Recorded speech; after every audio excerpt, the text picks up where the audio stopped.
Hey guys. Hi hi. Hi hi. Hi hi. Hello. Hi. We have to whisper, okay? Or the demons, they'll come. Hi. Hi Frozen, hi Mappo, hi Trick, hi Zora, hi Ninja, hi Thomas, hi Crispian, hi Barry, hi Jeffrey, hi Mappo, hi Juan, hi Anon, hi Shara, hi Maya, hello, hi Sukachi, hello, hello. See you of us. Stop it. Stop it. I'm simping right now.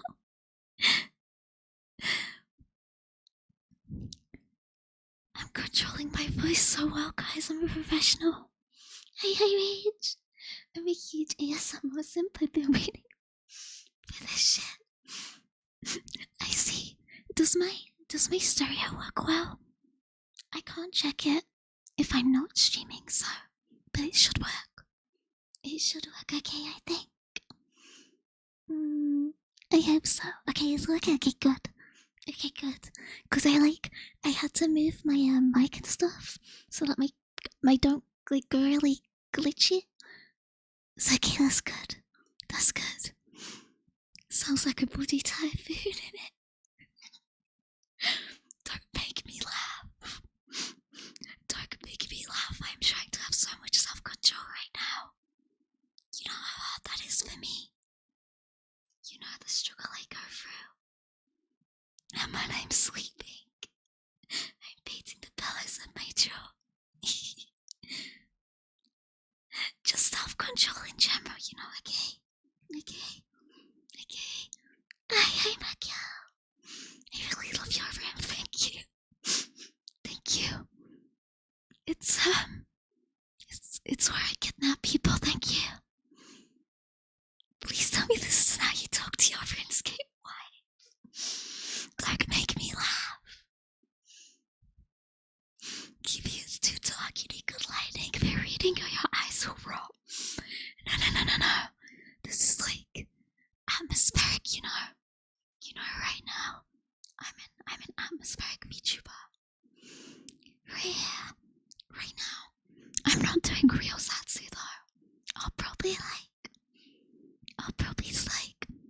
breed soon. You can skate right in a butterfly. What does that mean? What did he mean by this, guys? What did he mean? I just don't know. Oh, hi, Dave. Hello. Hi. Hello. Is my mic loud enough, guys? I turned it up a little since I'm whispering, but I don't know. Why is he panning left to right and back in a side function? Stop it, I am spinning, I can't help it. I can stay still, kind of. I can stay still a little. I am spinning though. Sometimes women can't help but spin.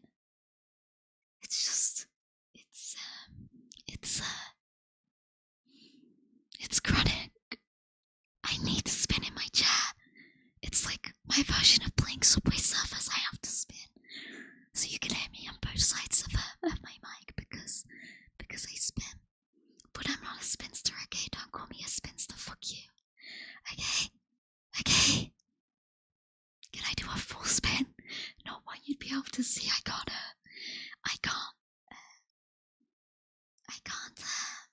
what's the word? Yeah, my computer can't handle that tracking, but it is possible. Speed instead of the gain all the way up on the mic and the OBS symbol. Audio really low for max ASMR. Genius. So genius. You sound like, does your sleep paralysis demon sound cool at least? I hope so. You a girl? That emote. That freaking emote. It's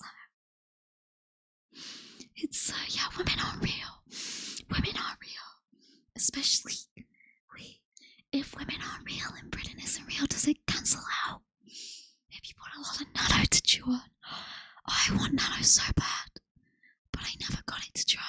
Oh, I will. Am I hiding from someone? Yeah, everyone. I'm hiding. I'm hiding so no one can kidnap me, you know? Massage the fairies, but shut the fuck up.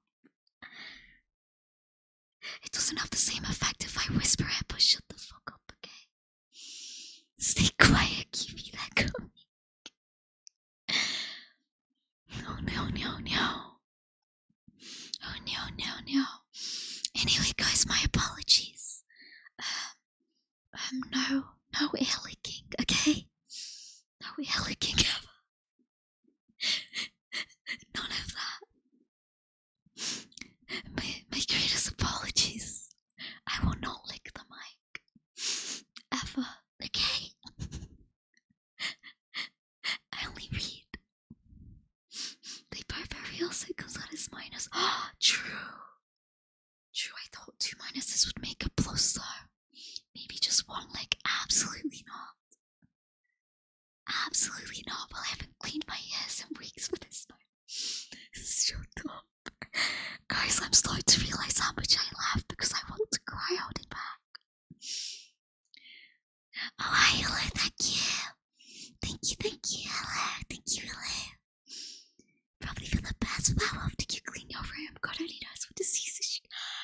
My mic is clean. I swear, my desk is like the thing I clean the most. Oh, hi, Bill. Can you talk louder? I can't hear. No, I don't think you can do that in ASMR, you know. This is the content now. We're gonna try and make you laugh. Please don't. Please don't.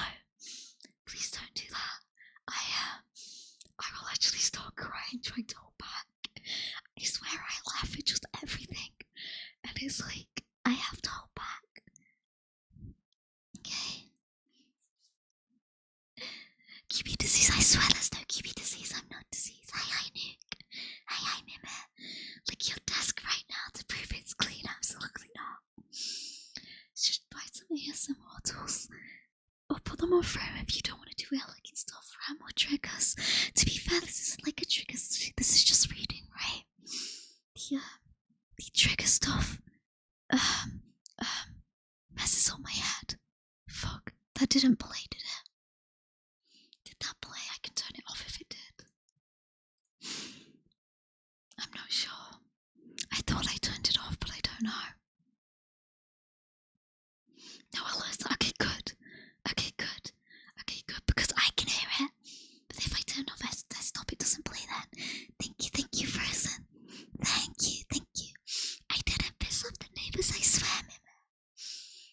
Don't scream. I'm not gonna scream at a random moment. What about my mic? I'm not licking anyone's mic. If I'm not licking my mic, I'm not licking anyone's, okay? Stream any stops the emergency crying is started. What is an emergency? Have I started already? No. I'm not doing long Satsu, but I haven't started yet. It didn't play here, but the rest of the house said. Have I got a big mug of coffee? I got water. I don't want to drink coffee because I'm a bit scared it'll through my mess on my throat, but I got water. Keep you through. Let me hydrate. Thank you, Sarah. You're blowing too hard.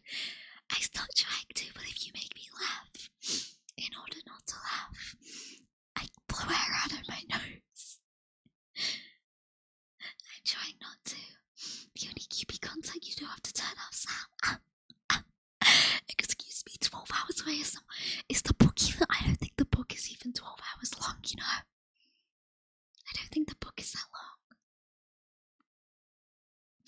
Do you mean this ASMR you lick stuff? I am not licking the mic. Ever. I was gonna say get a green apple if you're smacking your lips when you talk, but that's actually a good thing, right? I don't know. I don't think I am that much, right? I think I'm just dehydrated. How do I be hydrated?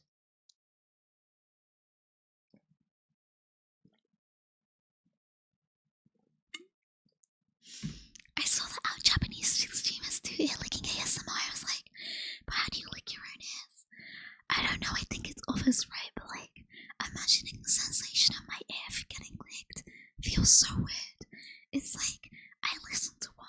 was really curious. What does that actually sound like? I kept hearing about it. I needed to know the ear licking ASMR. And oh my god, I couldn't handle it. I was getting like, I think the tism was too strong, but like the sensation of feeling like I was being licked. Oh my god, it sounded really weird. It sounded really weird, guys.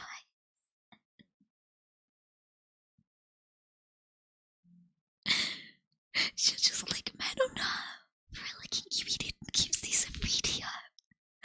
Not a video. Not even with the video in my ear licking, okay? Let me stretch, thank you. Slap. The slap. I don't listen to any of them because I'm not a pervert. Understood. I blow air into your nose.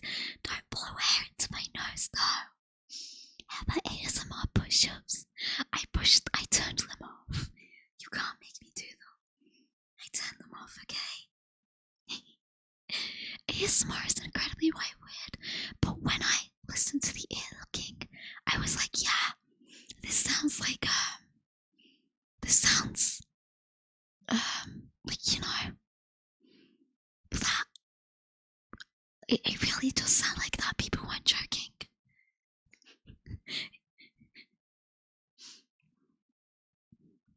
Yeah, but there's kalimba wood frog things of triggers that maybe a kalimba would play, yeah. I think it's just like the stuff which is like, the triggers which are like, brushing stuff, I'm sure. It's certain stuff that I literally can't handle if I'm like listening back, because I listen back to check how loud I am. So certain triggers, I'm not sure which ones they were. I think it's like when people like brush the mic a lot, it makes my head like I don't know why. It's a different kind of ear rape, actually true. That's what I mean. That's what it sounds like, you know. I felt like my purity was taken when I listened. Yeah, it sounded so weird. When I listened to the ear licking ASMR, they took my purity away from me, okay? I felt impure.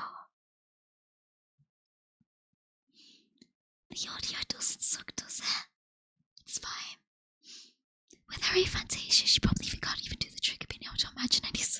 I can't, and I'm thankful for it, okay? Well, I had purity. I had purity, okay? I had purity. It does sound like getting the sloppy. It is too early for ASMR bits left. I am not doing that. Also, hey, if you stop talking about licking, I'll stop. Can I blow? I can try.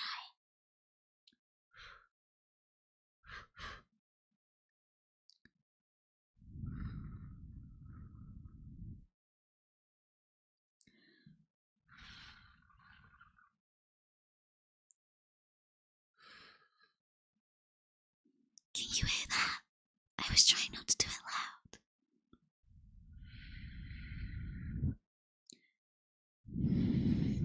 If I do it loud, it sounds weird. No blowing, no licking. My bad. Hi, Lupo. This is how I hate this. I feel it. Hello, Lupo. Your autism can't stand a brush. Goodness, I had autistics have overstimulated. Yeah, I don't know. A lot of ASMR generally overstimulates me. It's weird. Like, certain noises, even if they're like not meant to be overstimulating, I can't listen to them even if I want to support people. But certain noises I can't listen to because I genuinely have to turn it off. It makes my brain like cry. I'm grieving the Bojo, I mind you. I think I'll start it in in about 10 more minutes. I'll start reading, I think. In about past, I think that's a good idea, right? It's just about 5 minutes, but that's fine. That's fine, my time is off. Opportunity to eat it fatty, but no, it sucks the whole bit of away. No blowing, what else then?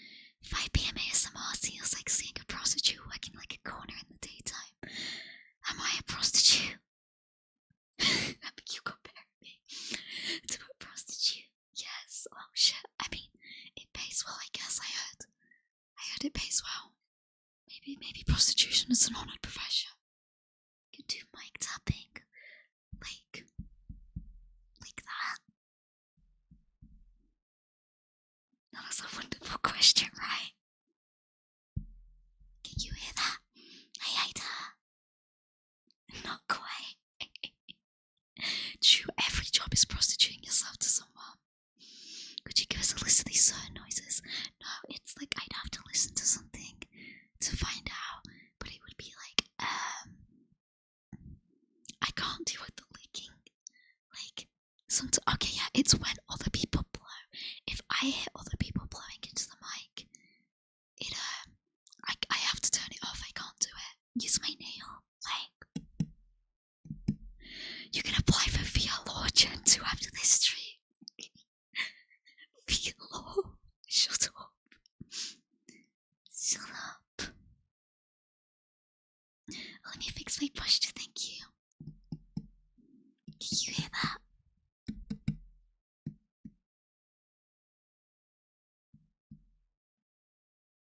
Is the gain to the max? No. Should I turn it up?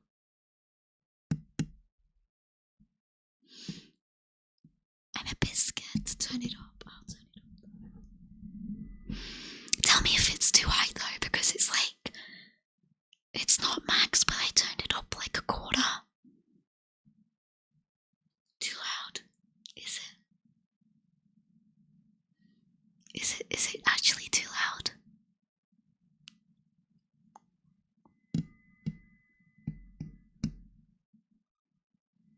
Okay. Did I turn it back? Yeah, I thought so. If you turn it too high, it sounds weird on the Yeti. Hey, Giselle. No Xbox mic. Please reduce your volume by 90. You should be able to hear this though, right?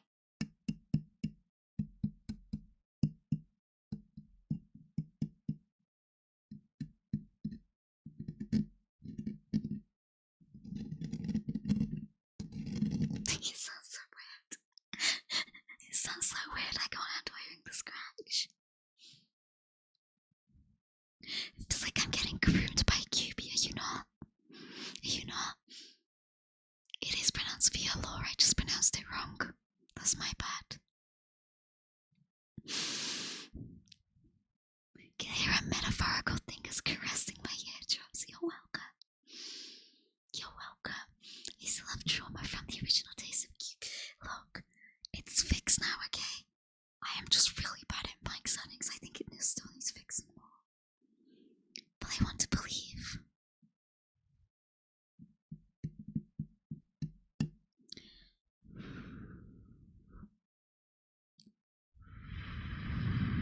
I mean the clipping, yeah, I fixed the clipping. I still peak sometimes, but it's because I think I shout and whisper a lot, so it's really hard to get my mic volume good when I talk. That's my only issue with it now.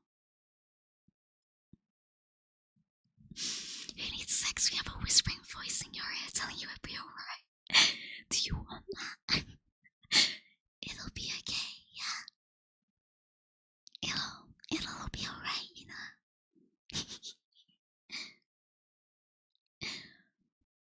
Remember the last ASMR kiss? Wait, you remember that? No, you guys remember that? That's embarrassing. That's embarrassing. Here, I'm closer now. I'm closer. Are we gonna make it? Yeah. Yeah, you guys are gonna make it, okay? Okay. I believe in you. I believe in you. You can all do it, okay? If you try, I know you can do it. But my personal space. No personal space here, okay? No. Can you try heart beating? Not live. Not live. I know there's ways to do that stuff, but I would have to literally turn the gain to max, so you would hear literally everything. It doesn't work live with this mic. It's like you're scraping my ears with your nails. Does it sound weird?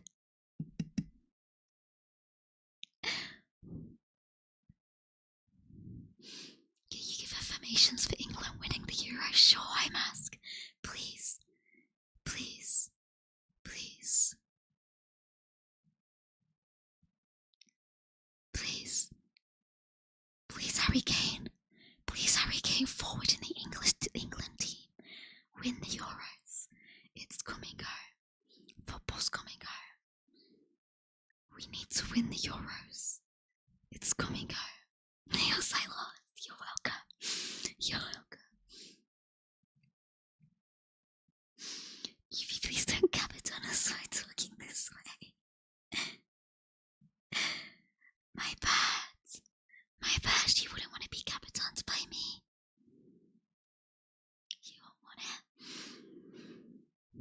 Your heart doesn't beat, does it? You're like vampires cannot beat in gods too, you know. It's possible. It's possible. Atmosphere is quite smoothing. Okay, I'm glad. I'm glad. Yubi probably has a weak heart. He's such a. My heart is strong, thank you. I have a powerful heart. What's this feeling? I am gooning, but like with my heart. Is this the feeling of being loved?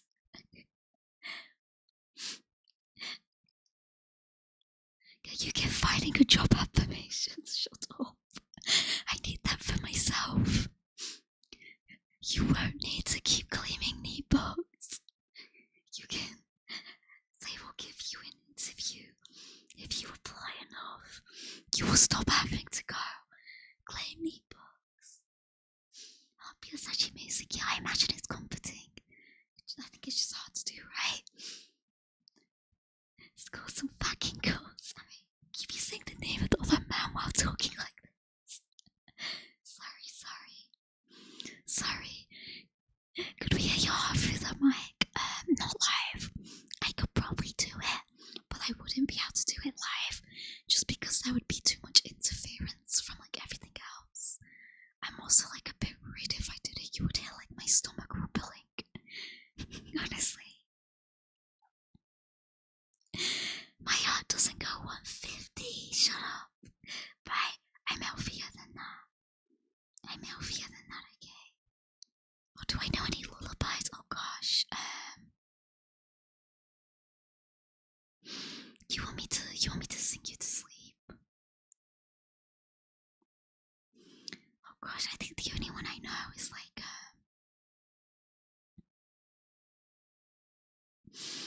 they are bats. Jigglypuff lullaby. Oh, I forgot how it goes again. It's like jiggly, he's got some magic goals. It's 5 p.m. I want you to explain fluid dynamics. Please not again. Please not again, okay? Not again.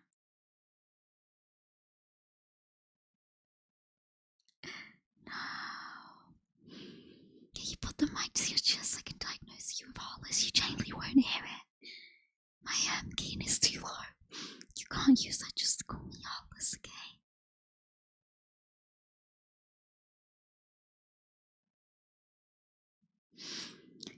Do you know partial differential equations don't make me do fucking powerful physics, ASMR, you know what? I'll sing you a lullaby if it stops the physics. This is the only one I know. This is the only lullaby I know. Frere chakra, Damerville, Sonnes le Martinez.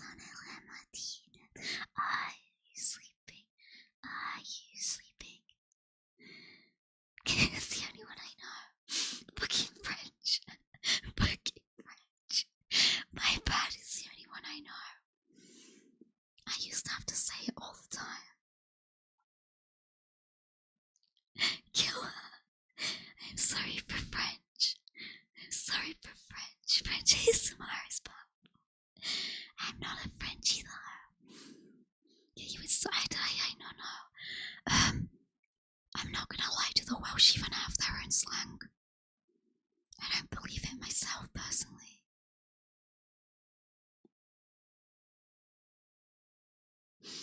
Wait, isn't that lullaby anti-Semitic in origin? Is it? Holy shit, really? I don't know anything about Forever Chakra.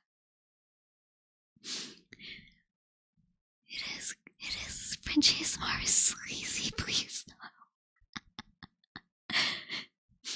Fanboy, is this some roundabout way to ask me to kiss the mic?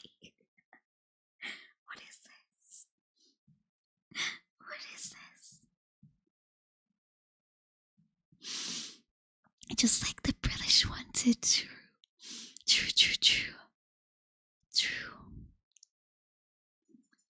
You brush me like I'm a a what? I don't have a brush. No.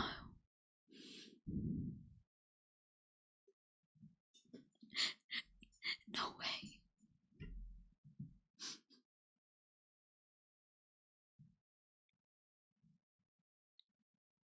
Put a 3DR in the stethoscope as contribution in from you for PCAR meeting. Put a 3DR one for a freaking 3DR.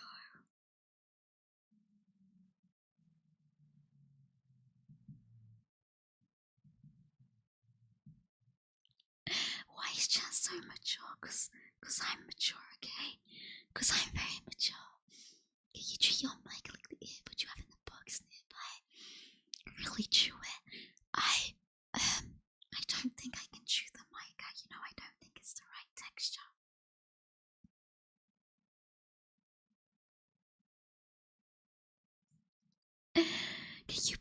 Can you hit us, beat us with the? You want me to beat you? You want me to beat you, ASMR?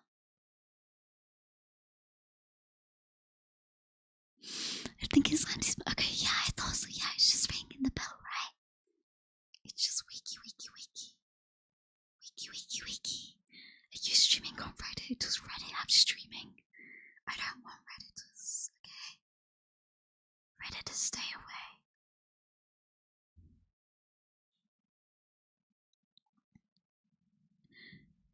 Literally 1984, I guess friends with the long cool boys. Oh no. Cuddling with whispering vampire. Can I? No, I'm not going to whimper. Can I whisper? No, I can't. I'm gonna start reading though, okay? I'm gonna read, okay? Got that? Are you ready? Are you prepared? It's Sunday, QB time to press you so hard. No schedule, I'll do it later, okay? You're in the ASMR categories. I'll say so pure QB can become a YouTuber. I'm not a YouTuber. When? Before the end of Monday. How similar is this book to The Hobbit? But, nothing like it. I hydrated, thank you. Okay, I can see chat still, but I'm not gonna respond till after I finish the first chapter, okay? Otherwise, I'll literally never read. You'll distract me from reading. Okay, there we go. I mean, I'm making my schedule before the start of Monday. No, I don't hate you. I love you, okay? I love you guys. Stop bullying me. What's going on Monday? I'll make my schedule. Okay. She said it. Wait, the Yapra team is on. It shouldn't be. I'm not doing it. If you do it, it shouldn't be on. Bit fucking needy, mate. My apologies. My greatest apologies. Can you say it in a more affectionate way? No, wait, that's too embarrassing. Okay? Okay. Chapter 1. It was a queer, sultry summer. The summer they electrocuted the Rosenbergs, and I didn't know what I was doing in New York. I'm stupid about executions. The idea of being electrocuted makes me sick, and that's all there was to read about in the papers. Goggle-eyed headlines staring up at me on every street corner, and in the fusty, peanut-smelling mouth of every subway. It had nothing to do couldn't help wondering what it would be like being burned alive all along your nerves. I thought it would be the worst thing in the world. New York was bad enough. By 9 in the morning, the fake, crunchy wet freshness that somehow seeped in overnight evaporated like the tail end of a sweet tree. Mirage grey at the bottom of the granite canyons, the hot streets wavered into the sun. Cartels scissored and glittered, and the dry, tittery dust blew into my eyes and down my throat. I kept hearing about the Rosenbergs over the radio, and in the office until I couldn't get them out of my mind. It was like the first time I saw a cadaver. For weeks afterwards, the cadaver's head, or what there was left of it, floated up by my eggs and bacon at breakfast, and behind the face of bloody Buddy Willard, who was responsible for seeing it in the first place. And pretty soon I felt as though I were carrying that cadaver's head around with me on a string, like some black, noseless balloon stinking of vinegar. I knew something was wrong with me that summer, because all I could think about was the Rosenbergs and how stupid I'd been to buy all those uncomfortable, expensive clothes, hanging limp as fish in my closet, and how all the little successes I totted up so happily at college fizzled to nothing, outside the sick marble and plate glass fronts along Madison Avenue. I was supposed to be having the time of my life. I was supposed to be the envy of thousands of other college girls just like me, all over America, who wanted nothing more but to be tripping about in those same size 7 patent leather belt and black leather pocketbook to match. And when my picture came out in the magazine, the 12 of us were working on drinking martinis in a skimpy, imitation silver lame bodice stuck onto a big, fat crowd of white tulle on some star-like roof in the company of several anonymous young men with all-American bone structures hired or loaned for the occasion. Everyone must be having a real whirl. Look at what can happen in this country, they say. A girl lives in some out-of-the-way town for 19 years, so poor she can't afford a magazine, and then she gets a scholarship to college and wins a prize here and a prize there, and ends up steering New York like her own private car. Only I wasn't steering anything, not even myself. I just bumped from my hotel to work and to parties and from parties to my hotel and back to work like a numb trolley bus. I guess I should have been excited the way most of the other girls were, but I just couldn't get myself to react. I felt very still and very empty, the way the eye of a tornado must feel, moving dully along the middle of the surrounding hullabaloo. There were 12 of us at the hotel. We had all won a fashion magazine contest by writing essays and stories and poems and fashion blurbs, and as prizes they gave us jobs in New York for a month, expenses paid, and piles of free bonuses, like ballet tricks and passes to fashion shows and hairstylings and famous expensive salons, and chances to meet successful people in the field of our desire, and advice on what to do about our particular complexions. I still have the makeup kit they gave me, fitted out for a person with brown eyes and brown hair, an oblong of brown mascara with a tiny brush, and a round basin of blue eyeshadow, just big enough to tap the tip of your finger in, and 3 lipsticks ranging from red to pink, all cased in the little gift box, with a mirror on one side. I also have a white plastic sunglasses case with coloured shells and sequins, and a plastic starfish sewed onto it.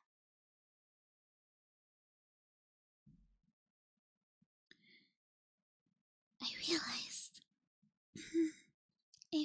we kept piling up these presents because it was good as free advertising for those firms involved. But I couldn't be cynical. I got such a kick out of all those free gifts showering onto us. For a long time afterwards I hid them away, but later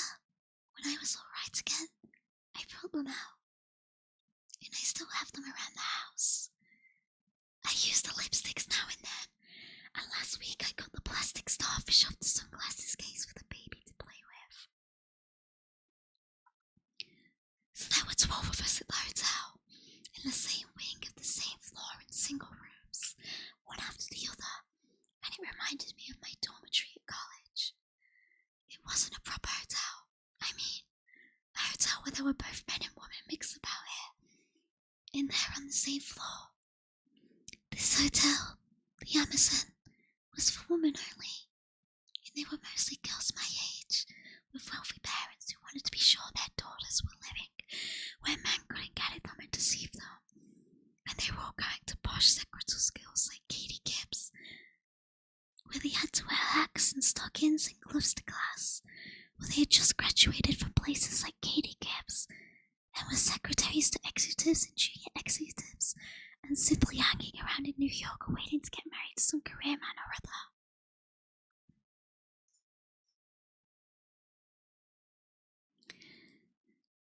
These girls look awfully bored to me. I saw them on the sunroof, yawning and painting their nails, trying to keep up their Bermuda dance, and they seemed bored as hell. I told with one of them, and she was bored of yaks and bored with flying around in aeroplanes, and bored with skiing at Switzerland in Christmas, and bored with the men in Brazil. Girls like that made me sick. I'm jealous. I can't speak. 19 years, and I hadn't been out of New England except for this trip to New York. It was my first big chance, but here I was, sitting back and letting it run through my fingers like so much water. I guess one of my troubles was Doreen. I'd never known a girl like Doreen before. Doreen came from a society girls' college down south, and had bright white hair, standing out in the cotton candy fluff around her head, and blue eyes like a transparent agate marbles, hard and polished, and just about indestructible. A mouth set in a sort of perpetual sneer. I don't mean a nasty sneer, but a amused, mysterious sneer, as in all the people around her were pretty silly, and could tell some good jokes if she wanted them to. Doreen singled me out quite a way. She made me feel that I was much sharper than the others. She really was wonderfully funny. She used to sit next to me at the conference table. When the whisper visiting celebrities were talking, she'd whisper witty, sarcastic remarks to me under her breath. Her college was so fashion conscious, she said, that all the girls had pocketbook colours made out of the same material as their dresses, so each time they changed their clothes they had a matching pocketbook. This kind of detail impressed me. It suggested a whole life of marvellous, elaborate decadence that attracted me like a magnet. The only thing Doreen ever bored me about was bothering to get my assignments in by a deadline. What are you sweating over at that? Doreen lounged on my bed in a peach silk dressing gown, filing her long nicotine yellow nails over her memory board while I typed up the draft of an interview with a best-selling novelist. Let me drink.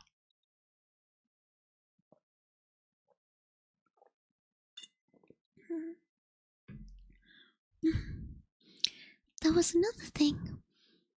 The rest of us had starched cotton summer nighties and quilted housecoats, or maybe terry towel robes that doubled as beach coats, but Doreen wore these full-length nylon and lace jobs you could half see through, and dressing gowns the colour of skin that stuck to her by some kind of electricity.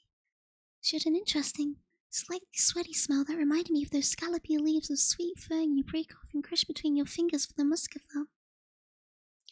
You know old JC won't give a damn if that story's in tomorrow or Monday. Doreen lit a cigarette and let the smoke flare slowly from her nostrils, so her eyes were veiled. JC is as ugly as sin, Doreen went on coolly. I bet that old husband of hers turns out all the lights before he gets near her, or he'd puke otherwise. JC was my boss, and I liked her a lot, in spite of what Doreen said. She wasn't one of the fashion magazine gushers with fake eyelashes and kitty jewelry. JC had brains. So her plug ugly looks didn't quite seem to matter. She read a couple of languages and knew all the quality writers in the business. I tried to imagine JC out of her strict office suit and lunch and duty hat and in bed with her fat husband, but I just couldn't do it. I always had a terribly hard time trying to imagine people in bed together. JC wanted to teach me something. All the old ladies I ever knew wanted to teach me something, but I suddenly didn't think they have anything to teach me. I fitted the lid on my typewriter and clicked it shut. The ring grinned. Smart girl. Somebody tapped at the door. Who is it? I didn't bother to get up. It's me, Betsy. Are you coming to the party?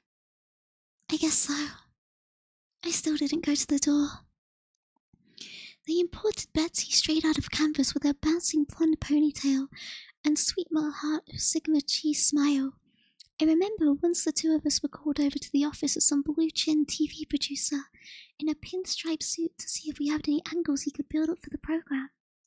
And Betsy started to tell about the male and female corn in canvas. She got so excited about that damn corn.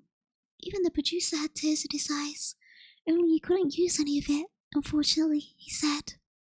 Later on, the beauty editor persuaded Betsy to cut her hair and make a cover girl out of her, and I still see her face now and then, smiling out of those PQ's wife wears PH raggle ads. Betsy was always asking me to do some things with her and the other girls, as if she were trying to save me in some way. She never asked Doreen. In private, Doreen called her Pollyanna Cowgirl. Do you want to come in our cab? Betsy said through the door. Doreen shook her head. That's all right, Betsy, I said. I'm going with Doreen. Okay. I could hear Betsy padding off down the hall. We'll just go until we get sick of it, Doreen told me, stubbing out a cigarette in the base of my bedside reading lamp. Then we'll go out on the town. Those parties they stage here remind me of the old dances in the school gym. Why do they always round up yallies? They're so stupid. Buddy Word went to Yale, but now I thought of it, what was wrong with him was that he was stupid. Oh.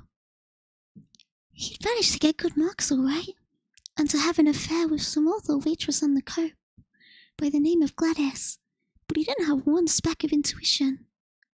Doreen had intuition. Everything she said was like a secret voice speaking straight out of my own voice. We were stuck in the theatre hour rush. Our cab sat wedged in the back of Betsy's cab, and in front of a cab with 4 of the other girls, and nothing moved. Doreen looked terrific. She was wearing a strapless white dress, zipped up over a snug corset effect that curved her in the middle and pushed her out again, spectacularly above and below, and her skin had a bronzy polish under the pale dusting power. She smelled strong as a whole perfume store. I wore a black shunting sheath that cost me $40. It was part of a buying spree I had with some of my scholarship money when I heard I was one of the lucky ones going to New York. The dress was cut so queerly I couldn't wear any sort of a bra under it, but that didn't matter much as I was skinny as a boy and barely rippled. And I liked feeling almost naked on the hot summer nights. The city had faded my tan though. I looked yellow as a Chinaman. Ordinarily, I would have been nervous about my dress and my odd collar, but being with Doreen made me forget my worries. I felt wise and cynical as all hell. When the man in the blue lumber shirt and black chinos and tall leather cowboy boots started to stroll over to us from under the striped awning of the bar where he'd been eyeing our cab, I didn't have any illusions. I knew perfectly well he'd come for Doreen. He threaded his way out between the stopped cars and leaned engagingly on the sill of our open window. And what, may I ask, are 2 nice girls like you doing all alone on a cab like a nice night like this? We had a big, white, wide toothpaste-ad smile. We're on our way to a party, I blurted, since Doreen had suddenly gone done as a post and was fiddling in a blaze way with her white lace pocketbook cover. That sounds boring, the man said. Why don't you both join me for a couple of drinks in that bar over there? I have some friends waiting as well. He nodded in the direction of several informally dressed men slouching around under the awning. They'd been following him with their eyes, and when he glanced back at them, They burst out laughing. The laughter should have warned me. It was a kind of low, know-it-all snicker, but the traffic showed signs of moving again, and I knew that if I sat tight, in 2 seconds I'd be wishing I'd taken this gift of a chance to see something of New York, besides what the people of the magazines had planned out for us so carefully. "How about it, Doreen?" I said. "How about it, Doreen?" the man said, smiling his big smile. To this day, I can't remember what he looked like when he wasn't smiling. I think he must have been smiling the whole time. It must have been natural for him, smiling like that. "We're all right," Doreen said to me. I opened the door and we stepped out of the cab just as it was edging ahead again and started to walk over to the bar. There was a terrible shriek of brakes followed by a dull thump thump. "Hey you!" Our cabbie was craning out of his window with a furious, purple expression. "What do you think you're doing?" He had stopped the cab so abruptly that the cab behind bumped smack into him, and we could see the 4 girls inside waving and struggling and scrambling up off the floor. The man laughed and left us on the curb and went back and handed a bill to the driver in the middle of a great honking and some yelling, and then we saw the girls from the magazine moving off in a row, one cab after another, like a wedding party with nothing but bridesmaids. "Come on, Frankie," the man said to one of his friends in the group, and a short, scrunty fellow detached himself and came into the bar with us. He was the type of fellow I can't stand. I'm 5'10" in my stocking feet, and when I'm with little men, I stoop over a bit and slouch my hips, one up and one down, so I'll look shorter, and I feel gawky and morbid as somebody in a slideshow. For a minute I had a wild hope that we might pair off according to size, which would line me up with the man who had spoken to us in the first place, and he cleared a good 6 feet, but he went ahead with Doreen and didn't give me a second look. I tried to pretend I didn't see Frankie dogging along at my elbow and sat close by Doreen at the table. It was so dark in the bar I could hardly make out anything except Doreen. With her white hair and white dress, she was so white she looked silver. I think she must have reflected the neons over the bar. I felt myself melting into the shadows like the negative of a person that I'd never seen before in my life. "Well, what'll we have?" the man asked with a large smile. "I think I'll have an old-fashioned," Doreen said to me. Ordering drinks always floored me. I didn't know whiskey from gin, and never managed to get anything I really liked the taste of. Buddy Willard and the other college boys I know were usually too poor to buy hard liquor, or they scorned drinking altogether. It's amazing how many college boys don't drink or smoke. I seem to know them all. The farthest Buddy Willard ever went was buying us a bottle of Dubonnet, which he only did because he was trying to prove he could be ascetic, in spite of being a medical student. "I'll have a vodka," I said. The man looked at me more closely. "With anything?" "Just plain," I said. "I always have it plain." I thought I might make a fool of myself by saying I'd have it with ice or soda or gin or anything. I'd seen a vodka ad once, just a glass full of vodka standing in the middle of a snowdrift in a blue light, and the vodka looked clear as pure as water, so I thought having vodka plain must be all right. My dream was someday ordering a drink and then finding out it tasted wonderful. The waiter came up then, and the man ordered drinks for the 4 of us. He looked so at home in that certified bar in his ranch outfit that I thought he might as well be someone famous. Doreen wasn't saying a word. She only toyed with her cork placemat and eventually lit a cigarette, but the man didn't seem to mind. He kept staring at her the way people stare at the great white macaw in the zoo, waiting for it to say something human. "Let me drink."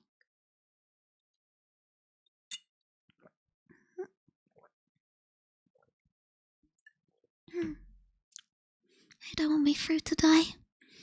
The drinks arrived, and mine looked clear and pure, just like the vodka ad. "What do you just do?" "What do you do?" I asked the man, to break the silence shooting up around me on all sides, thick as jungle grass. I mean, what do you do here in New York? Slowly, and with what seemed a great effort, the man dragged his eyes away from Doreen's shoulder. "I'm a disc jockey," he said. You probably must have heard of me. The name's Lenny Shepherd. I know you, Doreen said suddenly. I'm glad about that, honey, the man said, and burst out laughing. That'll come in handy. I'm famous as hell. Then Lenny Shepherd gave Frankie a long look. Say, where do you come from? Frankie asked, sitting up with a jerk. What's your name? This here's Doreen. Lenny slid his hand around Doreen's bare arm and gave us a squeeze. What surprised me was that Doreen didn't let on as though she noticed what he was doing. She just sat there, dusky as a bleached blonde in her white dress, and slipped daintily at her drink. My name's Ellie Higginbottom, I said. I come from Chicago. After that, I felt safer. I didn't want anything I did or say that night to be associated with me and my real name and coming from Boston. Well, Ellie, what do you say we dance some? The thought of dancing with that little runt in his orange suede elevator shoes, a mingy t-shirt and droopy blue sports coat made me laugh. If there's anything I look down on, it's the man in a blue outfit. Black or grey or brown, either. Blue just makes me laugh. I'm not in the mood, I said coldly, turning my back on him and hitching my hair over nearer to Doreen and Lenny. Those two looked as if they'd known each other for years now. Doreen was spooning up the hunks of fruit at the bottom of her glass with a spindly silver spoon, and Lenny was grunting each time she lifted the spoon to her mouth, and snapping and pretending to be a dog or something, and trying to get the fruit off the spoon. Doreen giggled and kept spooning up the fruit. I began to think vodka was my drink at last. It didn't taste like anything, but it went straight down into my stomach like a sword swallowed with sword. It made me feel powerful and godlike. I better go now, Frankie said, standing up. I couldn't see him very clearly. The place was so dim, but for the first time I heard what a high, silly voice he had. Nobody paid him any notice. Hey, Lenny, you owe me something. Remember, Lenny? You owe me something, don't you, Lenny? I thought it odd Frankie should be reminding Lenny he owed us something in front of us, and we being perfect strangers. But Frankie stood there saying the same thing over and over until Lenny dug into his pocket and pulled out a big roll of green bills and peeled off one and handed it to Frankie. I think it was $10. Shut up and scram. For a minute I thought Lenny was talking to me as well, but then I heard Doreen say, I won't come until Ellie comes. I had to hand it to her the way she picked up my fake away name. Oh, Ellie'll come. Won't you, Ellie? Lenny said, giving me a wink. Sure, I'll come, I said. Frankie had wilted away into the night, so I thought I'd string along with Doreen. I wanted to see as much as I could. I like looking good at other people in crucial situations. If there was a road accident or a street fight or a baby pickled in a lavatory jar for me to look at, I'd stop and look so hard I never forgot it. I certainly learned a lot of things I never would have learned otherwise this way, and even when they surprised me or made me sick, I never let on, but pretending that's the way I knew things were all the time. That's chapter 1. I'm back. Hello, Cha. Hello, Hinitha. Hello, Enid. Hello, Mama. Hello, hi, Pop. I didn't miss anyone during reading, did I? Hi, everyone. Thank you for resubbing it. Thank you very much. Thank you. My throat's okay, yeah, I'm gonna do all the hydrations I missed. I'm catching up on everything. Yeah, thank you, Sin, thank you, Apop, thank you, Shattered, for following. Thank you, guys.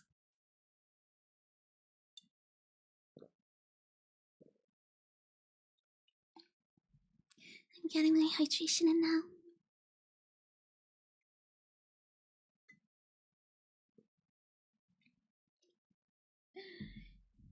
I can really see the inspiration for your QP persona in Plath. But yeah, with the whole yellow stuff, I'm being a little careful. I was a little worried about reading it because she does. It is very much a product of its time, this book. There's a couple slurs. I'm going to on anything that's similar to the N-word. Because there's a couple of those in this book. Anything that's an actual slur, I'm gonna skip. But with the metaphors, I think it's fine to say. I mean, it's the book. I'm Asian, I'm also an academic, and it's like, yeah. Yeah, I think it's very much that's just what the classics are like. She got the Asian pass. Pretty much the whole chapter without getting distracted. I tried my best, okay? I did try. I almost did, but the chapters in the bell jar are quite well paced. I did reach out, but I think I forgot most of what was said. But I do really love Plath. Which book am I reading? I'm reading The Bell Jar. It's The Bell Jar today. The Bell Jar by Sylvia Plath. She has the academia pass. Yo.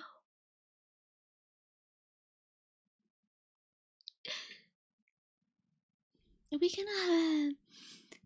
gonna get your literary breakdown. What do you want my literary breakdown to be, okay? We're reading that. I think your literary for reading voice evolved. Yeah, I think I was too breathy at first.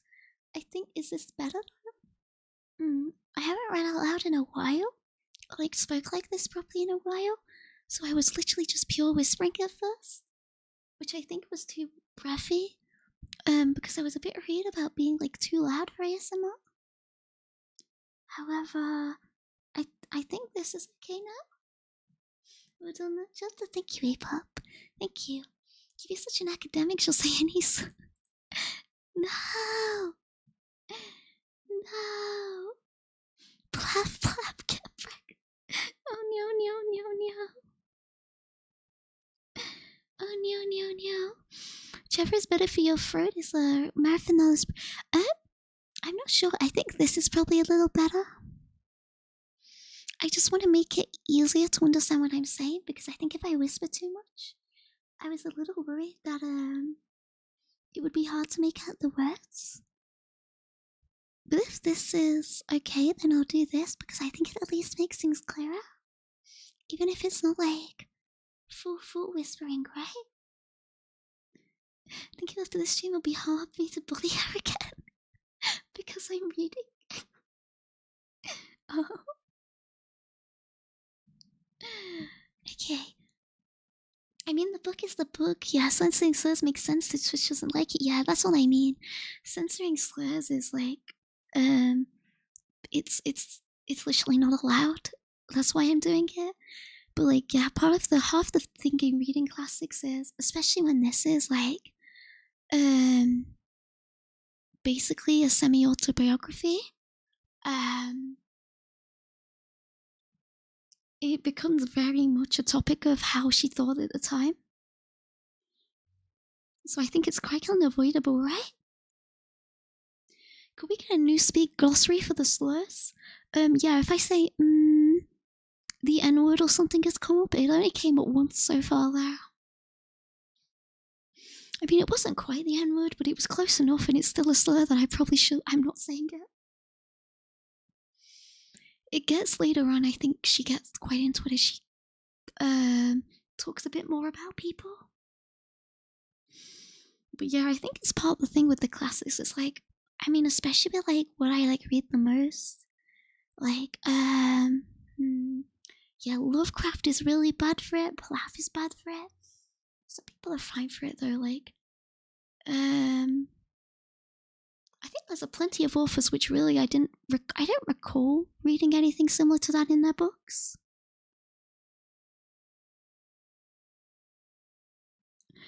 But yeah, these ones very much so. Truly, we live in a society. Real. Okay. Should I do chapter 1? But yeah, 30 minutes for chapter, 10 hours, so average QB stream. Well, there's 20 chapters. There's 20 chapters, unless my throat kills, I should be able to do them all. So decides to write up a novel with slurs, refuses to elaborate. She was just like that, you know. She just did that.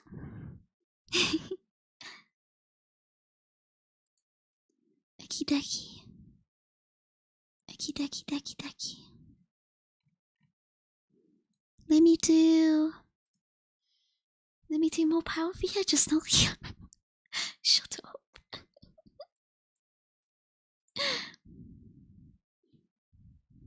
Okay, let me drink some more. Oh, I'm really dehydrated for some reason.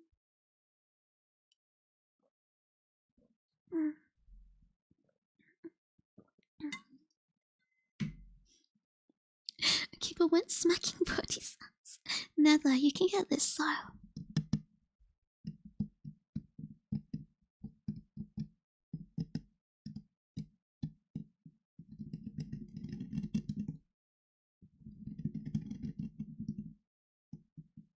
Tap tap tap tap tap tap tap tap.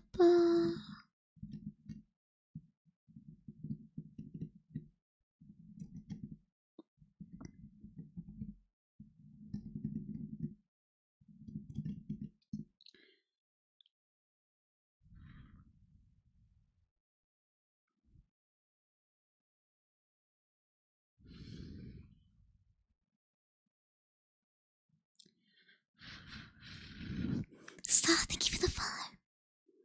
Thank you, thank you, thank you, thank you very much. Let me stretch and stuff, thank you.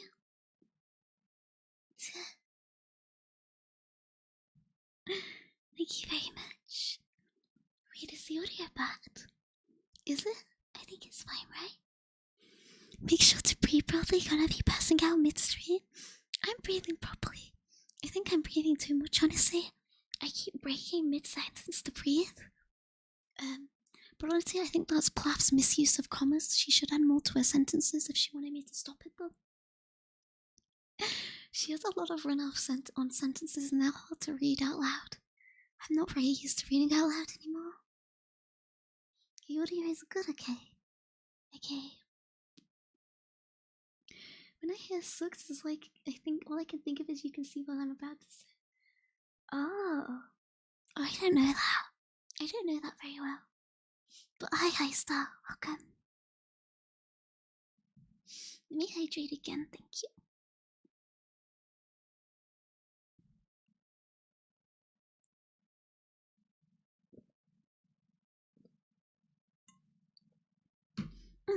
Yeah, run-on sentences are just, yeah. Honestly, I get it because I do the exact same thing. When I write, consciously it makes a lot more sense to write at least in relatively running-on sentences, you know? I mean, I don't really write creativity. Most of what I've written has been non-fiction, but at least especially well when I wrote more creatively, I did the same thing. I think maybe my breath control is just bad, but I think it flows better to do so often. Having too many stops, it can be weird. It's just for you to read this way. No, it's fine. It's fine. I'm concentrating on doing it. I have to concentrate just to make sure my voice is stable. I struggle to do that normally. I have like a really messed up voice control. It's not stressful. I just can't multitask very well with it very well. I'm speaking a bit slower so I don't mess up with it. You won't put yourself to sleep with it? Nah. You think I could fall asleep talking? Mr. What you read is non-fiction. It is. It is. Maybe step back from the mic if you hear it sounds too breathy. Does it? Is this better? I am accidentally tapped out of my yeah, I closed my thing briefly because it was messing me up when I was reading. Hearing myself in the background. I'll open it back up just so I can like double check how I sound. My are they the lyrics? Keep reading and writing, that's not my keep. I can read and write. Yeah, I can read and write. I'm good at it, okay? Her writing is probably mostly some weird CS paper. Why is that? Why is that your choice of what to accuse me of? No, I just like to write. I've not written a lot recently though. I kind of fell out of it a lot. I think I got burnt down having to write so much. But I really haven't written much in the last couple years. I felt like I didn't have time for it, but writing is fun. Writing is fun.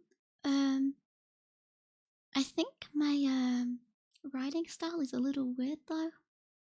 When I write like creativity or I write I think academically my writing style is fine. That's very standardized, that's easy. But creatively writing, I think it's like the way I write sentences, I always got told was like it was good, but like it was very different. I don't know why. That's just what I thought felt good though. Maybe it's like because I can't maybe it's just because I can't like visualize things easily that I write that way. I'm not even sure how to describe it without writing as is. But I think I write very different to a lot of authors I've read. They definitely rely a lot on like perhaps like reader assessment, like the reader taking it on and world building itself. But I'm not a fan of that. I don't like really heavy stories like that, which rely on you to fill in pieces of what you should be told already. I think it's really bad to not share that. Wait, did you study? Yeah, I studied. I did. I mean, not recently, but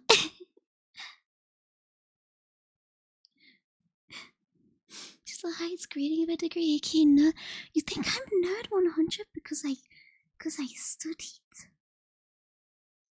No way, okay?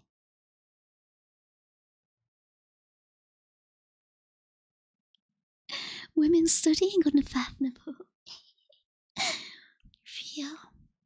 Real, impossible. Potentially, it's a little scary to know that QB is actually potentially really smart.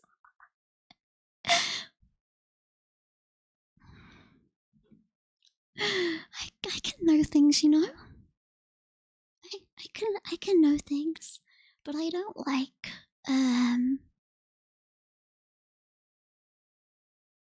it when people, you know, when people act smart. I think it's off-putting.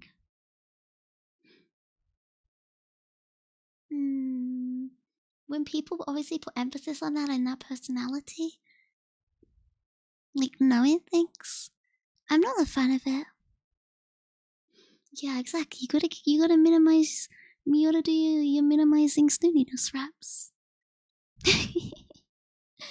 Yeah, exactly. That's what I mean. Yeah, the pseudo intellectuals. Normally they're like somewhat smart anyway. I can see they are smart, but it annoys me when people act like that. I think it's fun to know things and to learn things, but there's no need to constantly like act that way or speak about those things when they're like in normal conversation, right? She spent 1 hour ASMRing and she already didn't go some. Not my QB. It's definitely a plot twist to reality. Like, when she talks technical and she sounds weirdly knowledgeable, like, who the fuck is this woman? This is not my QP. I mean, in my defense, we're on Twitch, not an academic setting.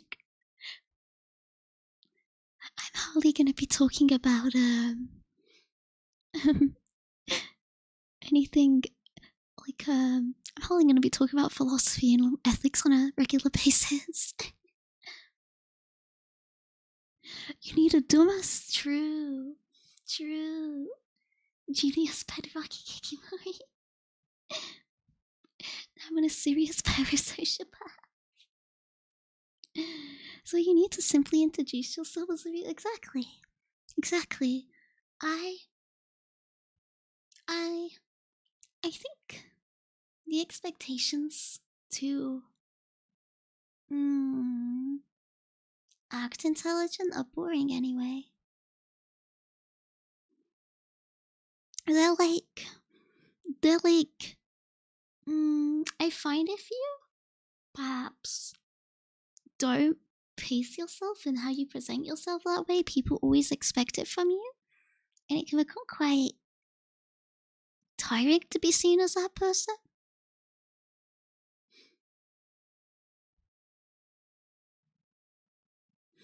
Like, because it tends to mean you're being seen as a boring person, which is objectively not very good. Thank you for the follow, Raimi. Boy free app.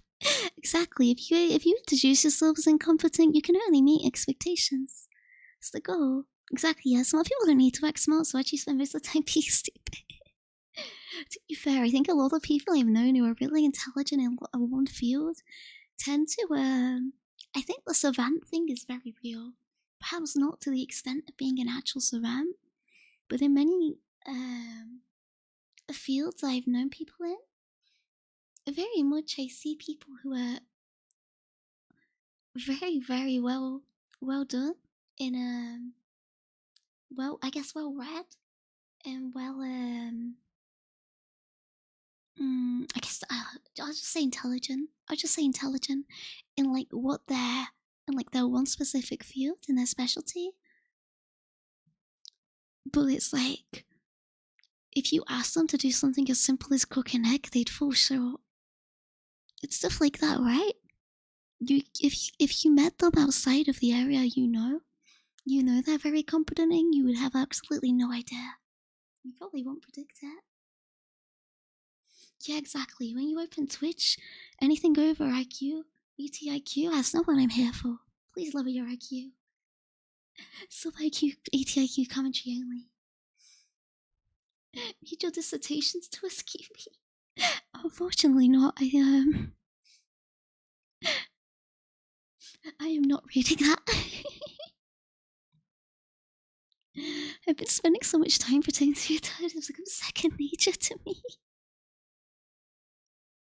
I certainly haven't. Talking like ChatGPT is a cornerstone of first class. No, I used to speak, my tism was too strong, so the way I naturally spoke before was, because I read so much, I guess used a lot of weird words that you probably shouldn't be using in everyday speech, so I would always get called out for it, and it was like, it's kind of uncomfortable to be seen that way, right? To have the way you speak and think called out so clearly. Not as a joke, it's fine, but people would like seriously bring it up all the time that I spoke weirdly.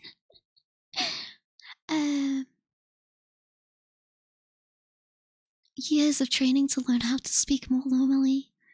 Years and years, you know? Also, Kibi must be really smart to be able to cook spaghetti on top of being smart. You're only low IQ chatting for a while. If your IQ is over 80, why are you on this website?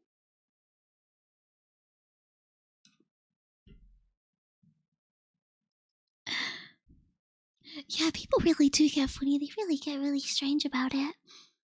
She hates us. No! No, I don't. No, I don't. I'm not a hater. I'm not. I'm not a hater.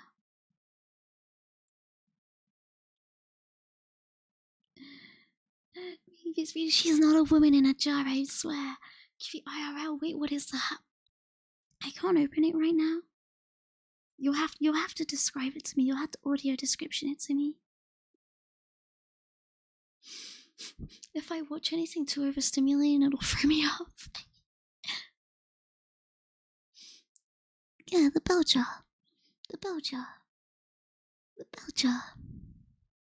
Okay. So showing you use an unused word, people think you're trying to be like Einstein. You're like, bro, I'm still wondering how the fucking fridge works. They believe it just comes with reading a lot, though, right? I mean, growing up, I didn't really speak to anyone or anything. I kind of just read all day. Like, I would read for hours a day instead of anything else. So, like, if I spoke to people, I mean, it wasn't that often. I didn't have friends, so it was fine. But, like, if I spoke to people, because I wasn't really speaking to people outside of, like, adults when I was a kid, holy shit, it was so weird. It was so weird knowing, it was so weird getting called out for stuff when you just read the way you know. Just because that's how literature works. Not how literature works, but just how literature is, I guess. More niche words. It's a guy being shown images of stuff for English speakers like vampire and where. Oh, I've seen that video. No, I know which one you are. Oh my god, if I think about that video too much, I'll laugh because I thought that video was one of the funniest things in the world when I saw it. Growing up, so that must mean you speak to people a lot now, right? No. But, no. But over time, I've been able to speak to people, okay? Over time, I've gotten better at speaking to people. I think it's a little obvious, hopefully. I'm a lot more capable. But I used to be really shy. Glasses wearing vampire recluse.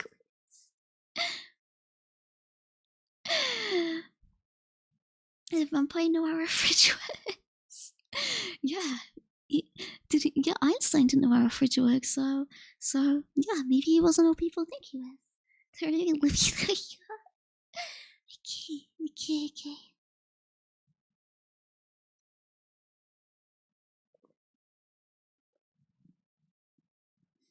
Vampires would love fridges, probably, yeah. I realized I accidentally said vampire first. I inserted the wrong word. Being smart doesn't have to do with knowing much, by the way. I believe smartness is, the concept of smartness is completely, what's the word?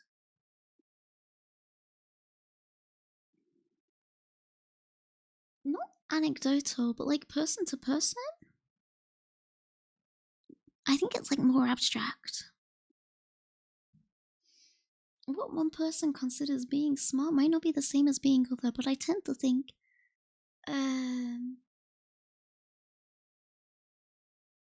so I tend to think classifying yourself as smart is weird. I can think of people I think, yeah, they're smart in certain areas, but yeah, I tend to think people knowing a lot obviously obviously tends to come hand in hand with me perceiving them as somebody perhaps smart. Exactly, yeah, smart is not educated and vice versa. There's obviously people who are very naturally, genetically intelligent, or gifted, but that doesn't make them educated, due to like lack of being motivated to seek knowledge. It perhaps doesn't come through as well, right? Yeah, it's different between intelligence and wisdom, yeah. But yeah, I think smartness is it's a weird concept. It's a strange concept. I think it's harder to pinpoint than people actually. I guess you probably don't really put much mind to it normally. So you wouldn't have to pinpoint it. But I think if you actually try to conceptualize what it means to be smart or intelligent, it's kind of impossible. It's kind of impossible outside of putting together vague perhaps lists of like I don't know, genetic ability, education, whatever. It's difficult. I'm not gonna lie, I really hate I never had to study in school, so I never developed the habit of studying. Yeah, I never learned how to study. I'm always very impressed by people who are very good at it. I had a bad habit of lack of motivation. I think that's what you need. I think people who study hard are very motivated people, I guess. Very, very heavily motivated. Which I don't think I've ever been. I always found it a real struggle to be like that. I just managed to get along by, if I like something, I can absorb it, I can know it, like absorb it immediately without studying it. But it kind of screws you out in areas you really don't care about. That's the thing with studying. You you can do fine still if it's like something in your area, I guess. But outside of that, if you don't pick it up, I think you're screwed. Intelligent can handle info better than normal people. Smart knows stuff and like does stuff. Clever, I don't know, cunning. Nerd, above, look above. Why you've accused me of being a nerd?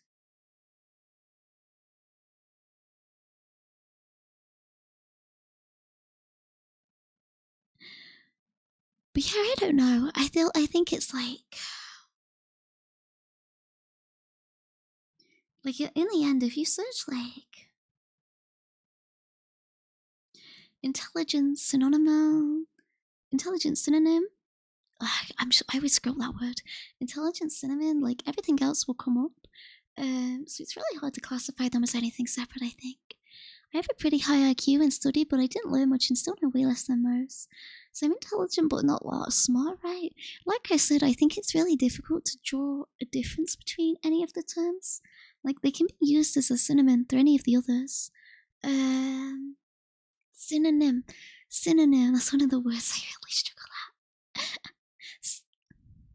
I always say it wrong, even when I know I'm wrong.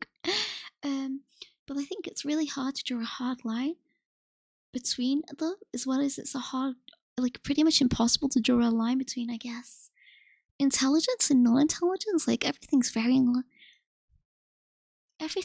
is varying levels of intelligence in varying different areas and in varying different ways, right? I don't think it's anything you can just say is like black and white. It's very, very much a grey area, and like perception of what is smart enough absolutely depends on how smart you're perceived as, I guess. I guess it's like a totem pole. Like how smart do you perceive yourself versus other people?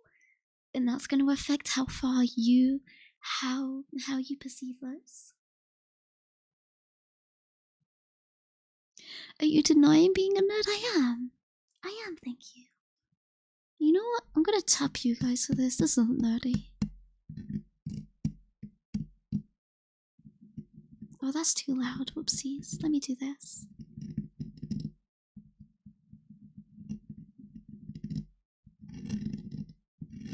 I think my nails are too long and like I can't control my strength, so I just punched my mic by accident. Surely we're past the point of nerding out at this point. Did you spend most of yesterday grinding a number up? There's nothing wrong with that.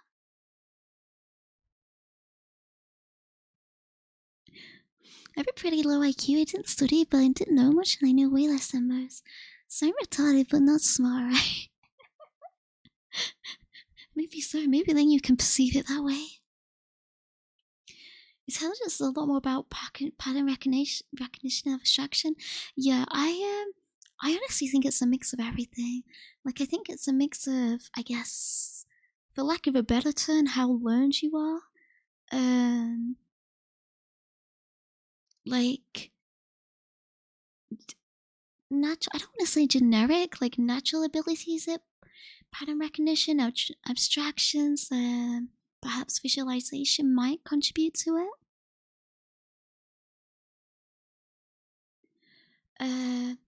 Like I just think it's way more abstract. It's like when people base everything on stuff like IQ tests.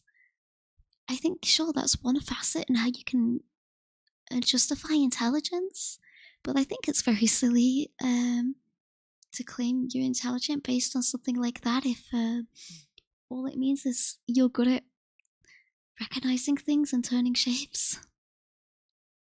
Yeah, there's emotional intelligence too.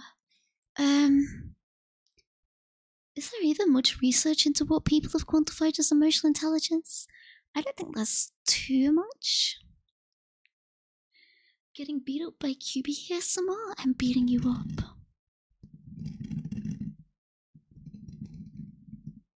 I'm beating you up. Jesus are very nerdy, sorry QB. They're not. They're not nerdy at all. Heck, at this rate, your stream is going to be 18 hours long with Spire Alaska. No, I won't. I'll do it in time, okay? I'll do it. I don't know how I would differentiate intelligence and smartness, but one of the two I describe as the ability to grasp concepts. I think that's person to person. I personally don't differentiate them. Yeah, second degree stories and stuff. I think real intelligence is the ability to learn and figure things out without being brought to the conclusion by somebody else. Yeah, I think with that though, you have to I've noticed a real decline in that. You know, with I guess with not Google. Google, you still have to figure things out. But I think with the growth of fucking LLMs in public use, I've noticed a huge amount of people becoming adept at subjects, but they have completely forgotten the ability to come to their own conclusions. People forget to think of themselves in that way, and it's very, very scary. It's a little terrifying. LLMs is language learning models like ChatGPT and stuff.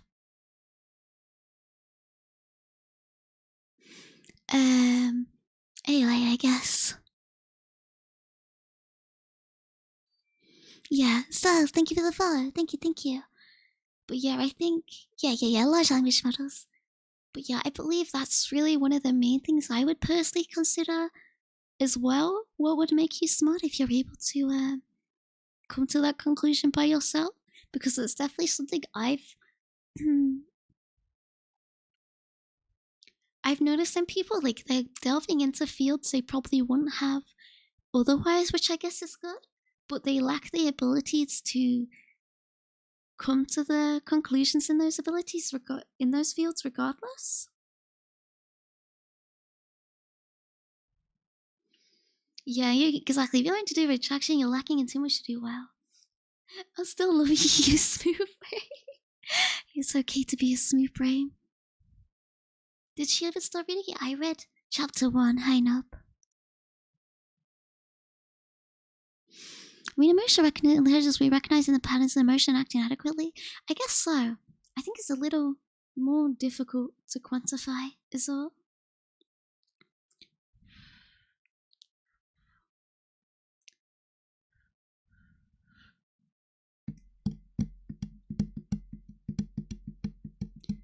Honestly, I never use AI. Yeah, I don't like AI. I'm not a fan.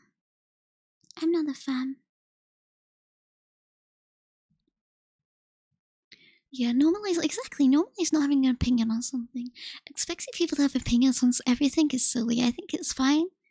I think it's better. I think it makes more sense and it's better to have the self-awareness to realize when you haven't developed your own opinion on something, and that's fine.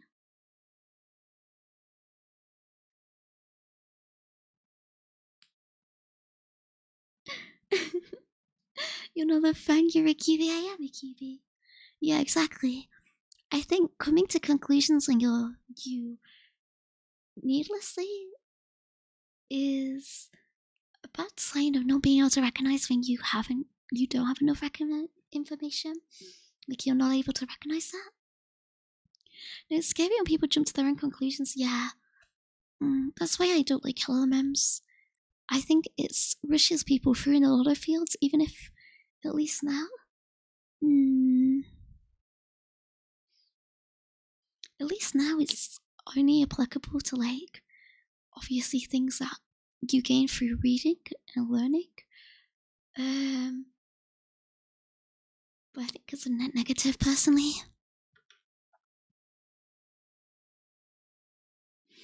Just so, like, people, just in the way of people, just in the way of, like, people losing their basic abilities.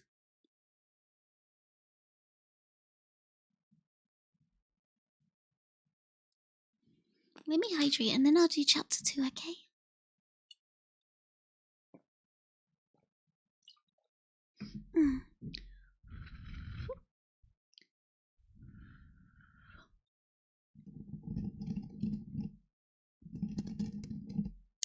Yeah. I think when you recognize, if you're able to recognize what you know and what you don't, it better helps you take recognition of what you actually believe in. I think often people are too invested in how they're perceived, and that's why they don't do that. Oh, sorry, I hydrated again, thank you. But I guess it makes sense, right? People are naturally egoist in that way, so it makes sense they'd be invested in themselves. How many chapters does this book have? 20. 20, so let me start 2 now.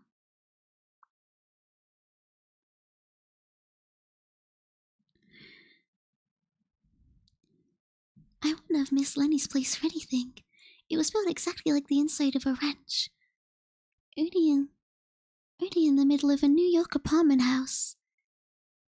He'd had a few partitions knocked down to make the place broaden out, he said. And then had them pine-panel the walls to fit up a special pine-paneled bar in the shape of a horseshoe. I think the floor was pine-paneled too.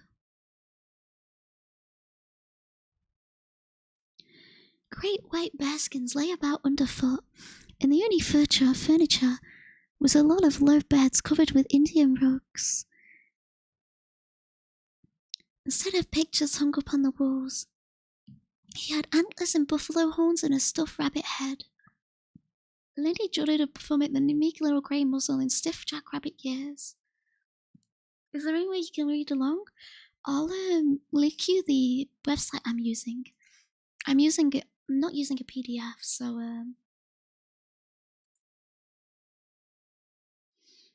I'm reading it from this library.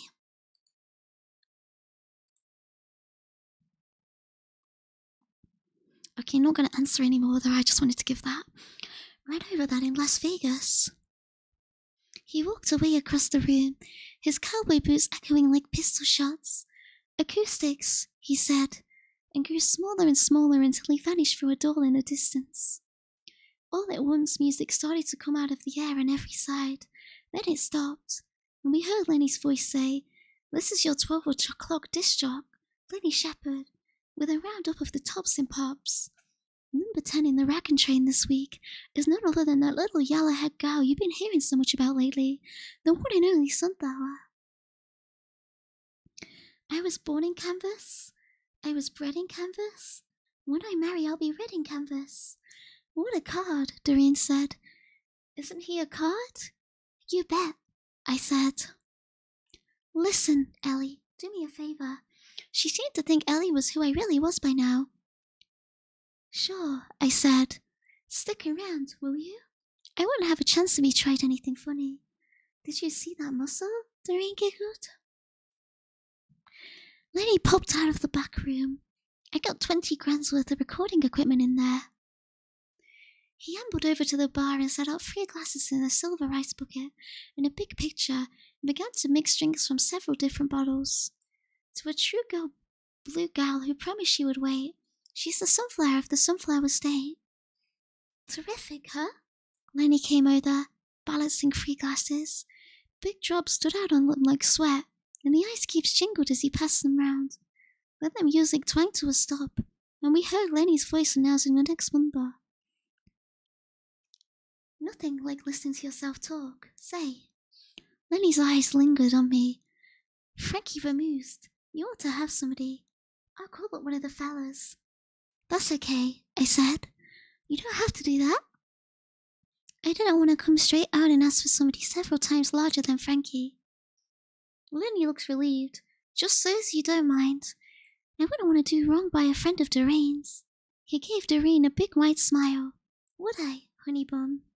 He held out a hand to Doreen. Without a word, they both started to jitterbug, still hanging on to their glasses. I sat cross-legged on one of the beds and tried to look devout and impassive like some businessman I once saw watching an Algerian belly dancer. But as soon as I leaned back against the wall under the stuffed rabbit, the bed started to roll out into the room, so I sat down on the bare skin on the floor and leaned back and sank to the bed instead. My drink was wet and depressing. Each time I took another sip, it tasted more and more like dead water. Around the middle of the glass there was painted a pink lasso with yellow polka dots. I drank to about an inch below the lasso and waited a bit, and when I went to take another sip, the drink was up to lasso level again. Out of the air, Lenny's ghost voice boomed. Why, oh why did I ever leave Wyoming? The 2 of them didn't even stop jitterbugging during the interviews. I felt myself shrinking to a small black dot against all those red and white rugs, and that pine paneling. I felt like a hole in the ground. There was something demoralizing about watching 2 people get more and more crazy about each other, especially when you were the only extra person in the room. It's like watching Paris from an express caboose, heading in the opposite direction. Every second the city gets smaller and smaller. Only you feel it's really you getting smaller and smaller and lonelier and lonelier, rushing away from all those lights and that excitement at about 1,000,000 miles per hour. Every so often, Lenny and Doreen would back into each other and kiss, and then swing back to take a long drink and close in on each other again. I thought they might just lie down on the basket and go to sleep until Doreen felt ready to go back into the hotel. Then Lenny gave a terrible roar. I sat up. Doreen was hanging onto Lenny's left earlobe with her teeth. Let go, you bitch. Lenny stooped, and Doreen went flying up onto his shoulder, and her glass sailed out of her hand in a long, wide arc, and fetched up against the pine paneling with a silly tinkle. Lenny was still roaring and whirling around so fast I couldn't see Doreen's face. I noticed, in the routine way you notice the color of somebody's eyes, that Doreen's breast had popped out of her dress and was swinging out slightly like full brown melons as she circled belly down on Lenny's shoulder, thrashing her legs in the air and screeching. And they both started to laugh and slow up, and Lenny was trying to bite Doreen's head through her skirt when I let myself out the door before anything else could happen, and managed to get downstairs by leaning with both hands on the banister and half sliding the whole way. I didn't realize Lenny's place had been air-conditioned till I wavered out onto the pavement. The tropical, stale heat the sidewalks had been sucking up all day hit me in the face like a last insult. I didn't know where in the world I was. For a minute, I entertained the idea of taking a cab to the party after all, but decided against it because the dance might be over by now, and I didn't feel like ending up in an empty barn of ballrooms strewn with confetti and cigarette butts and crumpled cocktail napkins. I walked carefully to the nearest street corner, brushing the wall of the buildings on my left with the tip of one finger to steady myself. I looked at the street sign, then I took my New York street map out of my pocketbook. I was exactly 43 blocks by 5 blocks away from my hotel. Walking has never fazed me. I just set out in the right direction, counting the blocks under my feet, and when I walked into the lobby of the hotel I was perfectly sober, and my feet only slightly swollen. But that was my own fault because I hadn't bothered to wear any stockings. The lobby was empty except for a night clerk dozing in his lit booth and on the keyrings and the silent telephones. I slid into the self-service elevator and pushed the button for my floor. The doors folded shut like a noiseless accordion. Then my ears went funny, and I noticed a big, smudgy-eyed Chinese woman staring idiotically into my face. It was only me, of course. I was appalled to see how wrinkled and used up I looked. There wasn't a soul in the hall. I let myself into my room. It was full of smoke. At first I thought the smoke had materialized out of thin air with a sort of judgment, but then I remembered it was Doreen's smoke, and pushed the button that opened the windows vent.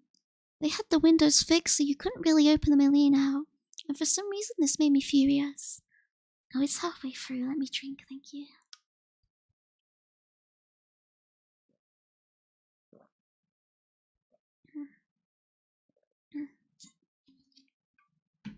I ran out of water. I just chugged 500 ml, so I'll need to get some after this. By standing at the left side of the window and laying my cheek to the woodwork, I could see downtown to where the UN balanced itself in the dark, like a weird, green, Martian honeycomb. I could see the moving red and white lines along the drive, and the lights of the bridges whose names I didn't know. The silence depressed me. It wasn't the silence of silence. It was my own silence. I knew perfectly well the cars were making a noise, and the people in them and behind the lit windows of the buildings were making a noise, and the river was making a noise, but I couldn't hear a thing.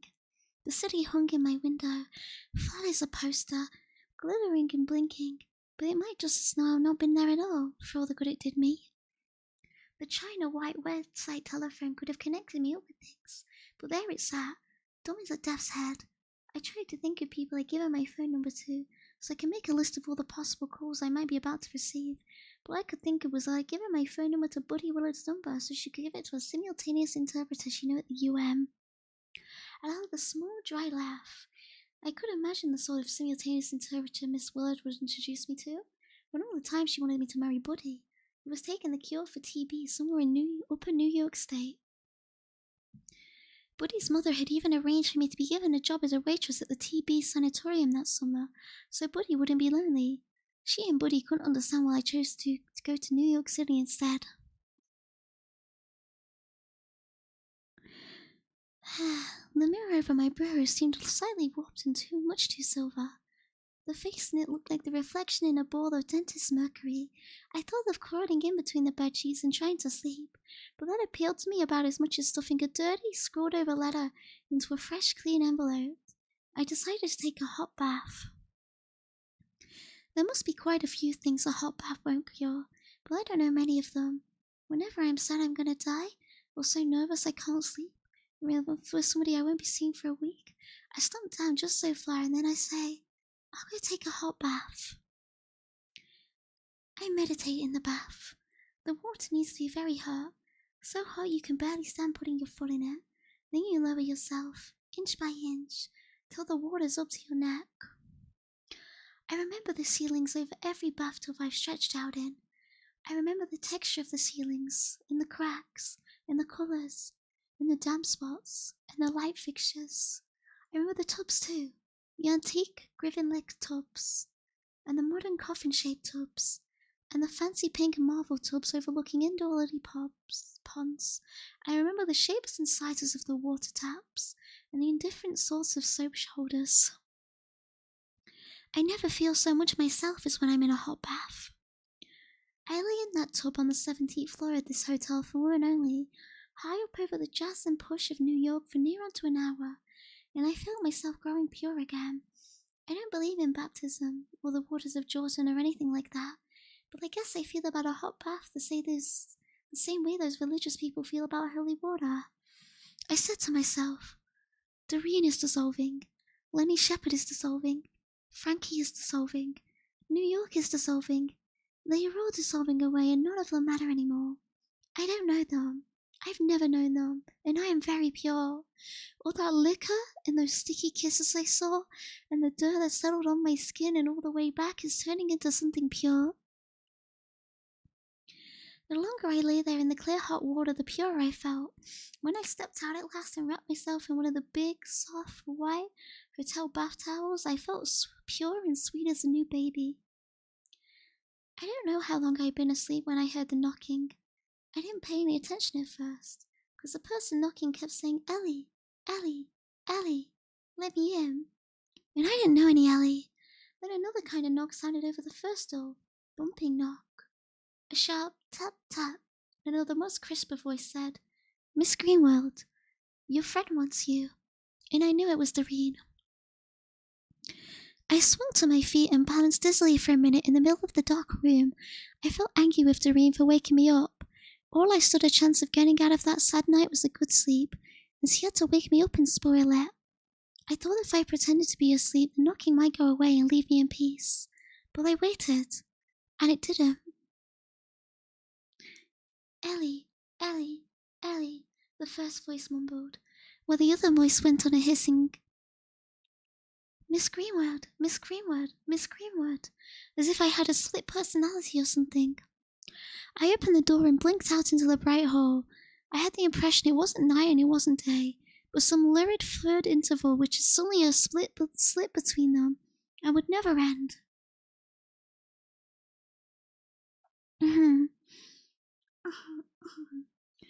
Doreen was slumped against the door jamb. When I came out, she toppled into my arms. I couldn't see her face because her head was hanging down on her chest, and her stiff blonde hair fell from its dark roots like a hula fringe. I recognized the short, squat, mustached woman in the black uniform as the night maid who wore day dresses and party frocks in the crowded cubicle on our floor. I couldn't understand how she came to know Doreen, or why she would want to help Doreen wake me up instead of leading her quietly back into our own room. Seeing Doreen supported me with my arms and silent except for a few wet hiccups, the woman strode away down the hall to her cubicle with its ancient Singer sewing machine and white ironing board.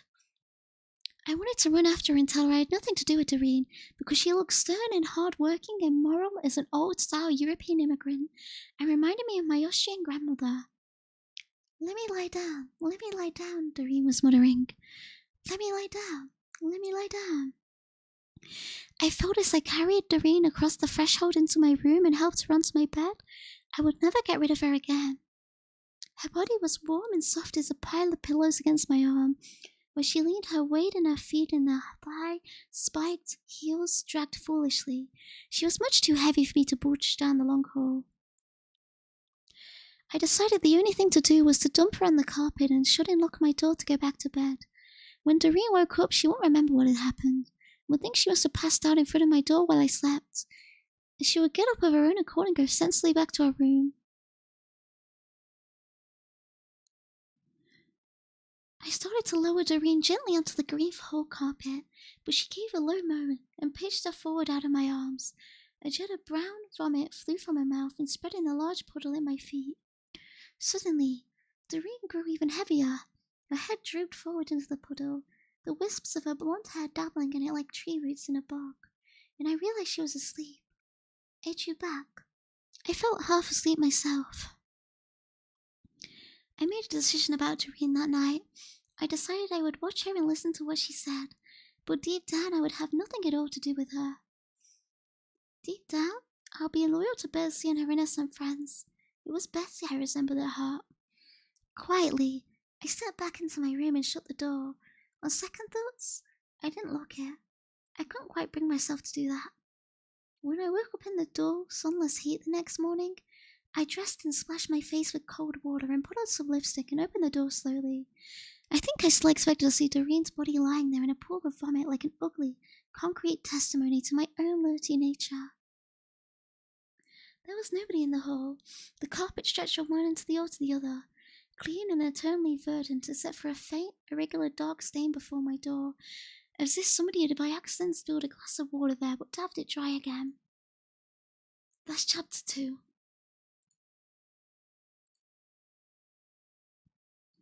I'm gonna fetch some water. Let me see if I can pin this. Yeah, let me refill. I literally refilled it just before this, but actually, it's not going to be the latest chapter. Am I going to have to repin it every time? I'll do it in a minute. Let me go get my water. Be right back.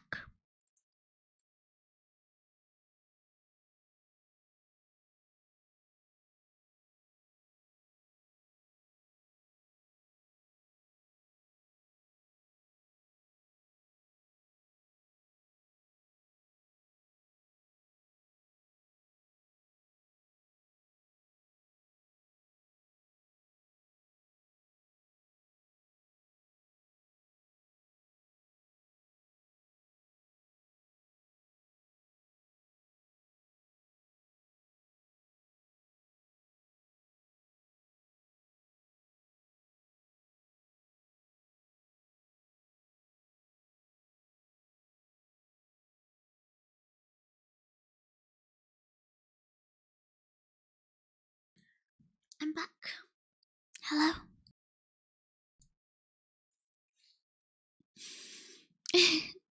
I keep chugging so much water. I don't know why. This is so much. It's actually harder to read for some reason.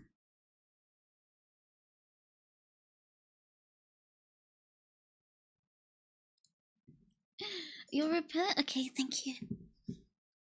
Thank you for doing good for free, Mr. Johnny. John Nanny.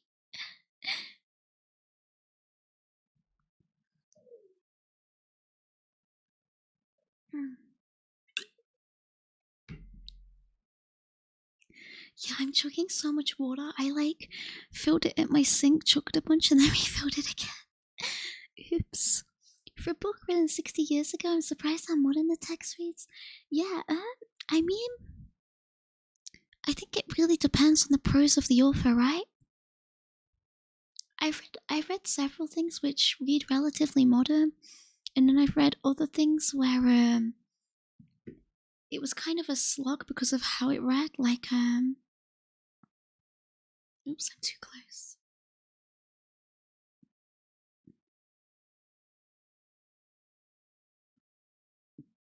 Hello, Mew.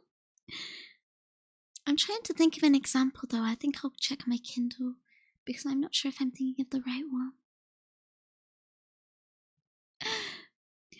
But yeah, I think it really, really, really is completely author dependent.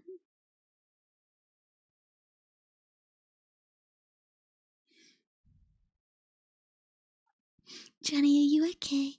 Are you okay, Jenny? But yeah, when I read for something like The Great Gatsby, for instance, that came out in what? Oh God, who knows? I read that one not that recently. It's something in the 20th century. That reads like hell. The prose in that seems ancient. I don't know why though. Well, there's a mod. There's been a mod for a while. I'm a Johnny supporter now. Oh yeah, 1925. Yeah, so not that old, but it definitely reads very. It does not read modern at all.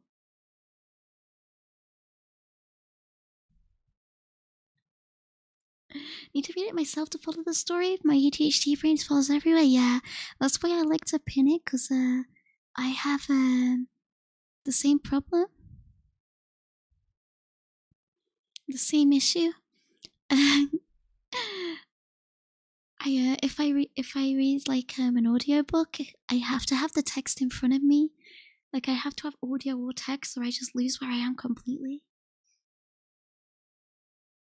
It's fine if I read it out loud, but if it's of an audiobook, I need text.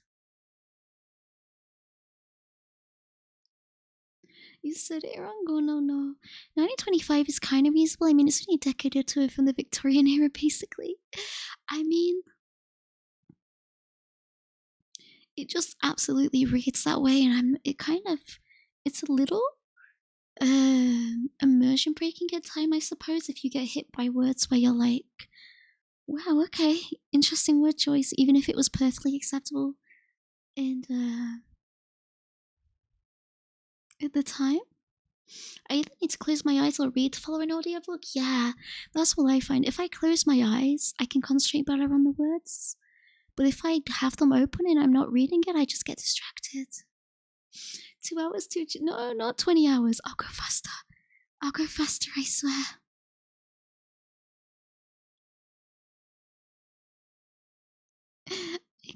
I can be fast.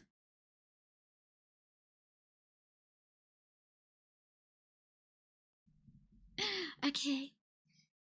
Let me sugar punch and then I'll do chapter 3. After the ad break, maybe? I don't know.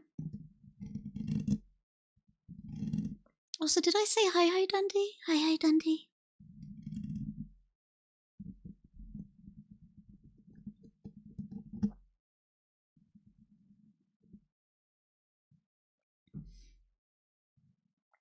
You can always have a part 2. You can make one so you schedule an easy one.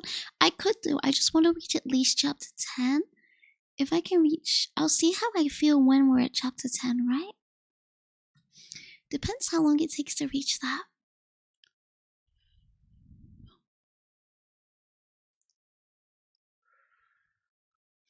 Let me blow on you.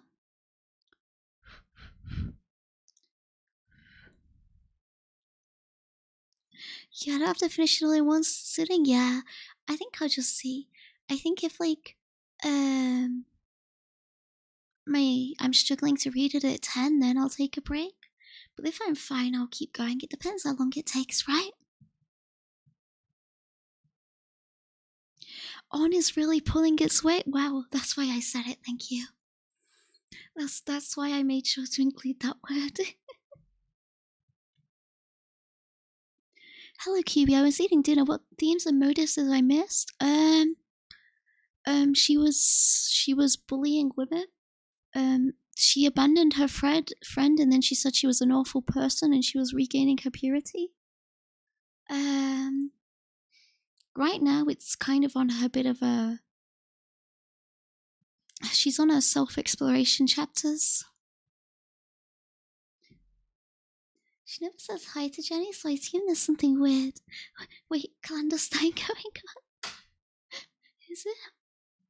I think the most exhausting thing I've ever read was the full Lord of the Rings book series. Yeah, that is long. I've never read it myself. I've always meant to. But I wanted to. I was like tempted not to read it until I get the physical books. Seeing it's been 2 hours and we're around chapter 3, there'll be like 15 hours till the book is finished. I swear, I don't know how it takes so long. Is this the QB Diaries, is it? I don't think so. Surely not, right? Yeah, she was bath running. She was like, she can only get pure in the bath. Thank you, chat, right? Thank you for the sub, thank you very much. I think I just jumped for some reason, my volume reset, so I just got jump scared by my own alert sound. Thanks headset. I'm gonna turn that back down.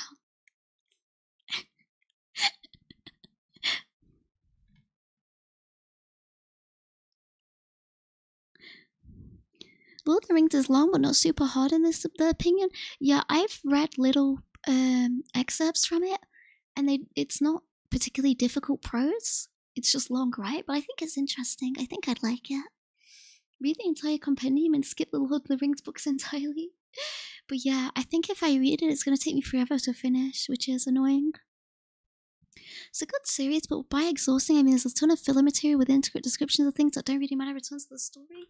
I see. Sometimes I like that.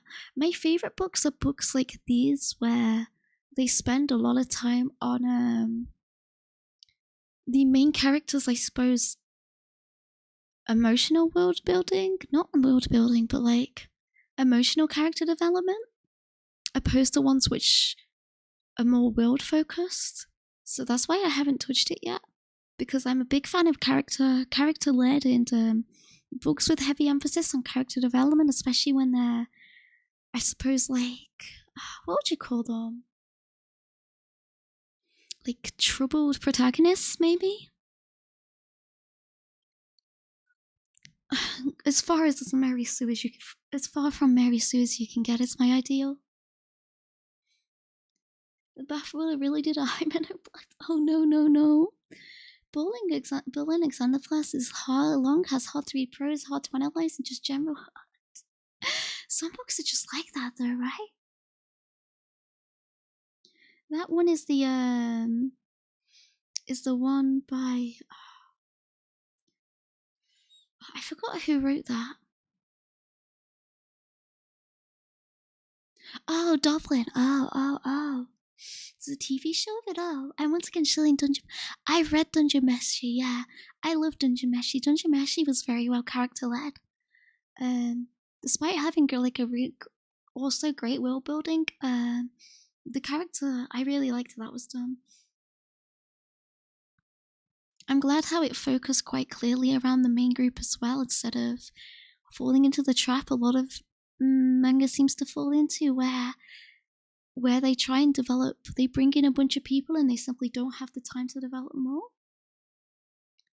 microcosmy than a big screen adventure. I think so, yeah. Like, the Bell Jar is a great example. Like, we haven't heard that much about the world. It's far more monologuing about herself and how she feels at the moment. When books do that, it's I like that a lot more. I like the drama. I liked Pride and Prejudice. That did it quite well as well.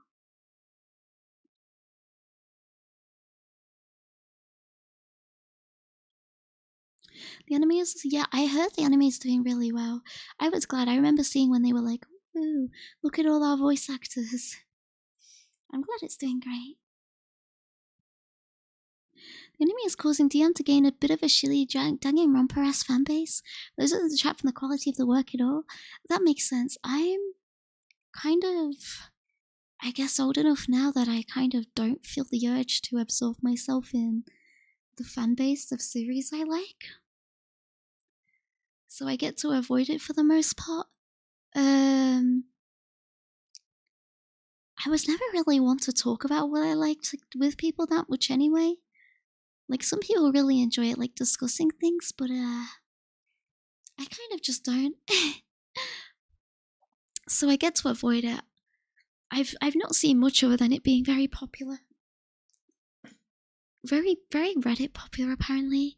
Yeah, when things get popular, that's just what happens. Like, the most vocal minority of fans are those which like it the most and have the most time to like it, which is mostly children, right? Which is pretty much what makes up the Danganronpa, what made up the Danganronpa fan base when it was a thing. Fanbase only deteriorates your enjoyment of the subject, in my experience. Yeah, I think so. I think it's fun to like look up perhaps fan works once in a while or things relative, but being constantly immersed in the work, I could never be bothered. I think, however, I always just like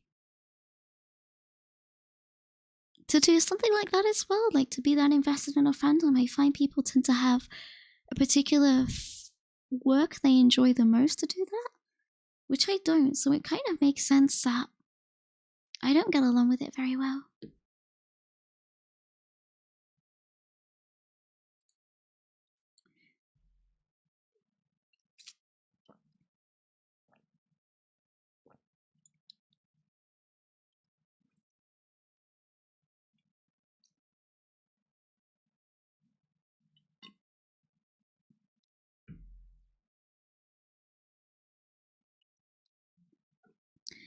Okay.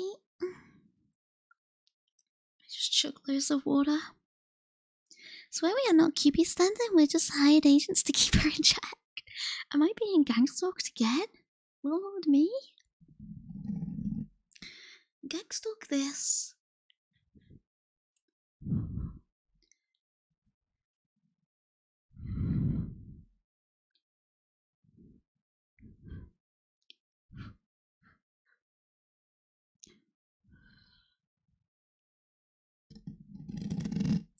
When people talk about books, it's like they have a completely different way of reading or something. There's development on different layers and aspects and layers to a story that you appreciate. For me, it's just the words I can hallucinate what you'd imagine too. Yeah, I think so for me. For me, I don't visualize when I'm reading, so that's why I prefer the emotional aspect. That is something I can like take in, and I guess not internalize is the best word. Like if I'm reading it, I find it really easy to like put myself in their shoes emotionally. But when it comes to world building and stuff, I'm not able to like visualize it, so it kind of does nothing to me. That's probably why I prefer those works. Almost certainly. I do enjoy talking about the stuff I like with people, so it's always a shame to watch. It can be fun. Like now is fun. I just don't tend to do it often. Like to seek out people for that is annoying. Oh hi Gray. You need to bully me into doing my rap. Do guys. You can all make it, but you have to do your raps, okay? You have to be motivated. You have to do your Anki raps. You have to do your other raps, okay? And then you're gonna make it, okay? I believe. No procrastinating allowed. Oh, hi, Ramen. So you're reading a book to us because you insanely love a woman? No, because I love insane women. That's why. The lobotomy, she really does love us. Free lobotomy. Was that written in the book? No! Let me stretch, thank you.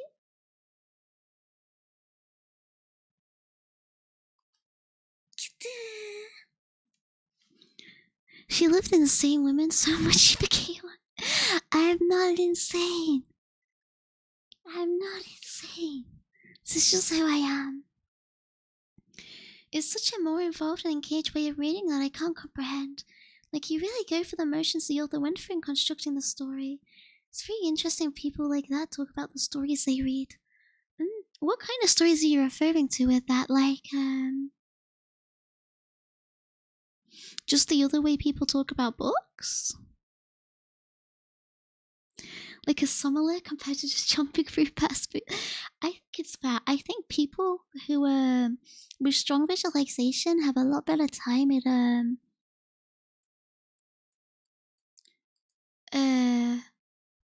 reading a wider variety of books. I think I'm very, very picky in what I can enjoy.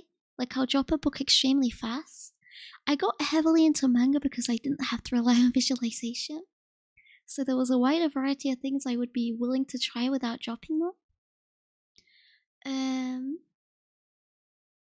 But I think being able to visualize, because especially most modern books I notice rely a lot more heavily on that. At least ones that are popular, because what's popular tends to be young adult works. You become I think you're very open to what you can read compared to if that's not something you want to do. Say that to the lawyer. Oh no. Oh, I'm the sommelier. Okay. My love isn't insane. My love is fine.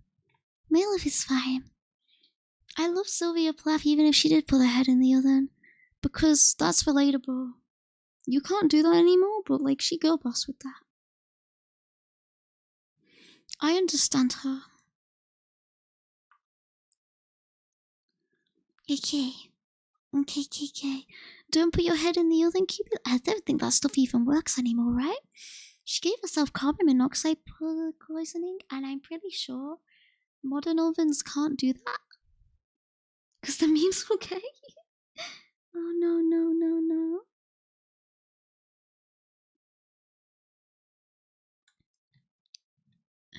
Oh no.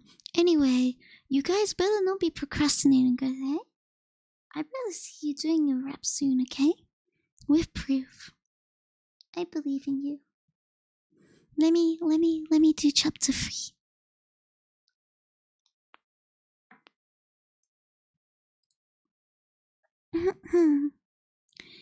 I read on the ladies' day banquet table were yellow-green avocado pear house stuffed with crab meat and mayonnaise, and platters of rare roast beef and cold chicken, and every so often a cooked glass bowl heaped with black caviar.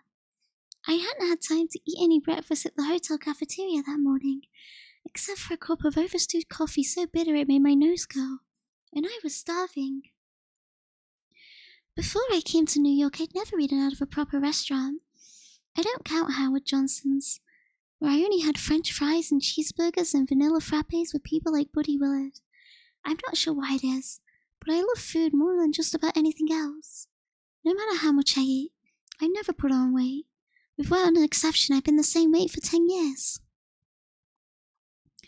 My favorite dishes are full of butter and cheese and sour cream. In New York, we had so many free luncheons with people in the magazine and various visiting celebrities. I developed the habit of running my eye down those huge, handwritten menus, where a tiny side dish of peas cost 50 or 60 cents, till I picked the richest, most expensive dishes and ordered a string of them. We were always taken out on expense accounts, so I never felt guilty. I made a point of eating so fast I never kept the other people waiting, who generally ordered only chef salads and grapefruit juice, because they were trying to reduce. Almost everybody I met in New York was trying to reduce. I want to welcome the prettiest, smartest bunch of young ladies on staff who's ever had the good luck to meet. The blunt, bold master of ceremonies wheezed into his label microphone. This banquet is just a small sample of the hospitality our food testing kitchens here in Ladies' Day would like to offer in appreciation for your visit. A delicate, ladylike splatter of applause, and we all sat down at the enormous line and draped table. There were 11 us girls from the magazine, together with most of our supervising editors, and the whole staff of the Ladies' Day food testing kitchens in hygienic white smocks, neat hairnets, and flawless makeup with uniform peach pie color. There were only 11 of us, because Doreen was missing. They had set her place next to mine for some reason, and the chair stayed empty.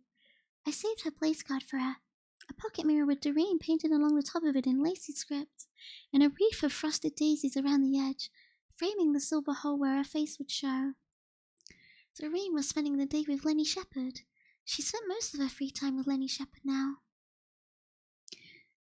In the hour before our luncheon at Ladies' Day, the big woman's magazine that features lush, double-page spreads of technicoloured meals, with a different theme and locale each month, we've been shown around the endless glossy kitchens and seen how difficult it is to photograph apple pile and mold under light lights, because ice cream keeps melting and has to be propped up from behind with toothpicks, and changed every time it starts looking too soppy. The sight of all the food stacked in those kitchens made me dizzy. It's not like we hadn't enough to eat at home. It's just like my grandmother always cooked economy joints and economy meatloaves and had the habit of saying, oops. The minute you lifted the first forkful to your mouth, I hope you enjoy that.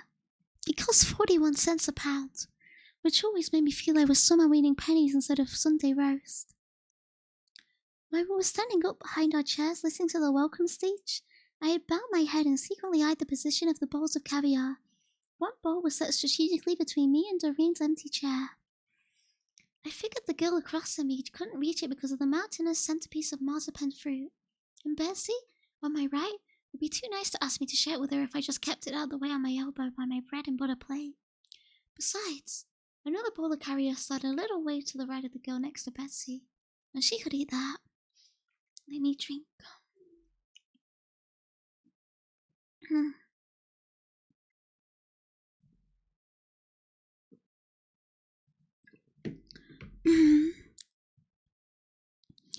My grandfather and I had a standing joke.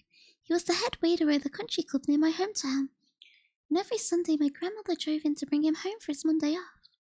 My brother and I alternated going with her, and my grandfather always served Sunday supper to my grandmother, and whichever of us was along if we were regular club guests. He loved introducing me to special tidbits. By the age of 9, I developed a passionate taste for cold vichys soy, and caviar in anchovy paste. The joke was that at my wedding, my grandfather would say I had all the caviar I could eat. It was a joke because I never intended to get married, and even if I did, my grandfather couldn't have afforded enough caviar unless he robbed the country club kitchen and carried it off in a suitcase. Under cover of the clinking of water goblets and silverware and bone china, I paved my plate with chicken slices. Then I covered the chicken slices with caviar thickly, as if I was spreading peanut butter on a piece of bread. And I picked up the chicken slices in my fingers one by one, and rolled them so the caviar wouldn't ooze off, and ate them. I discovered, after a lot of extreme apprehension about what spoons to use, If you're doing something incorrect at a table with a sudden arrogance, as if you knew perfectly well you were doing it properly, you can get away with it, and nobody will think you're bad-mannered or poorly brought up. They'll think you're original and very witty. I learned this trick the day JC took me to lunch with a famous poet. He wore a horrible, lumpy, speckled brown tweed jacket and grey pants, and a red and blue checkered open-threaded jersey in a very formal restaurant full of fountains and chandeliers, where all the other men were dressed in dark suits and immaculate white shirts. This poet ate a salad with his fingers, leaf by leaf, while talking to me about the antithesis of nature and art. I couldn't take my eyes off the pale, stubby-like fingers travelling back and forth from the poet's salad bowl to the poet's mouth, with one dripping lettuce with with one dripping lettuce leaf after another. Nobody giggled or whispered rude remarks. The poet made eating salad with your fingers seem to be the only natural and sensible things to do. None of our magazine editors or the Ladies' Day staff members saw anywhere near me, and Betsy seemed sweet and friendly, and she didn't even seem to like caviar, so I grew more and more confident. When I finished my first plate of cold chicken and caviar, I laid out another. Then I tackled the avocado and crab meat salad. Avocados are my favorite fruit. Every Sunday my grandfather used to bring me an avocado pear hidden at the bottom of his briefcase under 6 soiled shirts and Sunday comments. He taught me how to eat avocado by melting grape jelly and French dressing together in a full saucepan, and filling the cup of pear with the garnet sauce. I felt homesick for that sauce. The crab meat tasted bland in comparison. How was the first show? I asked Betsy, when I was no longer worried about competition over my caviar. I scraped the last few salty black eggs from the dish with my soup sauce soon and licked it clean. It was wonderful, Betsy smiled. They showed us how to make an all-purpose neckerchief out of mink tails and a gold chain, the sort of chain you can get an excellent copy of at Woolworths for $1.98, and Hilda nipped down to the wholesale fur warehouses right afterwards, and bought a bunch of mink tails at a big discount and dropped it in a Woolworths, and stitched the whole thing together coming up on the bus. I peered over at Hilda, who sat on the other side of Betsy. Sure enough, she was wearing an expensive-looking scarf of furry tails fastened on one side by a dangling gilt chain. I never really understood Hilda. She was 6 feet tall, with huge, slanted green eyes and thick red lips and a vacant Slavic expression. She made hats. She was apprenticed to the fashion editor, which set her apart from the more literary ones among us like Doreen and Betsy and I myself, who all wrote columns, even if some of them were only about health and beauty. I don't know if Hilda could read, but she made startling hats. She went to a special school for making hats in New York, and every day she wore a new hat to work, constructed by her own hands out of bits of straw and fur or ribbon and veiling in subtle, bizarre shades. That's amazing, I said. Amazing. I missed Doreen. She would have murmured that. She would have murmured some fine, scolding remark about Hilda's miraculous fur piece to cheer me up. I felt very low. I had been unmasked only that morning by JC herself, and I felt now that all the uncomfortable suspicions I had about myself were coming true, and I couldn't hide the truth much longer. After 19 years of running after good marks and prizes and grants of one sort and another, I was letting up, slowing down, dropping clean out of the race. Why didn't you come along to the first show with us? Betsy asked. I had the impression she was repeating herself, that she'd asked me the same question a minute ago, only I couldn't have been listening. Did you go off with Doreen? No, I said. I wanted to go to the first show, but JC called up and made me come into the office. That wasn't quite true about wanting to go to the show, but I tried to convince myself now that it was true, so I could really be wounded about what JC had done. I told Betsy about how I'd been lying in bed that morning planning to go to the first show. What I didn't tell her was that Doreen had come into my room earlier and said, "What do you want to go to the Assy show for? Letty and I are going to Coney Island, so why don't you come along? Lenny can get you a nice fellow. The day's shot to hell anyhow with that luncheon and then the film premiere in the afternoon, so nobody will miss us." For a minute I was tempted. The show certainly did seem stupid. I have never cared for furs. What I decided to do in the end was lie in bed as long as I wanted to, then go to Central Park and spend the day lying in the grass, the longest grass I could find in that dark, bold, dog-ponded wilderness. I told Doreen I would not go to the show or the luncheon or the film premiere, but that I would not go to Coney Island either. I would stay in bed. After Doreen left, I wondered why I couldn't go the whole way doing what I should anymore. This made me sad and tired. Then I wondered why I couldn't go the whole way doing what I shouldn't, the way Doreen did, and this made me even sadder and more tired. I didn't know what time it was, but I heard the girls bustling and calling in the hall and getting ready for the first show. And then I heard the hall go still, as I lay on my back in bed staring up at the blank, white ceiling. The stillness seemed to grow bigger and bigger until I felt my eardrums would burst with it. Then the phone rang. I stared at the phone for a minute. The receiver shook a bit in its bone-coloured cradle, so I could tell it was really ringing. I thought I might have given my phone number to somebody at a dance or a party and then forgotten clean about it. I lifted the receiver and spoke in a husky, receptive voice. Hello? JC here. JC rapped out with brutal promptitude. I wondered if you happened to be planning to come into the office today. I sank down into the sheets. I couldn't understand why JC thought I'd be coming into the office. We had these mimeographed schedule cards so we could keep track of all our activities, and we spent a lot of the mornings and afternoons away from the office going to affairs in town. Of course, some of the affairs are optional. There was quite a pause. Then I said meekly, I thought I was going to the first show. Of course, I hadn't thought of any such thing, but I couldn't figure out what else to say. I told her I thought I was going to the first show, I said to Betsy, but she told me to come into the office. She wanted to have a little talk with me, and there was some work to do. Oh, Betsy said sympathetically. She must have seen the tears that plopped down into my dessert dish in meringue and brandy ice cream, because she pushed over her own untouched dessert, and I started absently on that when I'd finished my own. I felt a bit awkward about the tears, but they were real enough. JC had said some terrible things to me.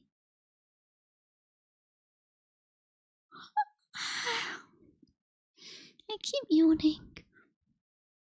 When I made my one entrance into the office at about 10 o'clock, JC stood up and came around her desk to shut the door, and I sat in the swivel chair in front of my typewriter table facing her, and she sat in the swivel chair behind her desk facing me, with the window full of potted plants, shelf after shelf of them, springing up at her back like a tropical garden. Doesn't your work interest you, Esther? Oh, it does. It does, I said. It interests me very much. I felt like yelling the words, as if that might make it more convincing. But I control myself. And seeing the cozy Emma is making me yawn. All my life I told myself studying and reading and writing and working like mad was what I wanted to do. And it actually seemed to be true. I did everything well enough and got all A's. And by the time I made it to college, nobody could stop me. I was college correspondent for the Town Gazette and the editor of the Literally magazine, and the secretary of the Honor Board, which deals with the academic and social offences and punishments, a popular office. And I had a well-known woman poet and professor at the faculty champion me for graduate school at the biggest universities in the East, and promises of full scholarships all the way. And now I was apprenticed to the best editor on any intellectual fashion magazine. And what did I do but balk and balk like a dull heart horse? I'm very interested in everything. The words felt like a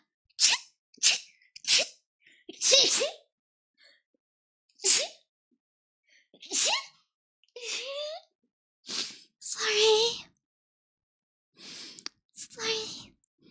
Thank you.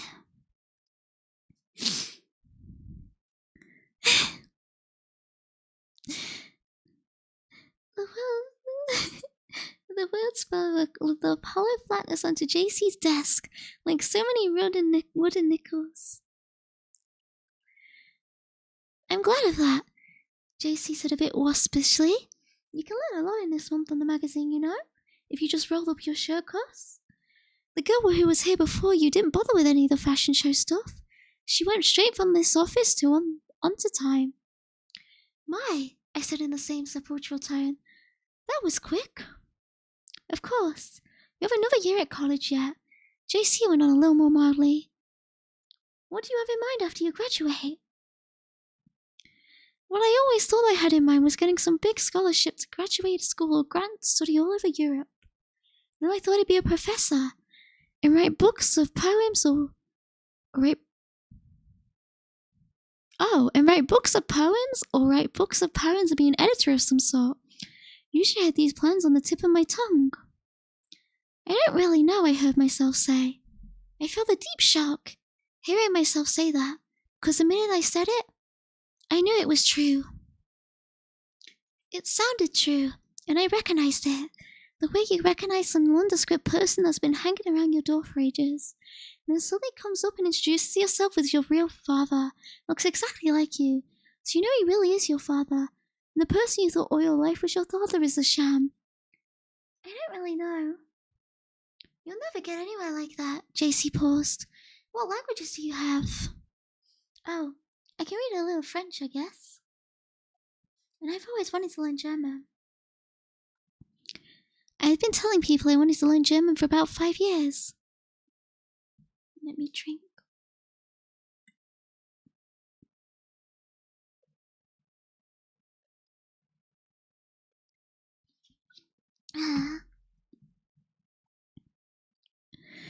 My mother spoke German during her childhood in America and was stoned for it during the First World War by the children at school. My German-speaking father, dead since I was 9, came from some manic depressive hamlet in the black heart of Prussia. My younger brother was at that moment on the experiment in international living in Berlin and speaking German like a native. What I didn't say was that each time I picked up a German dictionary or a German book, the very sight of those dense, black, barbed wire letters made my mind shut like a clam. I've always thought I liked going to publishing. I tried to recover a thread that might lead me back to my old brag salesmanship. I guess what I'll do is apply at some publishing house. You ought to read French and German, JC said mercilessly, and probably several other languages as well. Spanish and Italian, better still, Russian. Hundreds of girls flood into New York every June thinking they'll be editors. You need to offer something more than the run-of-the-mill person. You better learn some languages. I hadn't the heart to tell JC there wasn't one scrap of space on my senior year scheduled to learn languages in. I was taking one of those honors programs that teaches you to think independently, except for a course in, oh no. I'm going to butcher these, apologies, I've never been able to pronounce them. In Tolstoy and Dostoevsky and a seminar in advanced poetry composition. I would spend my whole time writing on some obscure theme in the works of James Joyce. I hadn't picked out my theme yet, because I hadn't got around to reading Finnegan's Wake. My professor was very excited about my thesis and promised to give me some leads on images about twins. I'll see what I can do, I told JC. I probably might just fit in one of those double-barreled accelerated courses in American elementary German they've rigged up. I thought at the time I might actually do this. I had a way of perspecting my class dean to let me do irregular things. She regarded me as a sort of interesting experiment. At college, I had to take a required course in physics and chemistry. I'd always taken a course in botany and been done very well. I never answered one test question wrong the whole year. For a while, I toyed with the idea of being a botanist and studying the wild grasses in America or the South American rainforests, because you can win big grants to study offbeat things like that in queer areas much more easily than winning grants to study art in Italy or English in England. There's not much competition. Botany was fine, because I love cutting up leaves and putting them under the microscope and drawing diagrams of bread mold and the odd heart-shaped leaf in the sex cycle of the fern. It seemed so real to me. The day I went into physics class, it was death. A short, dark man with a high, lisping voice, named Mr. Manzi, stood in front of the class in a tight blue school suit, holding a little wooden ball. He put the ball on a steep groove slide and let it run down to the bottom. Then he started talking about lead and Then he started talking about let A equal acceleration and let T equal time. And suddenly he was scribbling letters and numbers and equal signs all over the blackboard, and my mind went dead. I took the physics books back to my dormitory. It was a huge book on porous, mimeograph paper, 400 pages long, with no drawings or photographs, only diagrams and formulas. Between brick red cardboard covers, this book was written by Mr. Manzi to explain physics to college girls. If it works on us, he would try to have it published. While I studied those formulas, I went to class and watched balls roll down slides and listened to bells ring. By the end of the semester, most of the other girls had failed and I had a straight A. I heard Mr. Manzi saying to a bunch of the other girls who were complaining that the course was too hard, "No, it can't be, because one girl got a straight A." "Who is it? Tell us," they said. But he shook his head and didn't say anything, gave me a sweet little conspiring smile.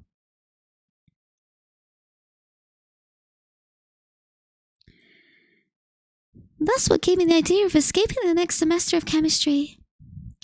I may have made a straight A in physics, but I was panic-struck. Physics made me sick the whole time I learned it. What I couldn't stand was the shrinking everything into letters and numbers, instead of leaf shapes and the large diagrams of the holes.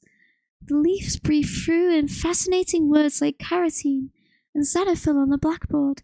There were these hideous, cramped, scorpion-lettered formulas in Mr. Manzi's red chalk. I knew chemistry would be worse, because I've seen a big chart of the 90-odd elements hung up in the chemistry lab, and all the perfectly good words like gold and silver and cobalt and aluminium were shortened to ugly abbreviations with different decimal numbers after them. If I had to strain my brain with any more of that stuff, I would go bad. I would fade outright. It was only by a horrible effort of will that I dragged myself through the first hour of the year. So I went to my class team with a clever plan.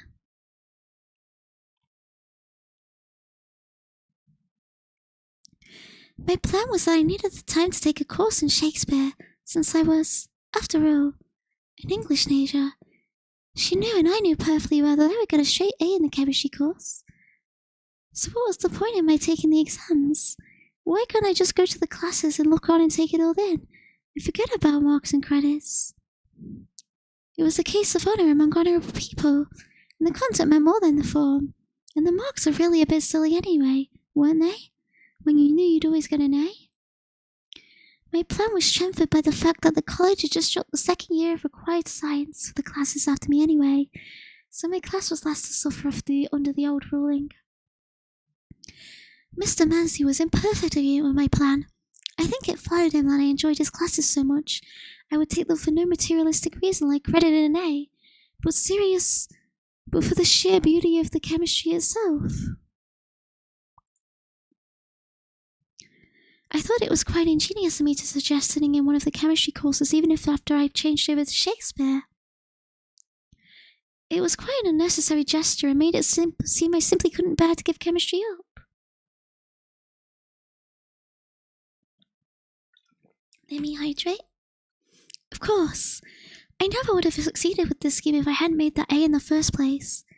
And if my class dean had known how scared and depressed I was, now seriously I contemplated desperate remedies, such as getting a doctor's certificate that I was unfit to study chemistry.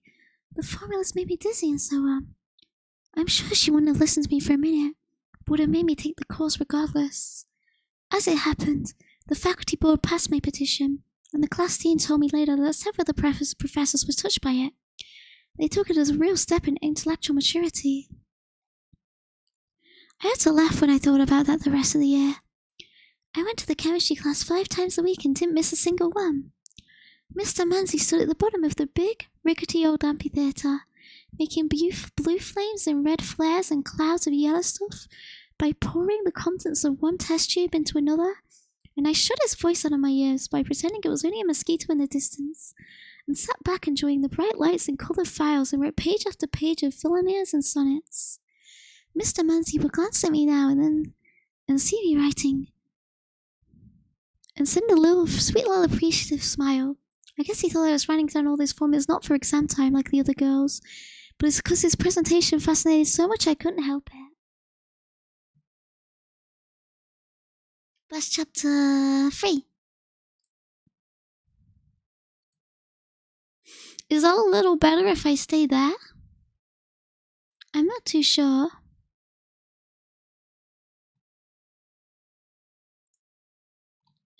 Also, I'm back. Hey, Paneko. Hey, Siggy. Hey, Sirius. Hello. Hey, Kira. Is this QB coded ASMR, do you guys think? Is that true? Is it real?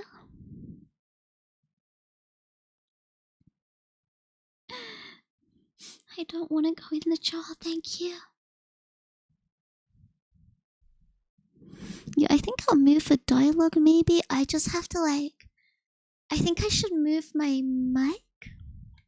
Yeah, I'll do a recap. I'm just gonna mute a second. I think I need to move my mic down. I think that's a bit better. I was moving to the side a bit more than I think I needed to because my mic is like right in front of my mouth otherwise. But now it's okay, I think. If it still picks up fine. What is engineering but applied physics really the singularities of strike? Are they? Are they? But yeah, the ASMR is now though. Is it not? But yeah, let me attempt to do a recap. So she's going to university. The book right now is about her times at university in New York. She goes to to fashion school. That last bit I think was primarily just about her going to her classes and hating her teachers, not her teachers, her boss. Is she a schizo yet? Not quite yet. Not quite yet. But yeah, right now that chapter was just about her undergraduate stuff and how she was she has nothing she wants to do and she ends up pushing all her friends away in the previous chapters, really. Even if she wants to be around them.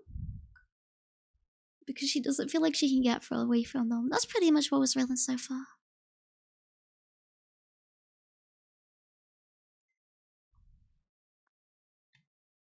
But yeah, really, Rio,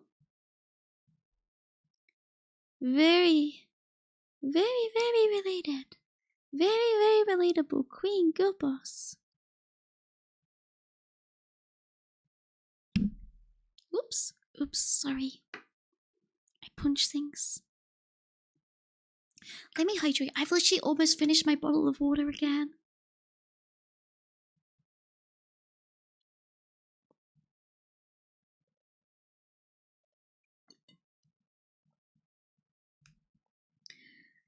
I have things. Shut up. I'm starting to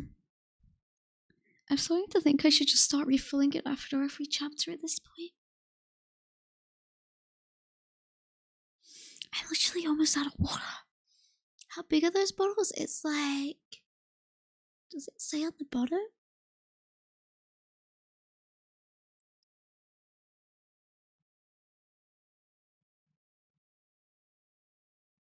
I wonder if it would say.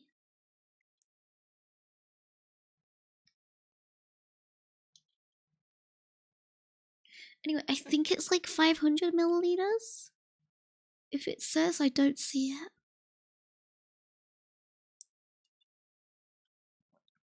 Get all those discarded bottles and fill them up with water? The issue isn't drinking water, the issue is it makes me need to BRB.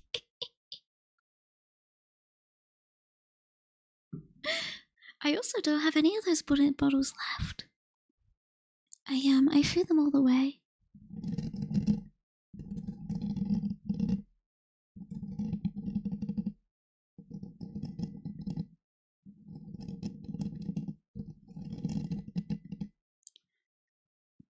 There's a chance it's 750. Oops, sorry. There's a chance it's 750. But I don't know. I wouldn't know without measuring it, really. Yeah, exactly. The need to BRB. It's very difficult to avoid, okay? It's it's the worst. I think I might do it in a minute because I need to fill up my bottle.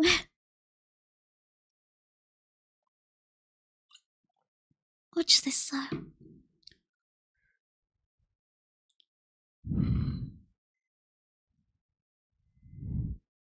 Just don't put the Sanrio girl on. Yeah, I think I muted it, but I'm like a bit scared I didn't. So I didn't switch over to it because I'm a little nervous. What if I didn't mute? What if it didn't say muted? Yeah, it would be too loud. The whiplash would be a lot.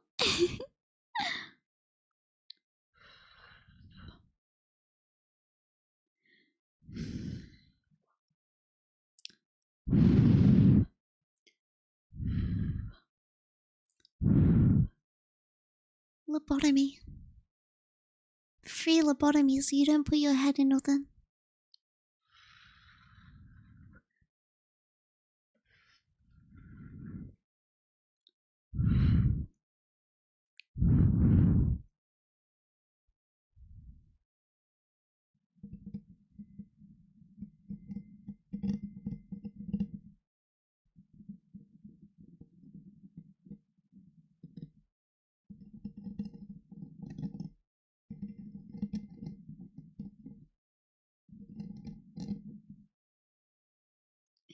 If you really is hydrating yourself in the plant growing in a piss pot, go away.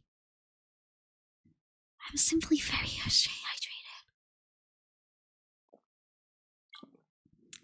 For some reason, reading like is harder on your voice than like shouting. I don't know how that's happened.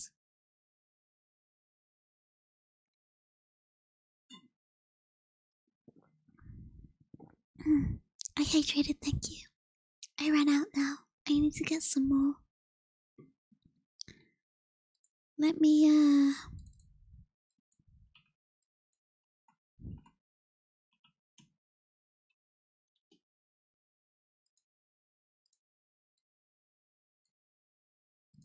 That's better than accidentally opening some of your girls. Be right back.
Pa.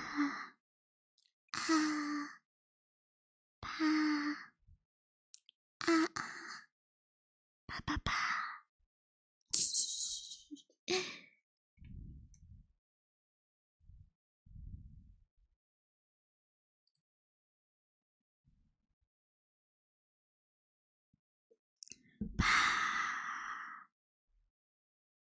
I want to time you out for that message, but my keyboard is too loud. I guess you're just tensing your vocal cords to whisper or narrowing your throat to lower the amount of air. I guess it's also I'm concentrating to try and speak like this. I'm very bad at it, but I'm trying. It probably contributes it. He was always conscious, an entity of its own. You think I'm puppeting a doll? Am I a demon? Am I a demon? Timing out? I should. I really should. The consequences are necessary. Hi, Papa. What did you miss? I refilled my water again.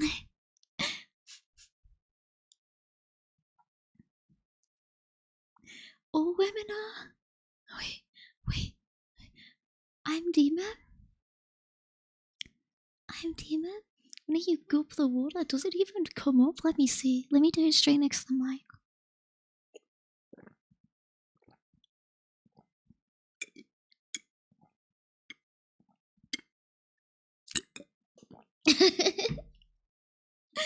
We drinking the water.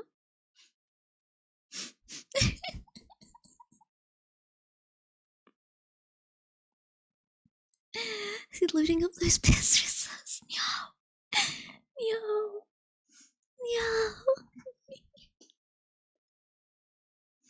Being extra loud there for the youths. I drank furiously. Drinking with great anger. Simple as right. Can you swish the water in your mouth? Oh no, that feels grim. Shrimp less. Be angry. Be furious. By Jove. Real. Very real. Okay.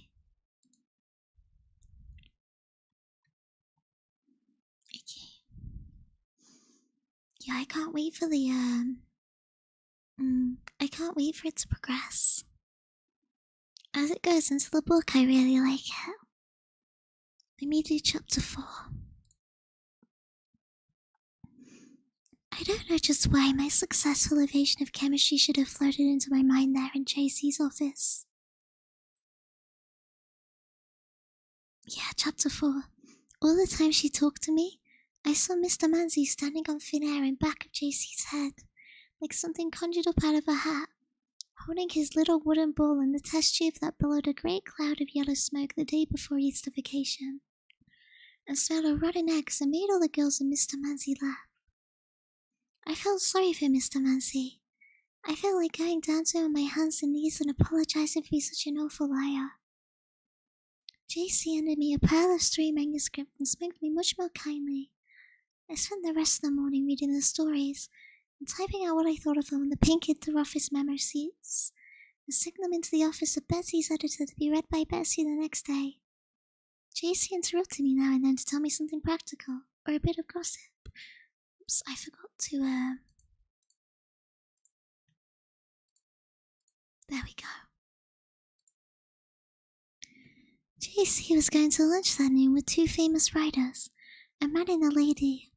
The man had just sold 6 short stories to the New Yorker, and 6 to JC. This surprised me, as I didn't know magazines brought stories in lots of 6, and I was staggered by the thought of the amount of money 6 stories would probably bring in. JC said she had to be very careful at this lunch, because the lady writer wrote stories too, but she had never had any in the New Yorker, and JC had only taken 1 for her in 5 years. JC had to flatter the more famous man at the same time as she was careful to not hurt the less famous lady. When the cherubs in JC's French wall clock waved their wings up and down and put their little gilt trumpets to their lips and pinged out 12 notes one after the other, JC told me I'd done enough work for the day, and to go off to the Ladies' Day Ball tour and banquet and to the film premiere. She would see me bright and early tomorrow. Then she slipped her suit jacket over her lilac blouse, pinned a hat of imitation lilacs on the top of her head, powdered her nose briefly, and adjusted her thick spectacles. She looked terrible, but very wise.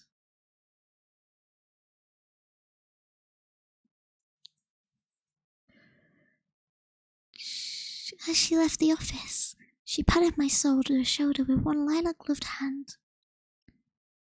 Don't let the wicked city let you down.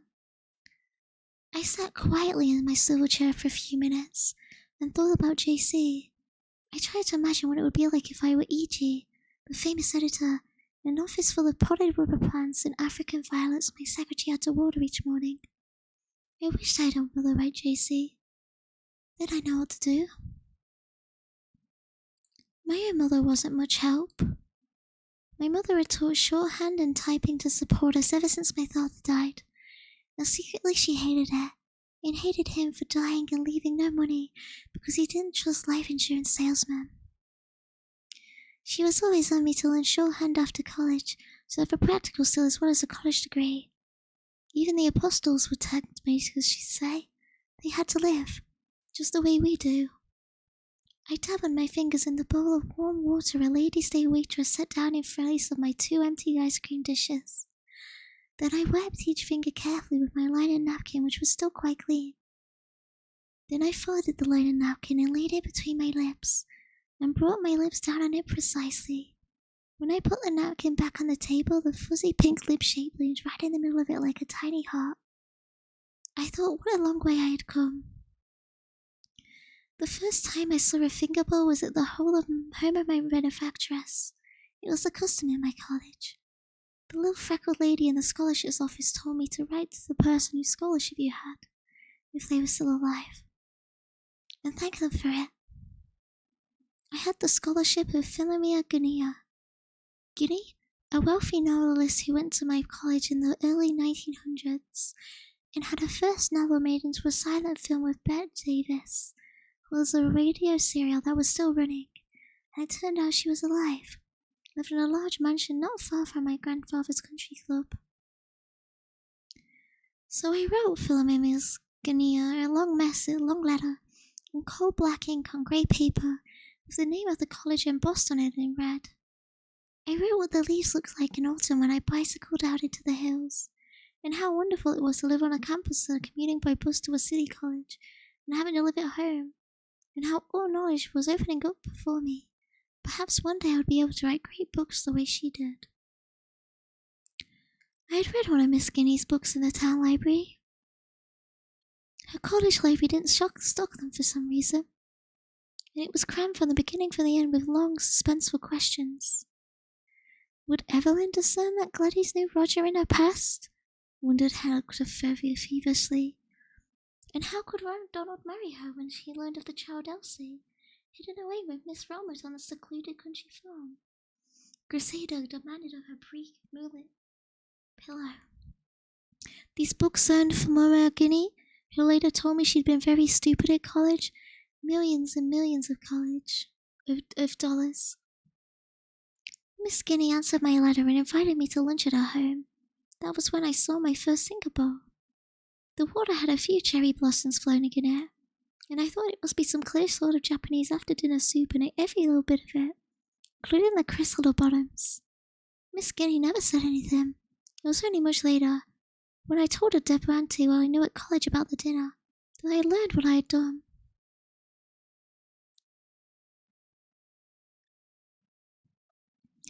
When we came out of the suddenly lit interior of the Ladies' Day offices, the streets were grey and fuming with rain. It wasn't the nice kind of rain that rinses you clean, but the sort of rain I imagine they must have in Brazil. It flew straight down from the sky in drops the size of coffee saucers, and hit the hot sidewalks with a hiss that sent clouds of steam raving up from the gleaming, dark concrete. My secret hope of spending the afternoon alone in Central Park died in the class egg beater of Ladies' Day's revolving doors. I found myself spewed out through the warm rain into the dim, throbbing cave of a cab, together with Betsy and Hilda and Emily Ann Offenbach, a prim little girl with a bun of red hair and a husband, and 3 children in Teaneck, New Jersey. The movie was very poor. It starred a nice blonde girl who looked like June Allison, but was really somebody else, and a sexy black-haired girl who looked like Elizabeth Taylor but was also somebody else, and 2 big, broad-shouldered boneheads with names like Rick and Jill. It was a football romance, and it was in Technicolor. I hate Technicolor. Everybody in Technicolor movies seems to be obliged to wear a lurid new costume in each scene, and to stand around like a clothes horse with a lot of very green trees, or very yellow wheat, or very blue ocean rolling for miles and miles in every direction.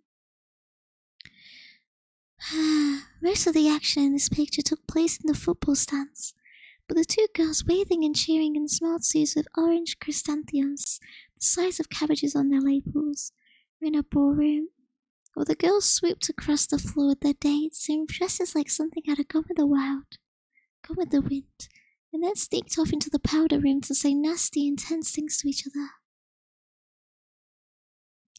Finally, I could see the nice girl was going to end up with a nice football hero, and the sexy girl was going to end up with a nobody, because the man named Gil had only wanted a mistress and not a wife all along, and was now packing off to Europe on a single ticket.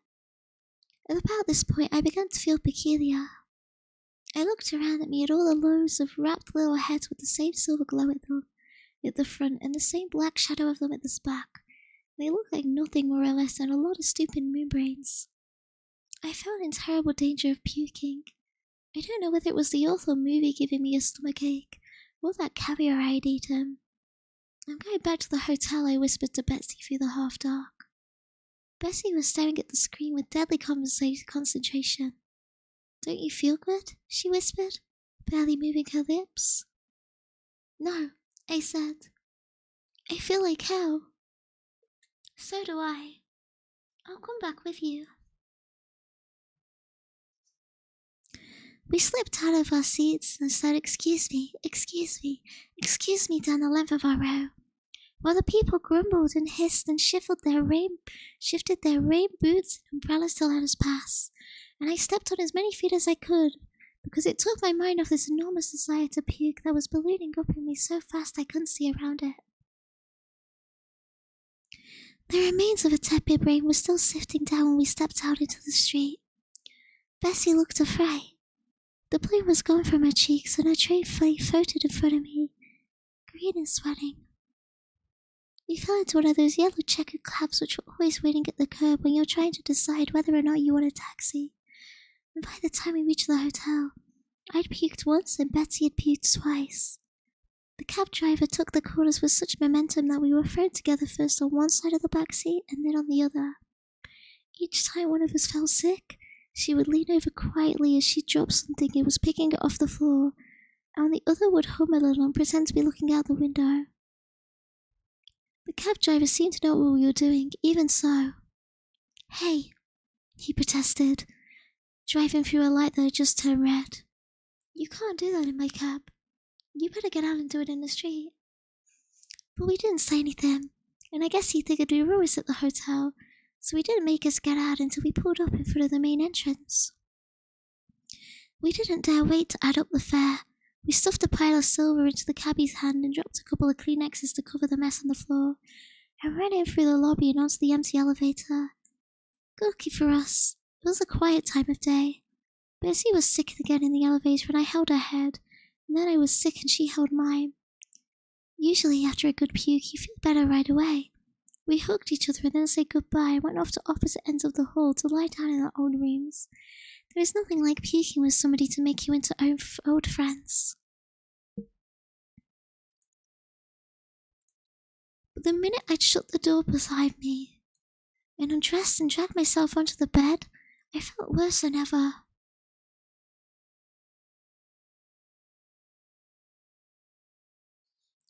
I felt I just had to go to the toilet. I strolled into my white bathrobe with the blue cornflowers on it and staggered down into the bathroom. Bessie was already there. I could hear her groaning behind the door, so I hurried on around the corner to the bathroom in the next wing. I thought I would die, it was so far. I sat on the toilet and leaned my head over the edge of the wash bowl, and I thought I was losing my guts and my dinner broth. Sickness rolled through me in great waves. After each wave it would fade away and leave me limp as a wet leaf, and shivering all over, and then I would feel it rising up in me again, and the glittering white torture chamber towels under my feet and over my head, and on all four sides closed in and squeezed me into pieces. I don't know how long I kept at it. I let the cold water in the bowl go on running loudly with the stopper out, so anybody who came by would think I was washing my clothes. And then when I felt reasonably safe, I stretched out on the floor and lay quite still. I didn't seem to be summer anymore. I could feel the winter shaking my bones and banging my teeth together, and the big white hotel towel I dragged down with me lay under my head as numb as a snowdrift. I thought it very bad manners for anyone to pound on a bathroom door the way some other person was pounding. They could just go round the corner and find another bathroom the way I had done and leave me in peace. But the person kept banging and pleading with me to let me in, and I thought I dimly recognized her voice. It sounded a bit like Emily Ann Muffenbach. "Just a minute," I said then. My words bungled out thick as molasses. I pulled myself together and slowly rose and flushed the toilet for the 10th time, and slopped the bowl clean and rolled up the towel so the vomit stains didn't show very clearly, and locked the door and stepped out into the hall. I knew it would be fatal if I looked at Emily Ann or anyone else, so I fixed my eyes glassily on a window that swam at the end of the hall, and put one foot in one of the other. The next thing I had was a view of somebody's shoe. It was a stout shoe of cracked black leather and quite old, with tiny air holes and a scallop pattern over the toe and dull polish, and it was pointed at me. It seemed to be placed on a hard green surface which was hurting my right cheekbone. I kept very still, waiting for a clue that would give me some notion of what to do. A little to the left of the shoe I saw a vague hint of blue cornflowers on a white ground, and this made me want to cry. It was the sleeve of my own bathroom I was looking at, and in my lay hand was pale as a cod at the end of it. "She's all right now." The voice came from a cool, rational region far above my head. For a minute I didn't think there was anything strange about it, and then I thought it was strange. It was a man's voice, and no men were allowed to be at our hotel at any time of the night or day. "How many others are there?" the voice went on. I listened with interest. The floor seemed wonderfully solid. It was comforting to know I had fallen and could fall no farther. 11, I think," a woman's voice answered. I figured she must belong to the black shoe. "I think there's 11 more of them, but one's missing, so there's only 10. Well, you get this one to bed and I'll take care of the rest." I heard a hollow boom in my right ear that grew fainter and fainter. Then a door opened in the distance, and there were voices and groans, and the door shut again. 2 hands slid under my armpits, and the woman's voice said, Come, lovely, we'll make it yet." And I felt myself being half lifted, and slowly the doors began to move by one, till we came to an open door and went in. The sheet on my bed was folded back, and the woman helped me lie down and covered me up to the chin and rested for a minute in the bedside armchair, fanning herself with one plump pink hand. She wore gilt-rimmed spectacles and a white nurse's hat. "Who are you?" I asked in a fake voice. "I'm the hotel nurse." "What's the matter with me?" "Poisoned," she said briefly. "Poisoned? The whole lot of you? I ain't never seen anything like it. Sick here, sick there. Whatever have you young ladies been stuffing yourselves with?" "Is everybody else sick too?" I asked with some hope. "The whole of your lot," she affirmed with relish. "Sick of dogs and crying for ma." The room hovered around me with great gentleness, as if the chairs and the tables and the walls were withholding their weight out of sympathy for my sudden frailty. The doctor's giving you an injection, the nurse said from the doorway. You'll sleep now. And the door took her place like a sheet of blank paper. Then a larger sleep of paper took the place of the door, and I drifted towards it and smiled myself to sleep.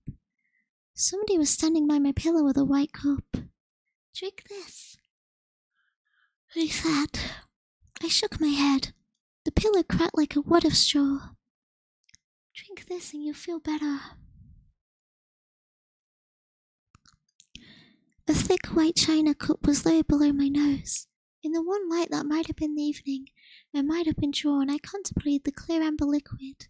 Pads of butter floated on the surface, and a faint chickeny aroma fumed up to my nostrils.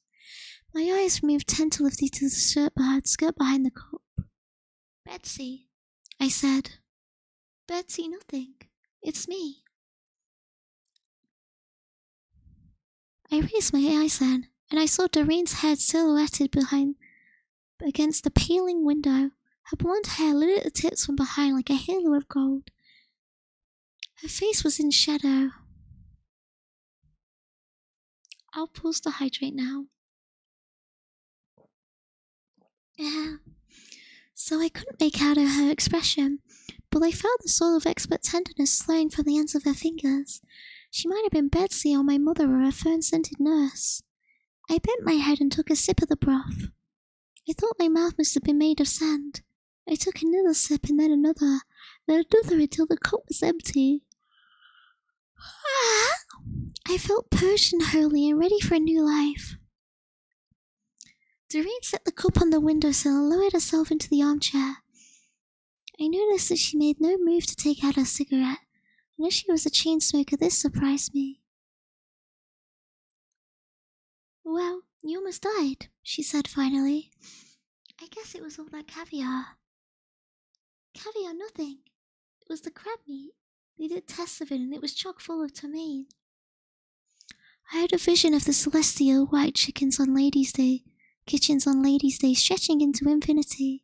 I saw avocado pear after avocado pear being stuffed with crab meat and mayonnaise and photographed under brilliant lights. I saw the delicate pink bottle claw meat poking seductively through its blanket of mayonnaise, and the blonde yellow pear cup with its rim of alligator green cradling the whole mess. Poison. Who did tests? I thought the doctor might have pumped somebody's stomach and then analysed what he found in his hotel laboratory. Those dodos on Ladies' Day. As soon as you all started keeling over like ninepins, somebody called into the office. And the office called across to Ladies' Day and they did tests and everything left over from the big lunch. Ha! Ha! I echoed hollowly. It was good to have Doreen back. They sent presents, she added. They're in a big carton out in the hall.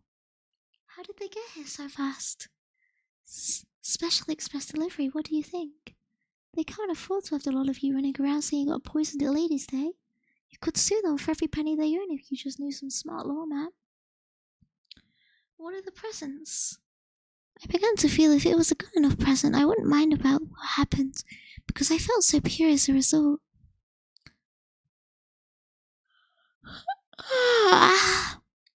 Nobody's opened the box yet. They're all out flat. I'm supposed to be carting suit into everybody, seeing if I'm the only one on this feet. But I brought you yours first. See what the present is, I begged. Then I remembered and said, I have a present for you as well. Doreen went out into the hall. I could hear her rustling about for a minute and then the sound of paper tearing. Finally she came back carrying a thick book with a glossy cover and people's names printed all over it. The 30 best short stories of the year. She dropped the book into my lap. There's 11 more of them out there in that box. I suppose they thought it would give you something to read while you were sick. She paused. Where's mine? I fished into my pocketbook and handed Doreen the mirror with her name and the daisies on it. Doreen looked at me and I looked at her and we both burnt out laughing. You can have my soup if you want, she said. They put 12 soups on the tray by mistake, and Lenny and I stuffed down so many hot dogs while we were waiting for the rain to stop I couldn't eat another mouthful. Bring it in, I said. I'm starving. Okay, that's 4. That's 4. Benja, thank you for the follow. Thank you. I'm back. that's for. I keep yawning.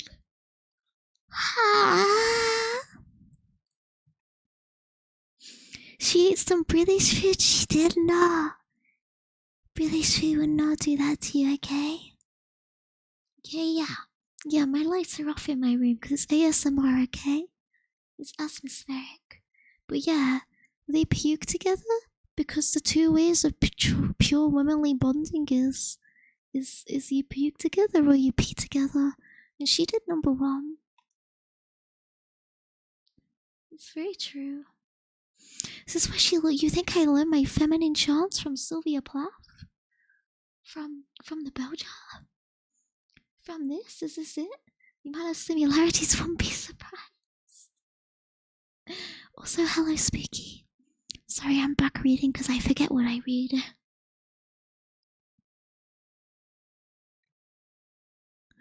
Something about the dialogue and the way the story is. Not the prose, but something else is oddly nostalgic. Well, not nostalgic, but like how you remember non-kid stories sounded as a young kid. That makes sense.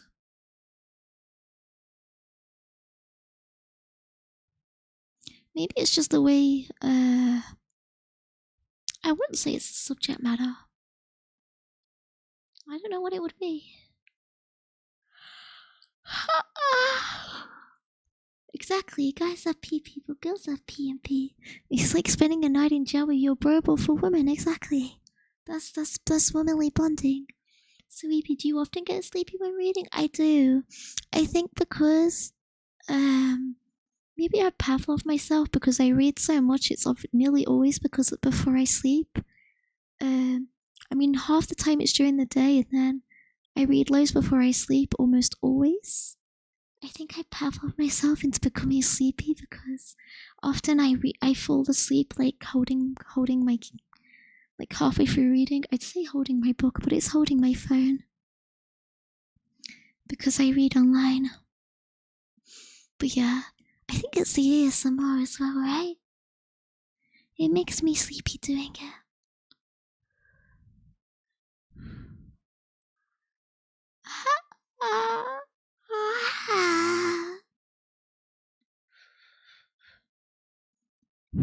Oops, that was too loud. She's escaped the doomskull trap only to trip into the reading pitfall. It's so over. I've been doing this my whole life. I just fall asleep reading. I can't escape. Your yawning is contagious. I can't stop though. I'm trying to not do it, but I think the more I try not to yawn, the more I end up yawning.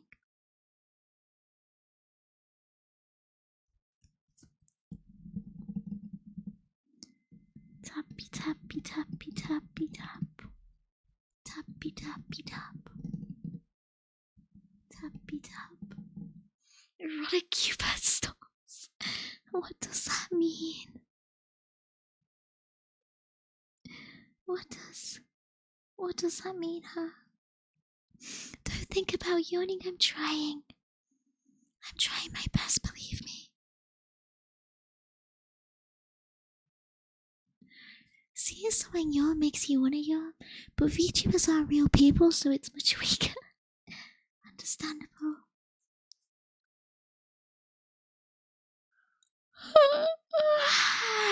Stop talking about yawning. Please.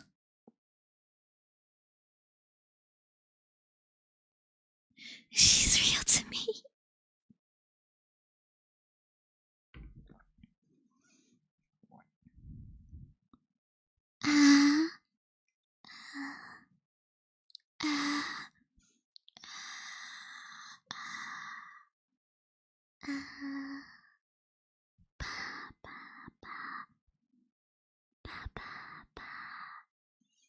She was called me, but that vile black magic ain't gonna work. Me, black magic? It's so comfy I could fall asleep. Me too. Me too. Back for reading before you fall asleep. Okay. Yes, boss. Yes, boss. Chapter 5. Minichi, thank you for the follow. Thank you very much. Combat it by... Thank you, Mr. Jenny. Combat it by wearing uncomfortable trousers. No, I'm too warm. I'll wear my shorts and my shorts only because I broke my fan. I'm super warm because I haven't gone outside to get a new one. Hello, Mini. Jenny, not Smurf comfort. Did you believe I'm my own Jenny? Do you think I do that? Okay. Chapter 5. It's 7 the next morning. The telephone rang. Slowly I swam up from the bottom of a black sleep. I already had a telegram from JC stuck in my mirror, telling me not to bother to come into work but to rest for a day and get completely well. How sorry she was about the bad crab me. So I couldn't imagine who would be calling. I reached out and hitched onto the receiver onto my pillow, so the mouthpiece rested on my collarbone and the earpiece lay on my shoulder. Hello? A man's voice said. Is that Esther Greenwood? I thought I detected a slight foreign accent. It certainly is, I said. This is Constantin something or other. I couldn't make out the last name, but it was full of S's and K's. I didn't know any Constantin, but I hadn't the heart to say so. Then I remembered Miss Willard and a simultaneous interpreter. Of course, I cried, sitting up and clutching the phone to me with both hands. I'd never have given Miss Willard credit for introducing me to a man named Constantin. I collected men with interesting names. I already knew a Socrates. He was tall and ugly and intellectual, and the son of some big Greek movie producer in Hollywood, but also a Catholic, which ruined it for both of us. In addition to Socrates, I knew a white Russian named Attila at the Boston School of Business Administration. Gradually I realized that Constantin was trying to arrange a meeting for us later in the day. Would you like to see the UN this afternoon?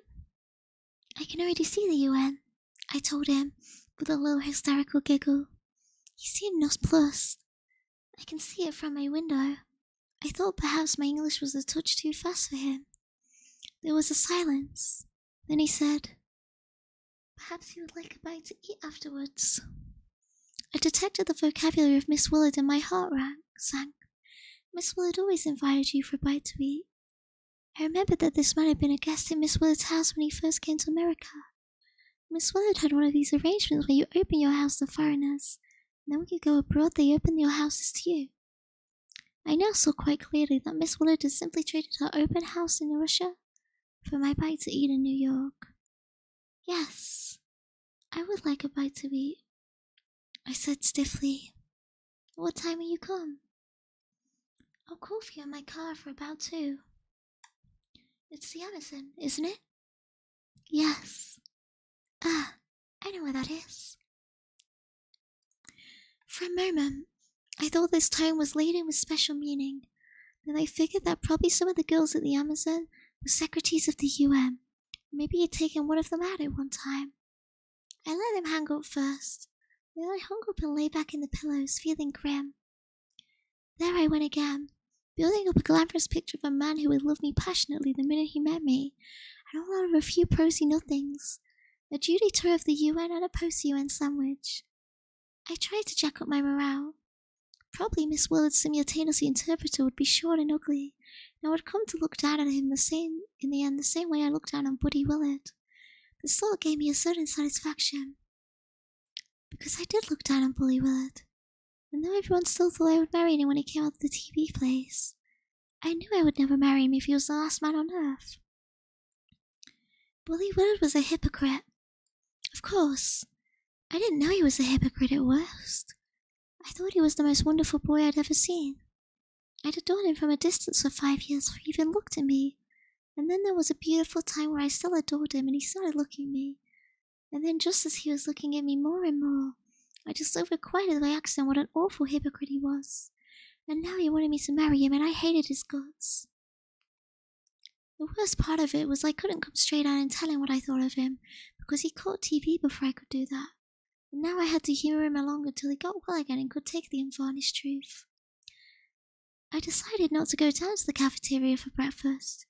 It would only mean getting dressed, and what was the point of getting dressed if you were staying in bed for the morning? I could have called down and asked for a breakfast tray in my true room, I guess, but then I would have to tip the person who brought it up, and I never knew how much to tip. I had some very unsettling experiences trying to tip people in New York. When I first arrived at the Amazon at Dwarffish, a bald man in a bellhop's uniform carried my suitcase up in the elevator and unlocked my room for me. Of course, I rushed immediately to the window and looked out to see what the view was. After a while, I was aware of this bellhop turning on the hot and cold taps in my washroom and saying, "This is the hot, and this is the cold," and switching on the radio and telling me the names of all the New York stations, and I began to get uneasy. So I kept my back to him and said firmly, "Thank you for bringing up my suitcase." Thank you, ha." He said in a very nasty, insinuating tone. Before I could wheel round to see what he'd come over him, he was gone, shutting the door behind him in a cool road slam. Let me drink.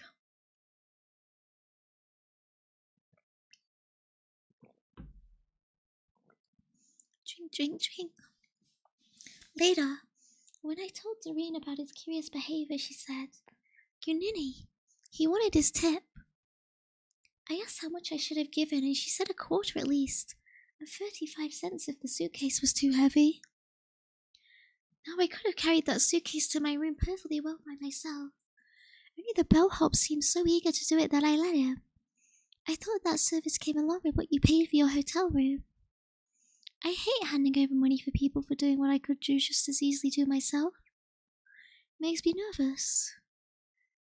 Doreen said 10% was what you should tip a person, but I somehow never had the right change, and I felt awfully silly giving someone $50 and saying, 15 cents of this is a tip for you. Please give me 35 cents back. The first time I took a taxi in New York, I tipped the driver 10 cents. The fare was $1, so I thought 10 cents was exactly right and gave the driver my dime with a little fluorescent smile. But he only held it in the palm of his hand and stared at it. And when I stepped out of the cab, hoping I had not handed him a Canadian dime by mistake, he started yelling, "Lady, I got a gift like you and everyone else," in a loud voice, which scared me so much I broke into a run. Luckily, he was stopped at a traffic light, or I think he would have driven along beside me yelling in that embarrassing way. When I asked Noreen about this, she said the tipping percentage might have risen from 10 to 15% since she was last in New York. Either that, or that particular cab driver was an out-and-out louse. I reached for the book for the people from the deities they had sent. When I opened it, a card fell out. The front of a card showed a poodle in a flowered bed jacket sitting in a poodle basket with a sad face, and the inside of the card showed a poodle lying down in the basket with a little smile, sound asleep under an embroidered sample that said, "You'll get well best with lots and lots of rest." Above the card someone had written, "Get well quick, from all of your good friends at Ladies' Day," in lavender ink. I flipped through one story after another until I finally came to a story about a fig tree. This fig tree grew on a green lawn between the house of a Jewish man and the convent, and the Jewish man and the beautiful dark nun kept meeting at the tree to pick the right figs, until one day they saw an egg hatching in a bird's nest on the branch of the tree. As they watched the little bird peck its way out the egg, they touched the back of their hands together. Then the nun didn't come out to pick figs in the Jewish man anymore, but the mean-faced Catholic kitchen maid came to pick them instead, and counted up the figs the man picked after they were both through, to make sure he hadn't picked any more than she had, and the man was furious. I thought it was a lovely story, especially the part about the fig tree in winter under the snow, and then the fig tree in spring with all the green fruit. I felt sorry when I came to the last page. I wanted to crawl in between those black lines of print the same way you crawl through a fence, and go to sleep under that beautiful big green fig tree. It seemed to me Buddy Willard and I were like that Jewish man and that nun, though of course you weren't Jewish or Catholic but Unitarian. We had met together under our own imaginary fig tree. What we had seen wasn't a bird coming out of an egg, but a baby coming out of a woman. Then something awful happened and we went our separate ways. As I lay there in my white hotel bed feeling lonely and weak, I thought that Buddy Willard lay even lonelier and weaker than I was in that sanatorium in the Adirondacks. And I felt like a heel of the worst sort. In his letters, Buddy kept telling me about how he was reading poems like a poet, who was also a doctor, and how he'd found out about some famous Russian short story writer who had been a doctor too. So maybe doctors and writers could get along fine after all. Now this was a very different tune from what Buddy Willard had been singing all the 2 years we were getting to know each other. I remember the day he smiled at me and said, "Do you know what a poem is, Esther?" "No." "What?" I said. "A piece of dust." And he looked so proud of having thought of this, I just stared at his blonde hair and his blue eyes and his white teeth. And he had a very long, strong, white teeth, and said, "I guess so." It was only in the middle of New York a whole year later that I finally thought of an answer to that remark. I spent a lot of time having imaginary conversations with Buddy Willard. He was a couple years older than I was and very scientific, so he can always prove things. When I was with him, I had to work to keep my head above water. These conversations I had in my mind are usually repeated at the beginning of conversations I had with Buddy. Only they finished with me answering him back quite sharply, instead of just sitting around saying, "I guess so." Now lying on my back in bed, I imagine Buddy saying, "Do you know what a poem is, Esther?" "No." "What?" I would say, "A piece of dust." And then just as if he was smiling and trying to look proud, I would say, "So are the cadavers you cut up. So are the people you think you're curing. They're dust as dust as dust. I reckon a good poem lasts a whole lot longer than 100 of those people put together." And of course Buddy wouldn't have an answer to that, because what I said was true. People were made of nothing so much as dust, and I couldn't see that dodging all this dust was a bit better than writing poems people would remember, and repeat to themselves when they were unhappy and sick and couldn't sleep. My trouble was I took everything Buddy would have told me as the honest to God truth. I remember the first night he kissed me. It was after the Yale Junior Prom. It was strange, the way Buddy invited me to that prom. He popped into my house out of the blue one on Christmas vacation, wearing a thick white turtleneck sweater and looking so handsome. I could hardly stop staring and said, "I might drop over to see you at college someday, okay?" I was flabbergasted. I only saw Buddy at church on Sundays when we were both home from college, and in the distance, and I couldn't figure out what had put it in his head to run over and see me. He'd run the 2 miles between our house for cross-country practice, he said. Of course, our mothers were good friends. They had gone to school together and then both married their professors and settled down in the same town. But Buddy was always off on a scholarship at prep school in the fall, learning money by finding blister rust in Montana in the summer, so our mothers being old school chums really didn't matter a bit. After his sudden visit, I didn't hear a word from Buddy until one fine Saturday morning in early March.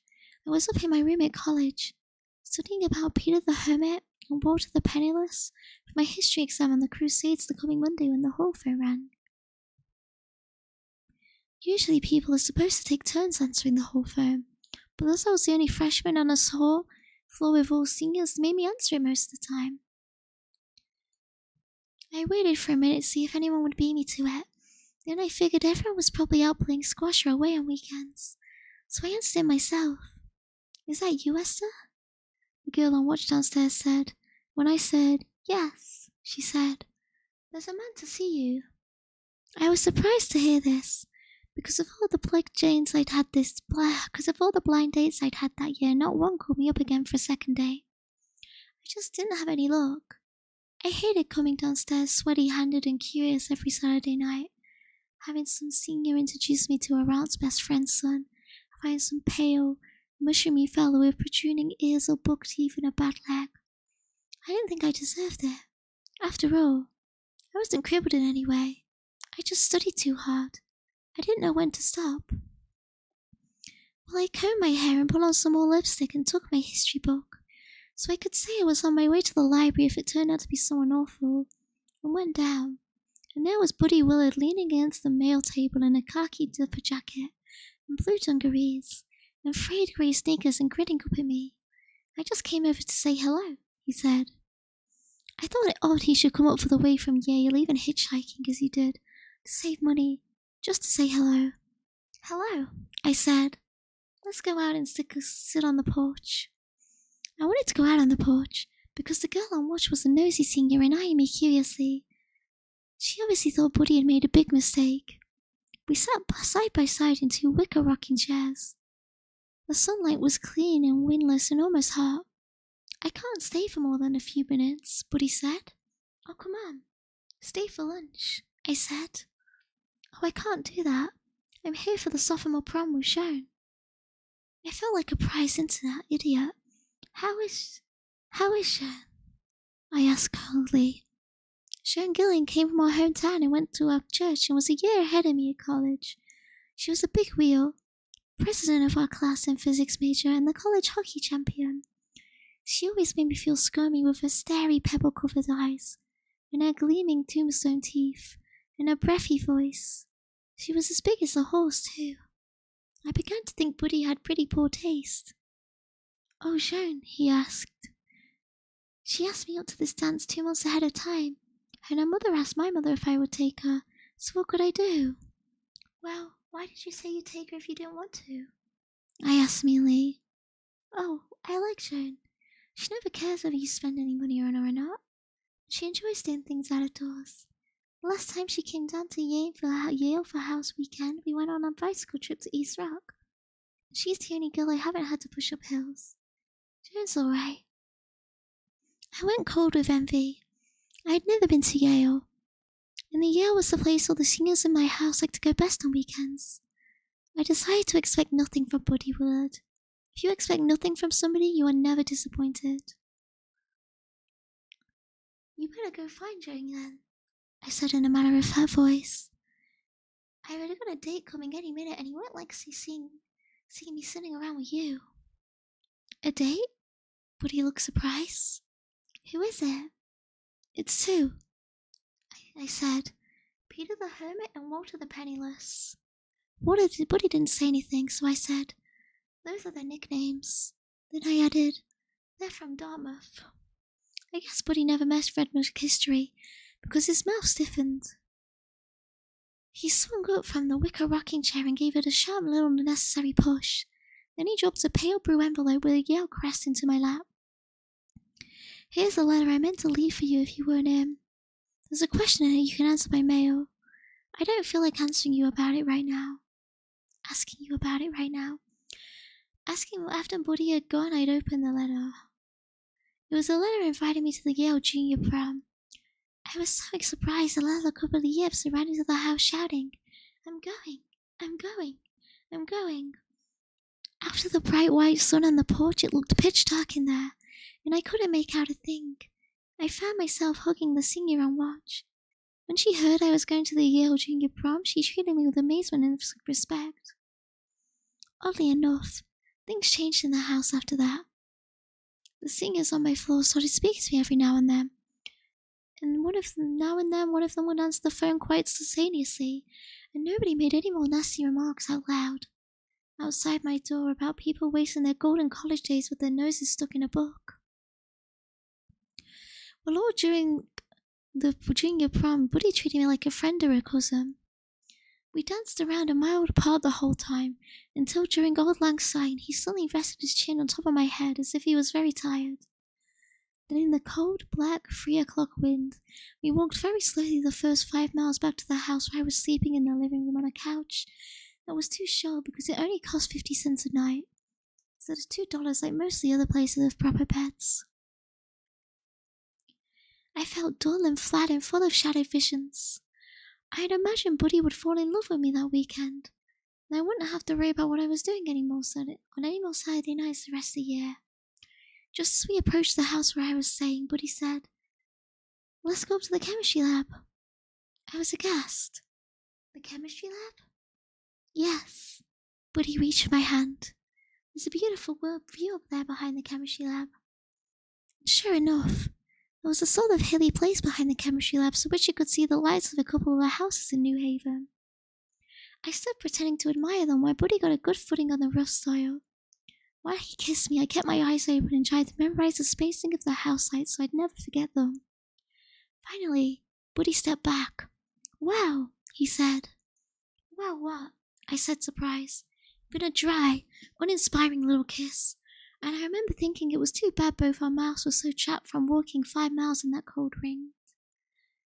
"Wow, it makes me feel terrific to kiss you." I modestly didn't say anything. "I guess you go out with a lot of boys," Buddy said then. "Well, I guess I do. I thought I must have gone out with a different boy for every week in the year." "Well, I have to study a lot." "So do I put in hastily. I have to keep my scholarship after all. Still, I think I can manage to see you every third weekend." "That's nice." I was almost fainting and dying to get back to college and tell everybody. Buddy kissed me again in front of the house steps. And the next fall, when his scholarship to medical school came through, I went there to see him instead of to Yale. And it was there I found out how he'd fooled me all of those years. What a hypocrite he was. I found out on the day we saw the baby born.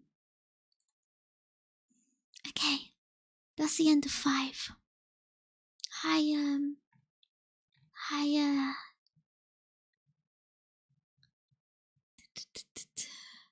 guys. Hi VTuber, good morning. Good morning.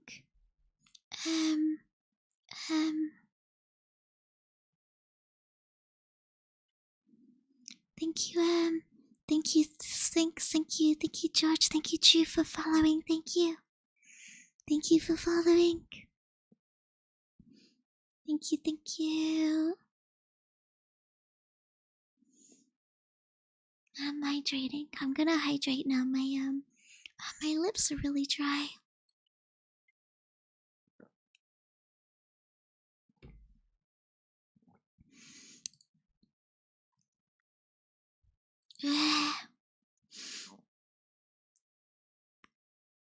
That's better. That's better. I'm actually a bit worried I'll fall asleep halfway through reading one of the chapters. 3 times 4 is 12, so not gonna have for 12 or 20 hours. You think I could handle if I'm streaming for 20 hours? It's cause I've fallen asleep, okay? It's cause I fell asleep mid-chapter. That's the only time you're getting it. Other than that, it won't happen. Goop, get hydrated, I will. I will.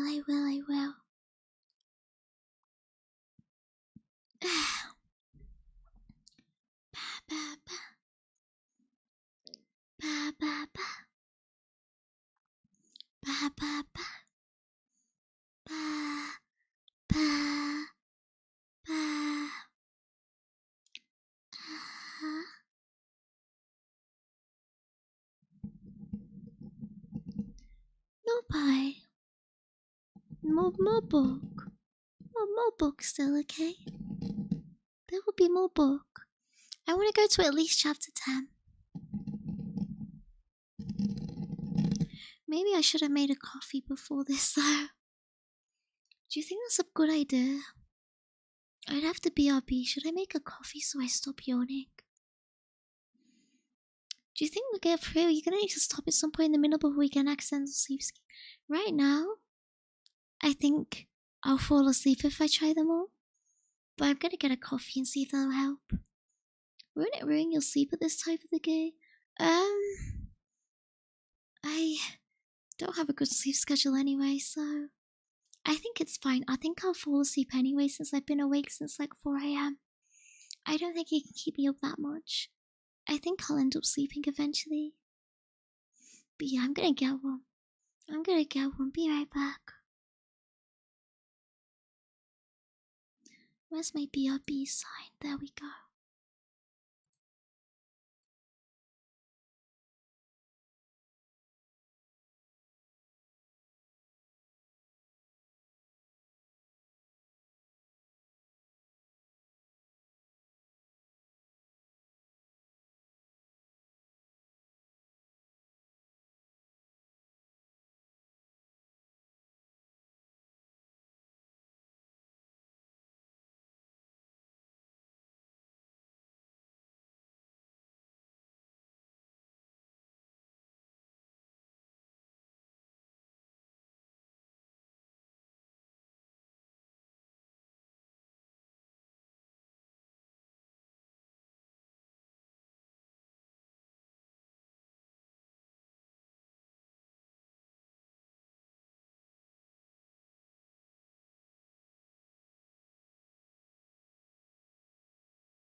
Hi. Hi. I'm back. Hello.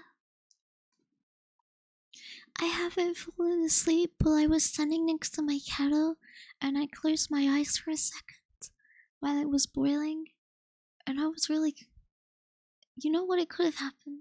Hi, Wowkies. Keep you trying to find time to sleep between 12 hours of junk and 12 hours of orange juice aerobic. I simply don't sleep at all. Hi again, Anna. If I'm just as sleepy when I don't sleep as I am when I am, then the solution is sleep deprivation, right? Just realized that the stream first name is broken. It says looking for RuneScape wife on the on the notif it's sent out, right? Because when I updated the title, it said I couldn't set it because of because you can't say mentally ill woman as a Twitch stream title. You're not allowed. So it didn't go through, and I only realized after I clicked start streaming again.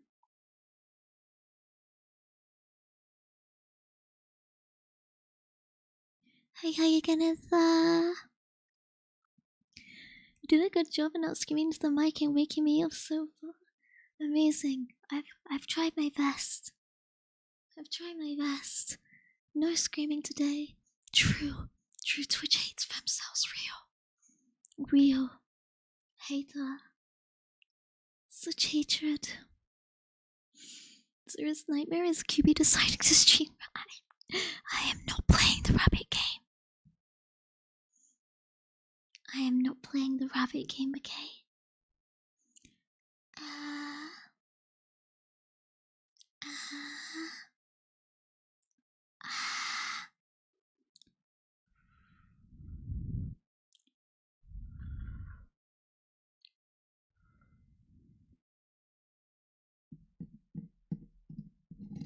I am not playing Rabby.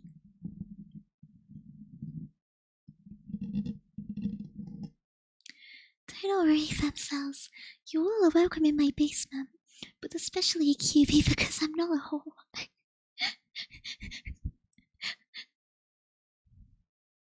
QB isn't playing rabbit game because she'll be streaming the Rayman rabbits. Fucking Rayman? Imagine a new viewer sees this stream as their first one. The next stream would be quite the shock. Do you think? Is it Whiplash? Is this Whiplash versus how I am normally? Guys, I get the urge to be so nice when I whisper. What the hell is this? I need to start shouting again so I can be mean. It's really quite necessary.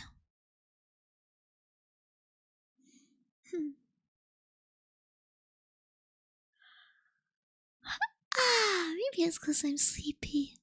No, please don't be nice. That would be terrible. No. This is an average QV stream when I roommates are in Rio. It's some whiplash. I can whisper. True? Real? Possible? I like nice QV. Please spoil us some more.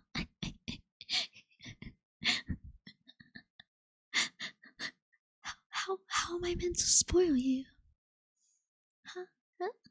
Huh? Anija? How? Huh?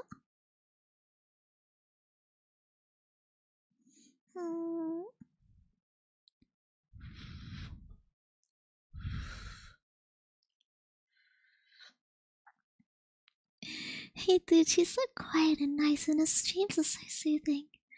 I think she's gonna become my my Yoshi or whatever. I can sleep to this. Next stream begins with several screaming expletives. I don't do that. I'm so comfy. Okay? I hate when women are nice to me. I hate when I can let down my guard and simply collapse in the couch of my non-existent wife. Don't tell her she loses. That would be terrible. Oh, okay. Oh, okay. Oh no, I'm falling for the reverse psychology, guys. Oh no. Oh no, it's gonna get me.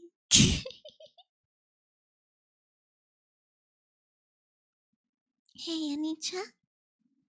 I love you. I love you a lot, you know? Mwah.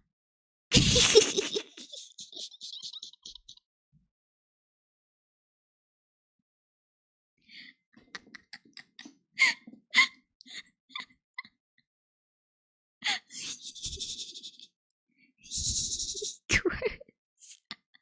Gross.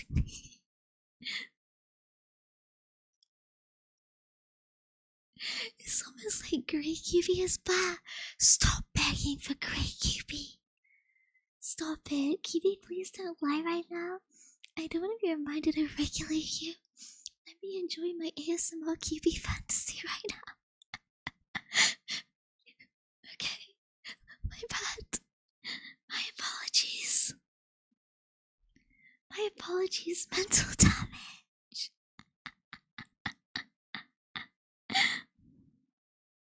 I actually have tears in my eyes, like no joke. Mostly because I just... Stop talking about yawning. Stop saying that word. I can't deal. I can't deal if you say that.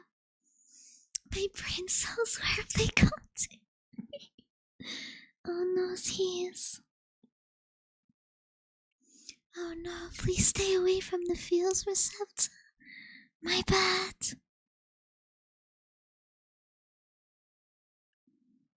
My apologies. But being told your love was always also a non-insignificant factor. I see. I see. Guys, I'm chugging my coffee right now. I want to believe in it keeping me awake, but it's so warm right now. I hate when my coffee is too warm, it burns. I just burnt my tongue.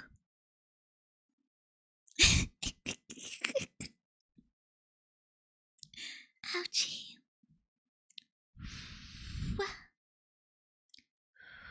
What? Usually milk helps bringing the temperature down. Yeah, but I did it from a sachet, so like it comes like pre-mixed. I'll just let it to go down. Good job, Bozo. Fuck off. Fuck off. Fuck you. Fuck you. How do I make it sound threatening if I'm whispering help? Help. How do I do that? I haven't found a way yet.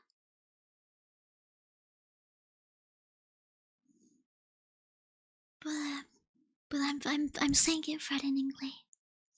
Doesn't it just think it's too much milk? True, actually. True and real.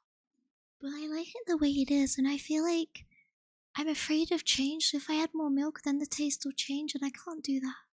It needs to be the exact same, you know? So I know it's like, oh good. So I can accept it. It needs to be the same.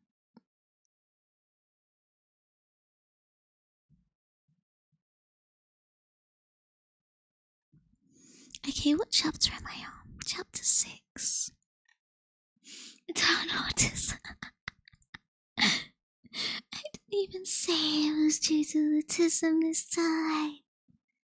Maybe it was, but still, you know? Still. Okay, chapter 6. Before I fall asleep. I kept begging Buddy to show me some really interesting hospital sites. So one Friday I cut all of my classes and came down for a long weekend, and he gave me the works. I started out by dressing in a white coat and sitting on a tall stool in a room with 4 cadavers, while Buddy and his friends cut them up. These cadavers were so unhuman looking that they didn't bother me a bit. They had stiff, leathery, purple-black skin, and they smelt like old pickle jars. After that, Buddy took me out into a hall where they had some big glass bottles full of babies which had died before they were born. The baby in the first bottle had a large white head bent over a tiny curled-up body the size of a frog. The baby in the next bottle was bigger, and the baby next to that one was bigger still, and the baby next to the last bottle was the size of a normal baby, and he seemed to be looking at me and smiling a little piggy smile. I was quite proud of the calm way I said all these gruesome things. The only time I jumped was when I laid my elbow on Buddy's cadaver's stomach to watch him dissect a lung. After a minute or two, I felt this burning sensation in my elbow, and it occurred to me the cadaver might just be half alive since it was still warm. So I leapt off my stool with a small explanation. Then Buddy explained the burning was only from the pickling fluid, and I sat back in my old position. In the hour before lunch, Buddy took me to a lecture on sickle cell anemia and some other depressing diseases, where they wheeled sick people out onto the platform and asked them some questions, and then wheeled them off and showed coloured signs. One slide I remember showed a beautiful laughing girl with a black mole on her cheek. 20 days after that mole appeared, the girl was dead, the doctor said. And everyone was very quiet for a minute, and then the bell rang. So I never really found out what the mole was or why the girl died. In the afternoon, I went to see a baby born. First, we found a linen closet in the hospital corridor, where Buddy took out a white mask for me to wear and some gauze. A tall, fat medical student, big as Sydney Green Street, lounged nearby, watching Buddy wind the gauze round and round my head, or wind the gauze round and round my head until my hair was completely covered, and only my eyes peered out over the white mask. The medical student gave an unpleasant little snicker. "At least your mother loves you," he said. I was so busy thinking about how very fat he was, how unfortunate it must be for a man, especially a younger man, to be fat, because what young woman could stand leaning over that big stomach to kiss him? And I didn't immediately realize what the student had said to me was an insult. By the time I figured he must consider himself quite a fine fellow, and thought up a cutting remark about how only a mother loves a fat man, he was gone. Buddy was examining a queer wooden plaque on the wall with a row of holes in it, starting from a hole about the size of a silver dollar and ending with one the size of a dinner plate. Fine, he said to me. "There's somebody about to have a baby this minute." At the door of the delivery room stood a thin, stoop-shouldered medical student Buddy knew. "Hello, Will," Buddy said. "Who's on the job?" "I am," Will said gloomily, and I noticed the little drops of sweat beading his high pale forehead. "I am, and it's my first." Buddy told me Will was a third-year man and had to deliver 8 babies before he could graduate. Then we noticed a bustle at the far end of the hall, and some men in lime green coats and school caps and a few notices came moving towards us in a ragged procession, squealing aboard a trolley with a big white lump on it. "You oughtn't to see this," one muttered in my ear. "You'll never want to have a baby if you do. They oughtn't to let women watch. It'll be the end of the human race." Buddy and I laughed, and then Buddy shook Will's hands and we all went into the room. I was so struck by the side of the table where they were lifting the woman I didn't say a word. It looked like some awful torture table, with these metal stirrups sticking up in mid-air at one end, and all sorts of instruments and wires and tubes I couldn't make out properly at the other. Buddy and I stood together by the window, a few feet away from the woman, where we had a perfect view. The woman's stomach stuck up so high I couldn't see her face or the upper part of her body at all. She seemed to have nothing but an enormous spider-fat stomach and 2 little ugly, spindly legs, propped up in the high stirrups, and all the time the baby was being born she never stopped making this unhuman wooing noise. Later, buddies told me the woman was on a drug that would make her forget she'd have any pain. And when she swore and groaned, she really didn't know what she was doing, because she was in a kind of twilight sleep. I thought it sounded just like the sort of drug a man would invent. Here was a woman in terrible pain, obviously feeling every bit of it, or she wouldn't groan like that, and she would go straight home and start another baby, because the drug made her forget how bad the pain had been, when all the time, some secret part of her, that long, blind, doorless and windowless corridor of pain was waiting to open up and shut her in again.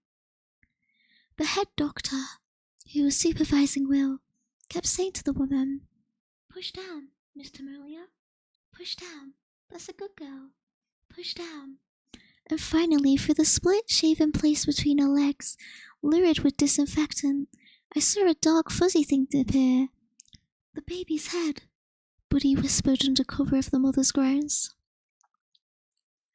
But the baby's head stuck for some reason, and the doctor told Will he'd have to make a cut.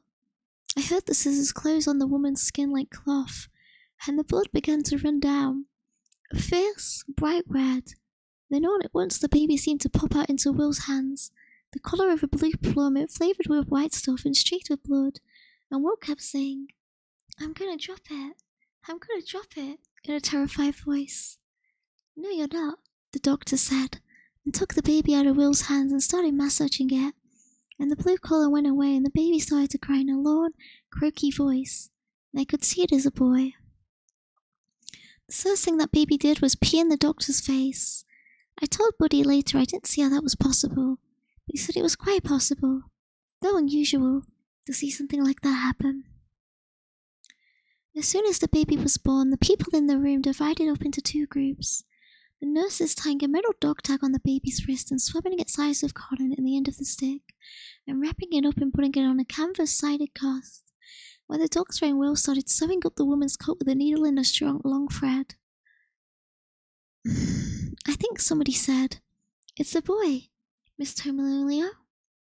But the woman didn't answer or raise her head. "Well, how was it?" Buddy asked with a satisfied expression as we walked across the green quadrangle to his room.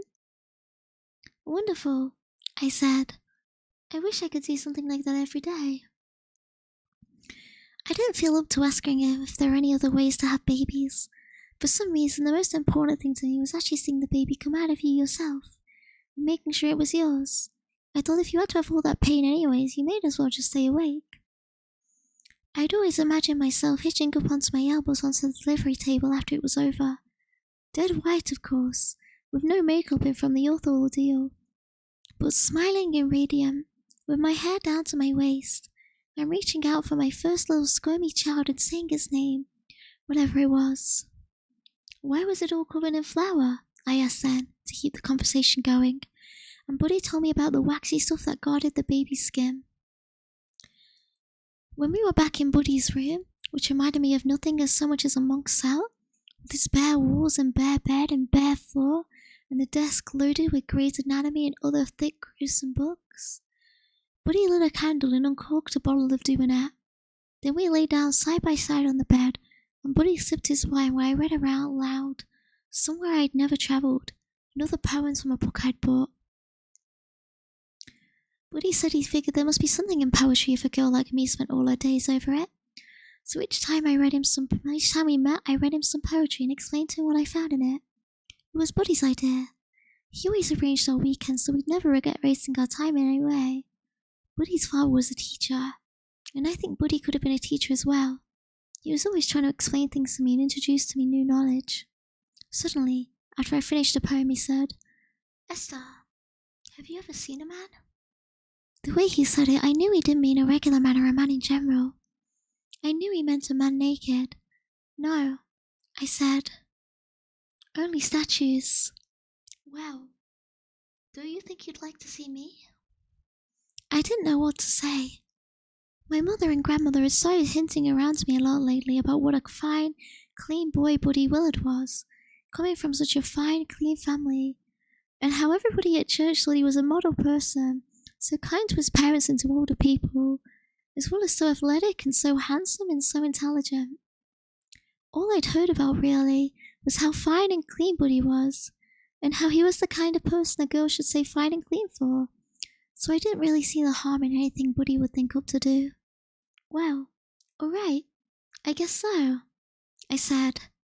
I stared at Buddy while he unzipped his chino pants and took them off, and laid them in a chair, and then took off his underpants, which were made of something like nylon fishnet. They're cool, he explains. And my mother says they wash easily. I don't want to read this. Then he stood there in front of me, and I kept on staring at him. The only thing I could think of was the turkey neck and turkey glizzers, and I felt very depressed. But he seemed hurt I didn't say anything. I think you ought to get used to me like this, he said. Now let me see you. But undressing in front of Buddy suddenly appealed to me about as much as having my posture picture taking at college, where you have to stand naked in front of a camera, knowing all the time that a picture of you stark naked, both full view and side view, is going into the college gym files to be marked A, B, C, or D, depending on how straight you are. Oh, some other time, I said. Alright. Buddy got dressed again. Then we kissed and hugged a while, and I felt a little better. I drank the rest of the dew bonnet and sat cross-legged at the end of Buddy's bed and asked for a comb. I began to comb my head down over my face so Buddy couldn't see it. Silly, I said. Have you ever had an affair with anyone, Buddy? I don't know what made me say it. The words just popped out of my mouth. I never thought for 1 minute that Buddy Willard would have an affair with anyone. I expected him to say, no, I've been saving myself when I get married for somebody pure and a virgin like you. But Buddy didn't say anything. He just turned pink. Well, have you? What do you mean an affair? Buddy asked in a hollow voice. You know? Have you ever gone to bed with anyone? I kept rhythmically combing the hair down over the side of my face nearest to Buddy, and I could feel the little electric filaments clinging to my hot cheeks, and I just wanted to shout, Stop! Stop! Don't tell me! Don't say anything! But I didn't. I just kept still. Well, yes, I have, Buddy said, finally. I almost fell over. From the first night Buddy Willard kissed me and said I must go out with a lot of boys. He made me feel I was much more sexy and experienced than he was. That everything he did, like cooking and kissing and petting, was simply what I made him feel like doing out of the blue. He couldn't help it and didn't know how it came about. Now I saw he'd only been pretending all this time to be so innocent. Tell me about it. I combed my hair slowly over and over, feeling the teeth of the comb dig into my cheek at every stroke. Who was it? Buddy seemed relieved I wasn't angry. He even seemed relieved to have somebody to tell about how he was seduced. Of course, somebody had seduced Buddy. Buddy hadn't started it, and it wasn't really his fault. It was this waitress at this hotel he worked as a busboy the last summer on Cape Cod. Buddy had noticed her staring at him queerly, and shoving her breasts up against him in the confusion of the kitchen. So finally one day he asked her what the trouble was, and she looked him straight in the eye and said, I want you. Served up with parsley, Buddy had asked innocently. No, she had said. Some night. And that's how Buddy had lost his pureness and his virginity. At first I thought he must have slept with the waitress only the once. When I asked how many times, just to make sure, he said he couldn't remember, but a couple times a week for the rest of the summer. I multiplied 3 by 10 and got 30, which seemed beyond real reason. After that, something in me just froze up. Back in college, I started asking a senior here and a senior there what they would do if a boy they knew suddenly told them they slept 30 times with some slutty waitress one summer, smack in the middle of knowing them. But these seniors said most boys were like that, and you couldn't honestly accuse them of anything until you at least pinned or engaged to be married. Actually, it wasn't the idea of Buddy sleeping with someone that bothered me. I mean, I read all about of people sleeping with each other, and if it had been any other boy, I would have merely have asked in the most interesting details, and maybe gone out and slept with somebody myself just to even things up, and then thought no more about it. What I couldn't stand was Buddy's pretending I was so sexy and he was so pure, when all the time he'd been having an affair with that tarty waitress. It must have felt like laughing in my face. What does your mother think about this waitress? I asked Buddy that weekend. Buddy was amazingly close to his brother. He was always quoting what she said about the relationship would be between a man and a woman. And I knew Miss Willard was a real fanatic about virginity for men and women both. When I first went to her house for summer, she gave me a queer, shrewd, searching look, and I knew she was trying to tell whether I was a virgin or not. Just as I thought, Buddy was embarrassed. Mother asked me about Gladys, he admitted. Well, what did you say? I said Gladys was free, white, and 21. Now I knew Buddy would never talk to his mother as rudely as that for my sake. He was always saying how his mother said, what a man wants is a mate, and what a woman wants is infinite security. What a man is an arrow to the future, and what a woman is a place the arrow shoots off from, until it may be tired. Every time I tried to argue, Buddy would say his mother still got pleasure out of his father. It wasn't that wonderful for people that age. It must mean she really knew what it was about. Well, I just decided to ditch Buddy Willard for once and for all. Not because he'd slept with our waitress, but because he didn't have the honest guts to admit it straight off to everyone. And to face up to it as part of his character. When the phone in the hall rang and somebody said in a low knowing sing-song, "It's for you, Esther. It's from Boston." I could tell right away that something must be wrong. Because Buddy was the only person I knew in Boston. And he never called me long distance because it was so much more expensive than letters. Once, when he had a message he wanted me to get almost immediately, went all around his entry at medical school asking if anyone was driving up to my college that weekend. And sure enough, somebody was. So he gave them a note for me and I got it the same day. He didn't even have to pay for a stamp. It was Buddy, alright.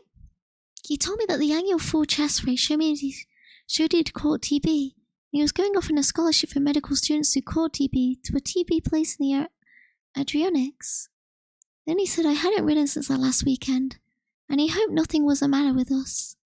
And I would please try to ride him at least once a week, and to come visit him at this TB place on my Christmas vacation. I had never heard Buddy so upset. He was so proud of his perfect health, and he was always telling me it was psychosomatic when my sinuses blocked up, and I couldn't breathe. I thought this an odd attitude for a doctor to have. Perhaps he should study to be a psychiatrist instead, but of course I never came right out and said so. I told Buddy how sorry I was about the TB and promised to write, but when I hung up I didn't feel one bit sorry.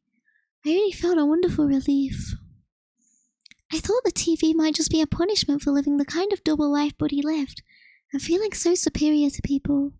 And I thought how convenient it would be now I didn't have to announce to everyone at college I'd broken off with Buddy, and start the boring business of blind dates all over again. I simply told everyone that Buddy had TB and we were practically engaged. When I stayed in to study on Saturday night so extremely kind to me because I thought I was so brave, working the way I did just to hide a broken heart. Okay, done. Nice.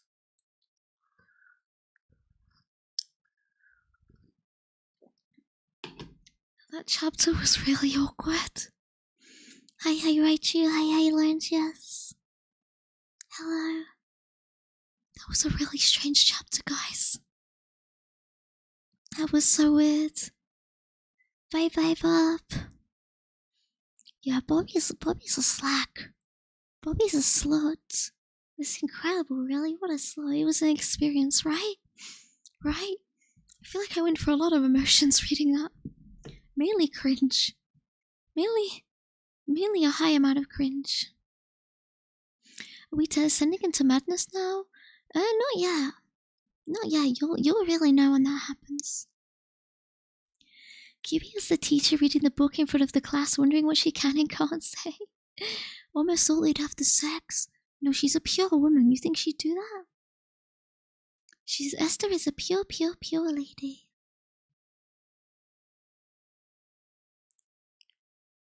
Let me drink more coffee to stay awake.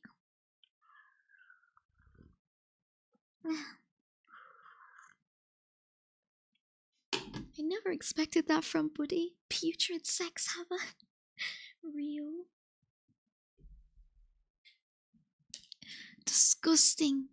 Real, disgusting, real. Okay. Should I just speed through chapter 7? Maybe.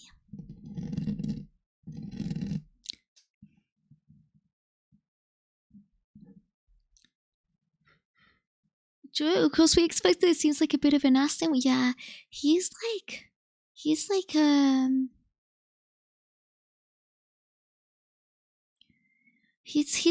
was a bit demanding before that, so it makes sense.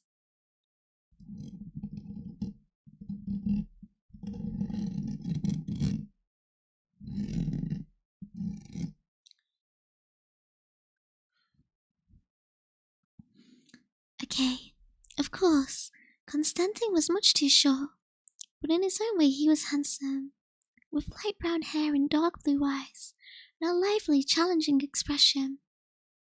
He could have almost been an American, but he was so tan and had such good teeth, but I could tell straight away that he wasn't.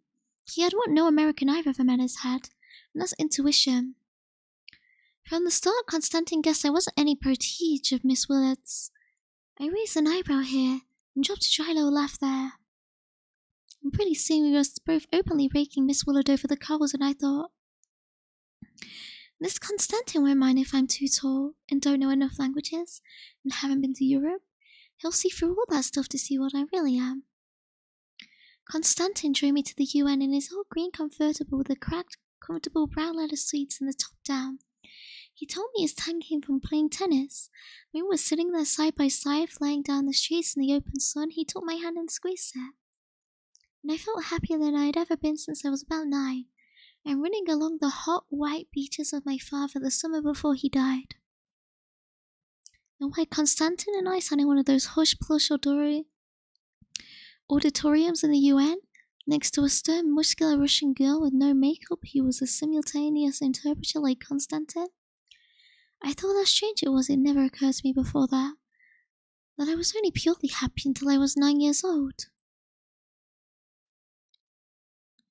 After that, in spite of the Girl Scouts and the piano lessons, and all the watercolor lessons and the dancing lessons, and the sailing camp, all of which my mother scrimped to give me, in college, which crowing in the mist before breakfast and black-bottom pies, and the little new firecrackers of ideas going off every day, I had never really been happy again. I stared through the Russian girl in her double-breasted grey suit, rattling off idiom after idiom in her own unknowable tongue, which Constantine said was the most difficult part, because the Russians didn't have the same idioms of our idioms, and I wished with all my heart that I could crawl into her, spend the rest of my life barking out one idiom after another. It might have made me any happier, but it would be one more pebble of efficiency among all the other pebbles. The Constantine and the Russian girl interpreter and the whole bunch of black and white and yellow men arguing down there behind their labelled microphones seemed to move off at a distance. I saw their mouths going up and down without a sound, as if they were sitting on the deck of a departing ship, stranding me in the middle of a huge silence. I started adding up all the things I couldn't do. It began with cooking. My grandmother and my mother were such good cooks that I left everything to them. They were always trying to teach me one dish or another, but I would just look on and say, yes, I see. When the instructions slid through my head like water, then I'd always spoil what I did so nobody would ask me to do it again. I remember Jodie, my best and only girlfriend at college in my freshman year, making me scrambled eggs at her house one morning. They tasted unusual. When I asked her if she put in anything extra, she said cheese and garlic salt. I asked who told her to do that, and she said nobody. She just thought it up. But then, she was practical and a sociology major. I didn't know shorthand either. This meant I couldn't get a good job offer after college. My mother kept telling me nobody wanted a plain English major. But an English major who knew shorthand was something else again. Everyone would want her. She would be in demand among all the up-and-coming young men, and she would transcribe letter after thrilling letter. The trouble was, I hated the idea of serving men in any way. I wanted to dictate my own thrilling letters. Besides, Those little shorthand symbols in the book my mother showed me seemed just as bad as let t equal time and let s equal the total distance. My list grew longer. I was a terrible dancer. I couldn't carry a tune. I had no sense of balance. And when we had to walk down a narrow board with our hands out and a book on our heads in gym class, I always fell over. I couldn't ride a horse or ski, the first two things I wanted to do the most, because they cost too much money. I couldn't speak German, or read Hebrew, or write Chinese. I didn't even know where most of the odd out-of-the-way countries the UN men in front of me represented fitted in on the map. For the first time in my life, sitting there in the soundproof heart of the UN building, between Konstantin, who could play tennis as well as simultaneously interpret, and the Grecian girl that knew so many idioms, I felt dreadfully inadequate. The trouble was, I had been inadequate all along. I simply hadn't thought about it. The one thing I was good at was winning scholarships and prizes. That era was coming to an end. I felt like a racehorse in a world without racetracks or champion college footballer, or a champion college footballer suddenly confronted by Wall Street in a business suit. His days of glory sunk to a little gold cup on his mantle, with a date engraved in it like the date on the tombstone. I saw my life branching out before me, like the green fig tree in the story. From the tip of every branch, like a fat purple fig, a wonderful future beckoned and winked. One fig was a husband and a happy home and children, and another fig was a famous poet, and another fig was a brilliant professor, and another fig was E.G., the amazing editor, and another fig was Europe and Africa and South America, and another fig is Constantine and Socrates and Attila and a pack of other lovers with queer names and offbeat professions. And another fig was the Olympic lady crew champion, and beyond and above these six are many more things I couldn't quite make out. It's one of my favorite, this is one of my favorite chapters in it. I saw myself sitting on the crutch of this fig tree, starving to death, just because I couldn't make up my mind which of the figs I would choose. I wanted each and every one of them, but choosing one meant losing all of the rest. And as I sat there, unable to decide, the figs began to wrinkle and go black, and one by one, they plopped to the ground at my feet. Constantine's restaurant smelled of herbs and spices and sour cream. All the time I'd been in New York, I'd never found such a restaurant. I only found those heavenly hamburger places, where they served giant hamburgers and soup of the day, and 4 kinds of fancy cake at a very clean counter, facing a long glary mirror. To reach this restaurant, we had to climb down 7 dimly lit steps into a sort of cellar. Travel posters plastered the smoke-dark walls, like so many picture windows overlooking Swiss lakes and Japanese mountains and African wilds, and thick, dusty bottle candles that seemed for centuries to have wept their coloured waxes, red and blue over green in a fine, three-dimensional lace, cast like a circle of light around each table where the faces floated, flushed in flame like themselves. I don't know what I ate, but I felt immensely better after the first mouthful. It occurred to me that my vision of the fig tree, and all the fat figs that withered and fell to earth, might as well have risen from the profound void of an empty stomach. Constantine kept refilling our glasses with a sweet Greek wine that tasted of pine bark, and I found myself telling him how I was going to learn German and go to Europe, and be a war correspondent like Maggie Higgins. I felt so fine by the time we came to the yogurt and strawberry jam, that I decided I would let Constantine seduce me. Ever since Buddy Willard had told me about that waitress, I'd been thinking I ought to go in and sleep with somebody myself. Sleeping with Buddy wouldn't count though, because he would still be one person ahead of me. It would have to be with somebody else. The only boy I actually discussed going to bed with was a bitter, hawk-nosed southerner from Yale, who came up to college one weekend only to find his date had eloped with a taxi driver the day before. As the girl had lived in my house and I was the only one home that particular night,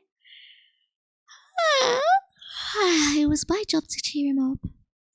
At the local coffee shop, hunched in one of the secretive, high-backed booths with hundreds of people's names gouged into the wood, We drank cup after cup of black coffee and talked frankly about sex. The boy, his name was Eric, said he thought it was disgusting the way all the girls in the college stood around on the porches, under the porch lights and in the bushes in plain view, necking madly before the 1 o'clock curfew, so everybody passing by could see them. 1,000,000 years of evolution, Eric said bitterly. And what are we? Animals. Then Eric told me about how he had slept with his first woman. He went to a southern prep school which is specialized in building all-round gentlemen.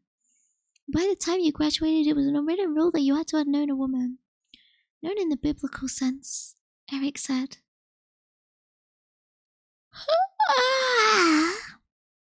So one Saturday, Eric and a few of his classmates took a book into the nearest city and visited a notorious whorehouse. Eric's whore hadn't even taken off her dress. She was a fat, middle-aged woman with dyed red hair, suspiciously thick lips, and rat-colored skin, and she wouldn't turn off the light. So we had her under a fly-swallowed 25-watt bulb, and it was nothing like it was cracked up to be. It was as boring as going to the toilet. I said maybe if you loved a woman it wouldn't seem so boring, but Eric said he would be spoiled by thinking this woman too was just an animal like the rest. So if he loved anyone, he would never go to bed with her. He'd go to a whore if he had to, and keep the woman he loved free of all that dirty business. It had crossed my mind at the time that Eric might be a good person to go to bed with, so he'd already done it, and unlike the usual boys at Brenner Boys, didn't seem dirty-minded or silly when he talked about it. But then, Eric wrote me a letter saying he thought he might really be able to love me. I was so intelligent and cynical and yet had such a kind face. I was surprisingly like his older sisters, so I knew it was no use. I was the type he would never go to bed with, and wrote him I was unfortunately about to marry a childhood sweetheart. The more I thought about it, the better I liked the idea of being seduced by a simultaneous interpreter in New York City. Constantine seemed mature and considerate in every way. There were no people I knew who would want to brag about it. There were no people I knew he would want to brag to about it. The way college boys bragged about sleeping with girls in the backs of cars, their roommates or their friends, or the basketball team. There'll be a pleasant irony in sleeping with a man Miss Willerton introduced me to, as if she were, in a roundabout way, to blame for it. When Constantine asked if I would like to come to his apartment to hear some Balaika records, I smiled to myself. My mother had always told me never under any circumstances to go with a man's room after an evening out. It could only mean one thing. I'm very fond of balalaika music, I said. Constantine's room had a balcony, and the balcony overlooked the river, and we could hear the hooing of the tugs down in the darkness. I felt moved and tender and perfectly certain about what I was going to do. I knew I might have a baby, but the thought hung far and dim in the distance and didn't trouble me at all. There was no 100% sure way not to have a baby, it said in an article my mother cut out of the Reader's Digest and mailed to me at college. The article was written by a married woman lawyer with children and called In Defense of Chastity. It gave all the reasons a girl shouldn't sleep with anybody but her husband, and only after they were married. The main point of the article was that a man's world is different from a woman's world, and a man's emotions are different from a woman's emotions, and only marriage can bring the two worlds and two different sets of emotions together properly. My mother said this was something a girl didn't know about until it was too late, so she had to take the advice of people who were already experts, like a married woman.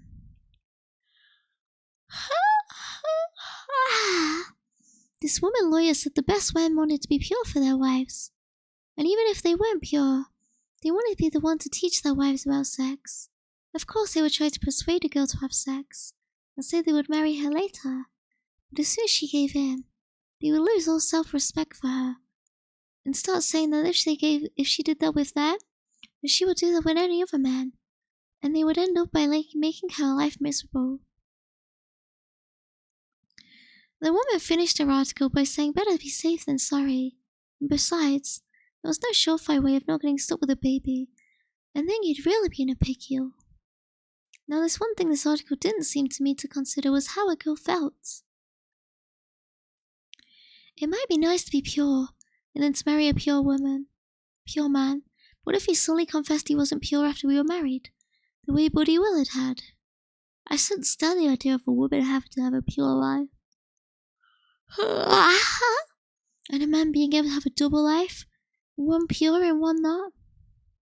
Finally, I decided that if it was so difficult to find a red-blooded, intelligent man who was still pure by the time he was 21, I might as well forget about staying pure myself, and marry someone who wasn't pure either.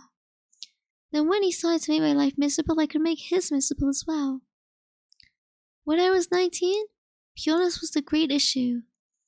Instead of women being divided into Catholics, instead of the world being divided up into Catholics and Protestants and Republicans and Democrats, or white men and black men, or even men and women, I saw the world divided into people who had slept with somebody and people who hadn't, and this seemed the only real significant difference between one person and the other.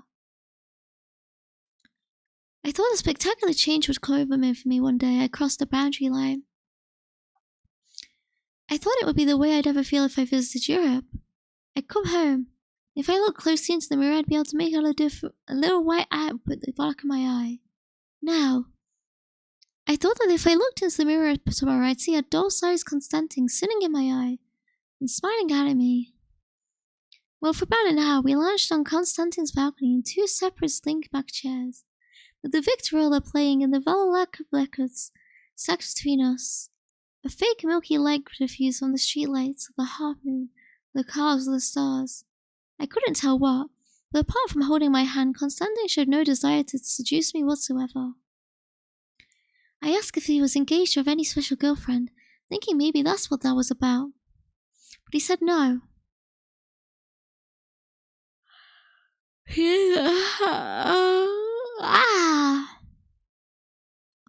He made a point of keeping clear of such attachments. At last I felt a powerful drowsiness drifting through my veins from all the pint and block wine I had drunk. I think I'll go in and lie down, I said. I strolled casually into the bedroom and stooped over to nudge off my toes. The clean bed bobbed towards me before me like a safe boat. I stretched full length and shut my eyes. Then I heard Constantine sighing coming from the balcony. One by one, his eyes clunked onto the floor, and he lay down by my side. I looked at him secretly from under a fall of hair. He was lying on his back, his hands underneath his bed, staring at the ceiling. The starched white sleeves of his shirt rolled up to the elbows, glimmered eerily in the half-dark, and his tanned skin seemed almost black. I thought he must be the most beautiful man I've ever seen. I thought if only I had a keen, sharply burned structure in my face, we could discuss politics shrewdly. It was a famous writer. Writer Constantine might find something interesting enough to sleep with. And then I wondered if as soon as he came to like me, he would sink into ordinariness. And if he soon came to love me, I would find fault after fault, the same way I did with Buddy Willard and the boys before him. The same thing happened over and over. I would catch sight of some flawless man off in the distance, but as soon as he moved closer, I immediately saw he wouldn't do it at all. That's one of the reasons I never wanted to get married. The last thing I wanted was infinite security and was to be the place an arrow shoots off from. I wanted change and excitement, and to shoot off in all directions myself, like the corridors from a 4th of July rocket. I wrote to the sound of rain. It was pitch black. After a while I deciphered the faint outlines of an unfamiliar window. Every so often a beam of white lights appeared out of thin air, traversed the wall like a ghostly exploratory target, and slid off into nothing again. Then I heard the sound of somebody breathing. At first, I thought it was only myself, and I was lying in the dark on my bedroom after being poisoned. I held my breath, but the reading kept out. A green eye glowed on the bed beside me. It was divided into quarters like a compass. I reached out slowly and closed my hand on it. I lifted it up. With it came an arm, heavy as a man's, but warmed with sleep. Constantine's watch said 3 o'clock. He was lying in his shirt and trousers and stocking feet just as I had left him when I dropped.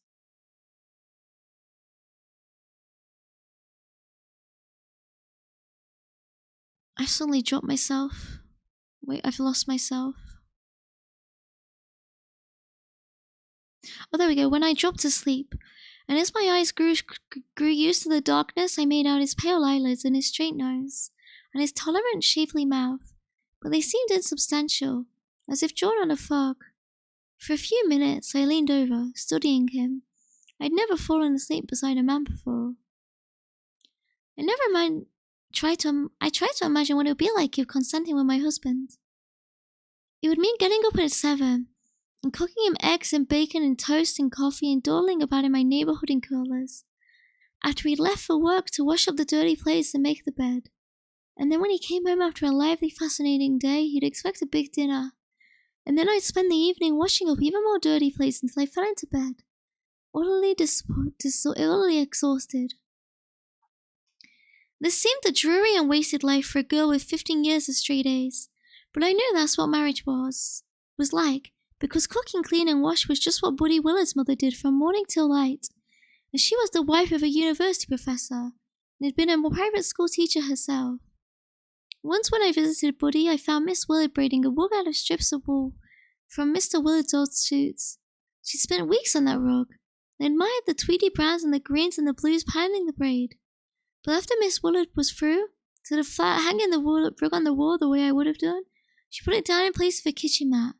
In a few days it was soiled and dull and indistinguishable from any map you could buy for under $1 in the 5 and 10.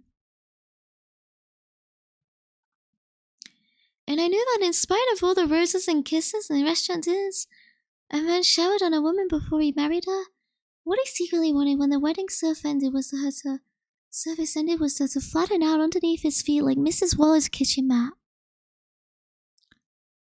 Hadn't my own mother told me that as soon as she and my father left Reno on their honeymoon, my mother had been married before, so we needed a divorce. My father had been married before, so we needed a divorce. My father said to her, "Phew, that's a relief.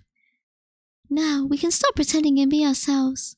And from that day on, my mother never ever had a mission's peace.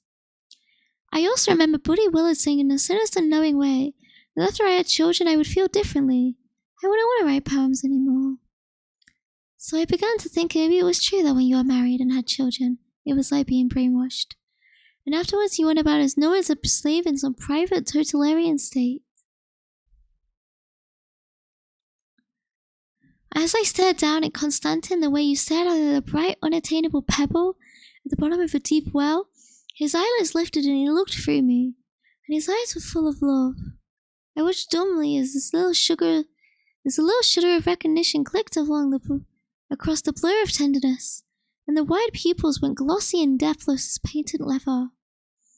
Constantin stood up, yawning. "What time is it?"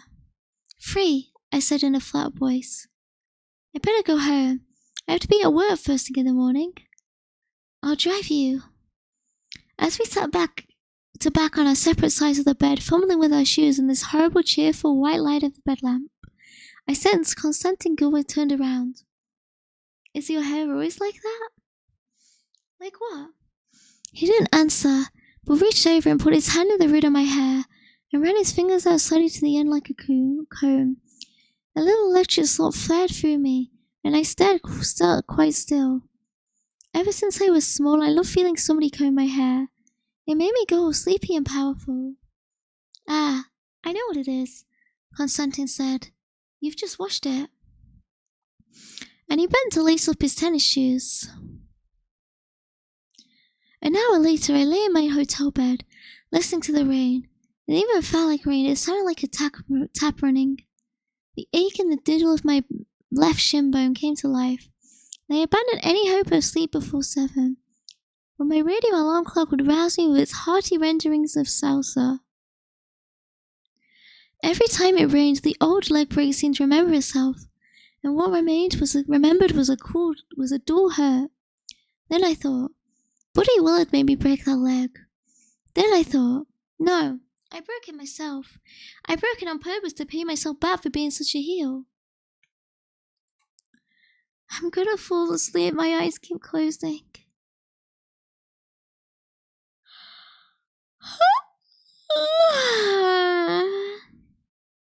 Hi, Huffle. Let me hydrate and stuff, and thank you, Ninja. Yeah, this Eric was really trauma dumping. He really was. He was angry he lost his wizardhood. He was angry he dropped his desirable powers, you know? But yeah, the fig tree analogy makes it my favorite chapter. It's so good. It's so good. Well, probably not my favorite, but like I really like that chapter. I feel the urge to rethink some stuff.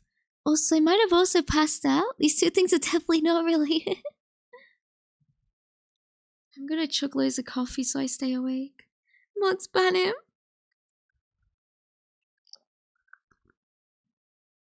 I missed Kibi's favorite chapter. Read it again. Oh well, some of the chapters are a little strange. It's mostly just because of the fig tree analogy. I really like how she uses it to like show potential. But if you look at like when she speaks about her life branching out before her, like the green fig tree in the story, like that.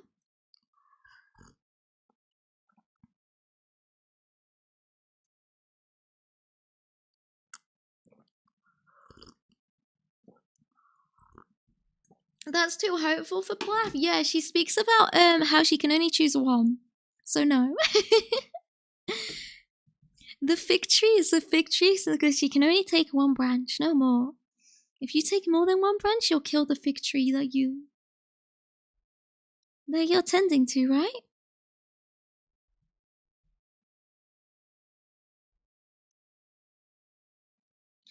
Do you want more people to pass out from your ASMR? Keep up those environmental background music.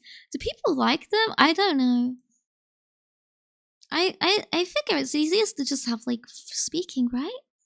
Sounds like a whisperity. Maybe it is. I'm getting sleepy, so I keep forgetting to whisper. So let me go back. Yeah.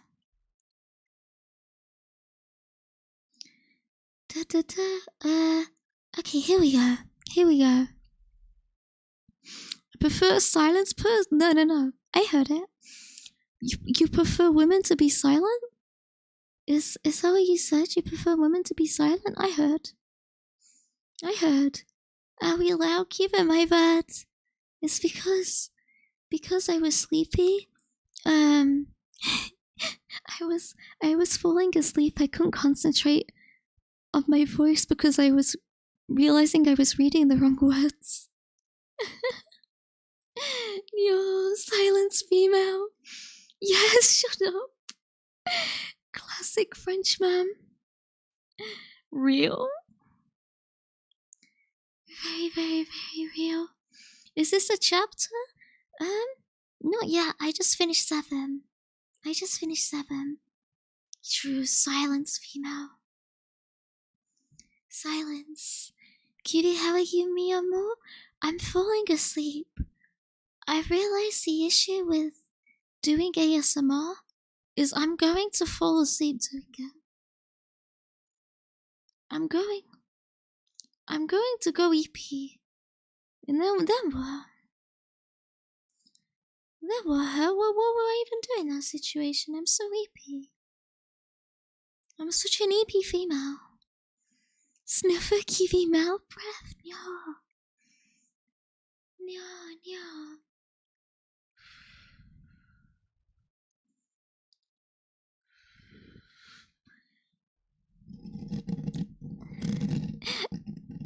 And rain sounds so you'll be sleepier? No.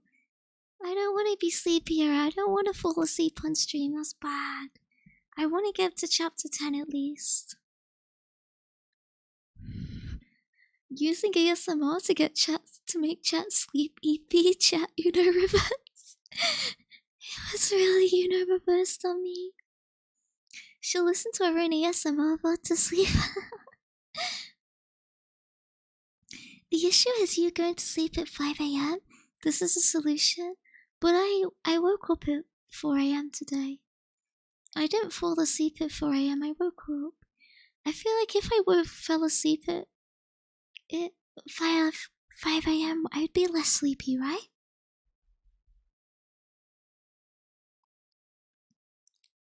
Pass out now, no, never. You see real tired? No, it's okay. It's okay. I wasn't sleepy enough to nap at all. Even if I wanted to nap, I couldn't do it. So, yeah, almost there. Almost there, Gambare. But yeah, I couldn't nap at all. So I was like, I was kind of screwed. Good sleeping hours, let's go. Let's go. I'll ruin them immediately though.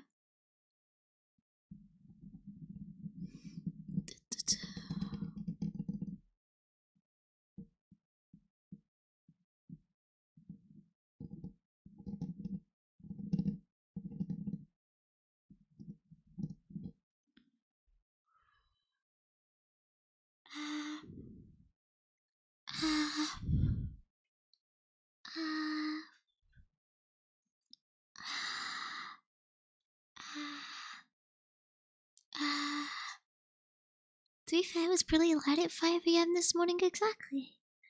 I woke up then and I was like, wow, now I'm screwed. Is this your first ASMR? No, second. Second. Yeah, the basement kidnapping ASMR. She closes her eyes and immediately jolts up, wondering how long she's been asleep for. That's the issue. If I'm reading, every so often my eyes close. And what if I fall asleep doing that? That's bad. Yeah, what's wrong with mass lobotomy? You wanna get lobotomized?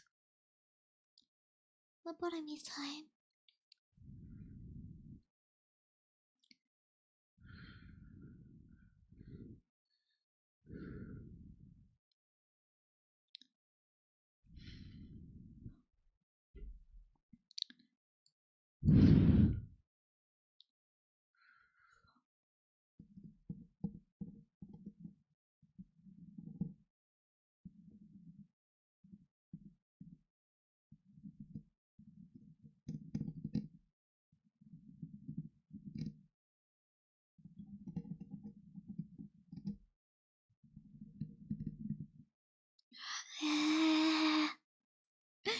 I woke up at 5 a.m., listened to an analysis of the metamorphosis, and then took a nap till 5 a.m. Was it a good analysis? I just drew all day. I think I wasn't sleepy because I was drawing. Samsung accent. So, was it like a dodgy video essay or what? One of my favorites is Russian Gopnik ASMR. Mika did a good run, Georgia cutting all my fingers before what? And eating them? I don't think fingers would be that tasty. I mean, I heard they have the same, they're the same, like, strength as carrots, so they're as easy as to bite through as it is to bite through a carrot. But I think the bone would be really crunchy and gross, right?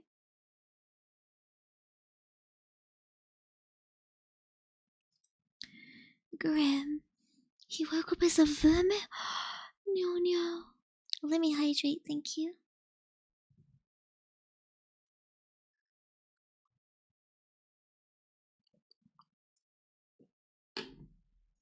Oh, hey, Remy.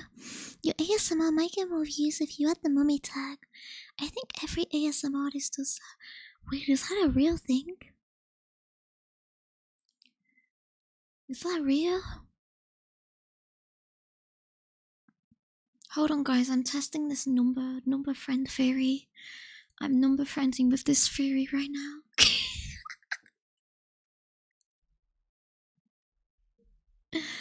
Who do I swap out? Oh gosh. This one. I'm gonna test it, okay?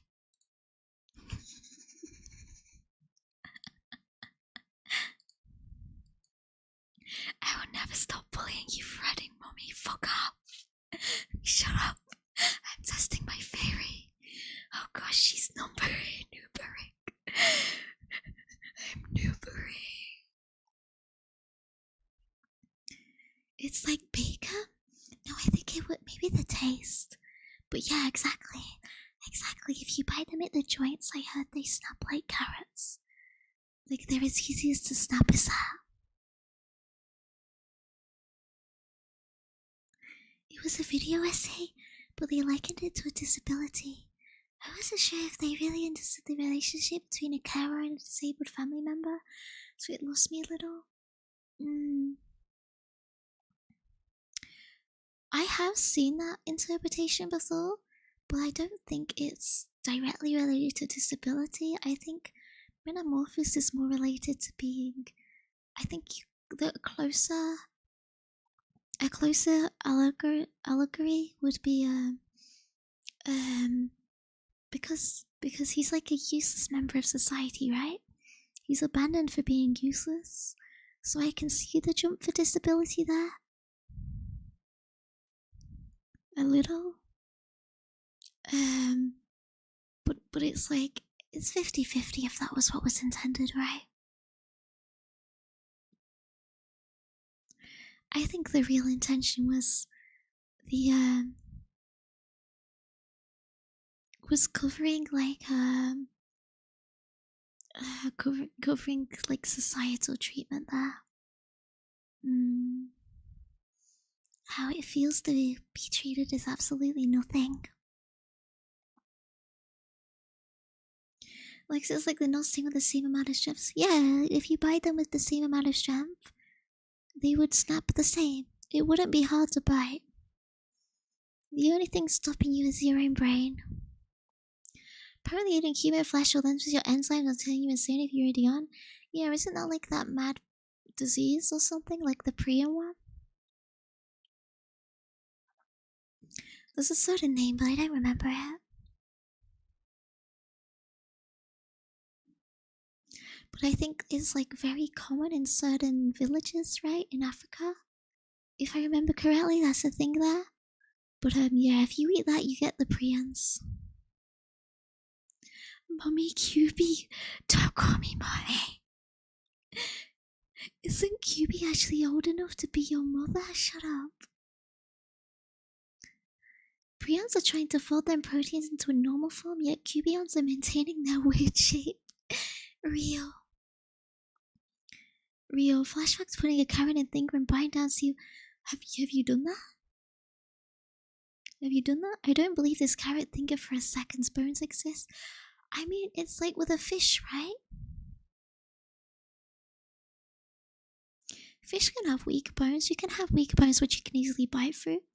It's like if I ate like chicken, I could bite through like a chicken thigh if it wasn't like a big bone. Not like the bone in a chicken wing. It's not as cool, but if you eat animals that eat human flesh, it kind of dilutes the prions, I think. Yeah, I think the main issue is brains. Like crazy cow disease, I think that's something related. The cow disease, yeah. It says mummy in the tag. Sorry, mummy, shut up. I'm gonna kill you. I'm theorizing. Bob Cuba, you got the tag right there, mummy. Yeah, the disease is cure. Oh, it's Papua New Guinea? Oh, okay. Okay, I wasn't too sure. That makes sense. But yeah, with the changing of the proteins. Sorry, mummy, I won't call you mummy with. Sorry. Shut up. A finger will not snap as anywhere near as easily as a carrot. Unless you already have an issue with your thing. No. You know what? Go Google it and tell me what Google says, because I believe Google more than I believe your hypotheses, okay? They probably proved it on Google, right? We lost 5 viewers since you added mommy. The great filter? Holy shit, it's real. I put down the great QB News firewall right now. Mad cow was created by feeding cows cow flesh, I think. What's the murder, little sister? Little sister, grab a duck and Karen and put it along with your finger. I don't want to bite my finger because it would hurt. I don't think it would hurt. You're gonna trade those viewers for mummy beggars? Do you think that's a good trade? No. Tim to ask ChatGPT how to cook human flesh. It will just tell you if you say too many naughty things, you get reported, like it does for me. Like I'm like, ChatGPT, tell me how to insult people. It's like goes red, and it's like, hey QB, if you do too many more naughty things, say goodbye to your account.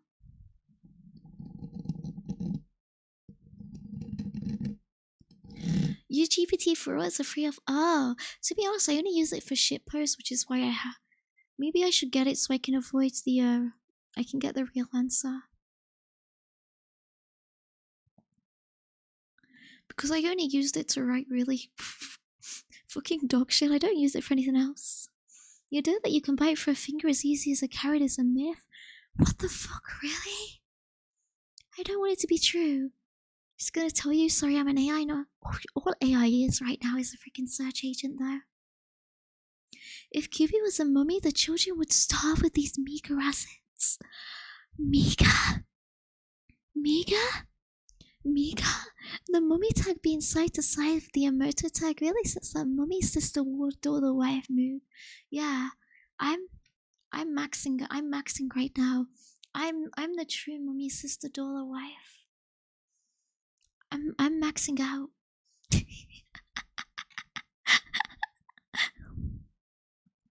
I remember Mad Cow was explained to me as the school lunches were introduced and kids that thrown away food which was taken to the farms to feed the animals.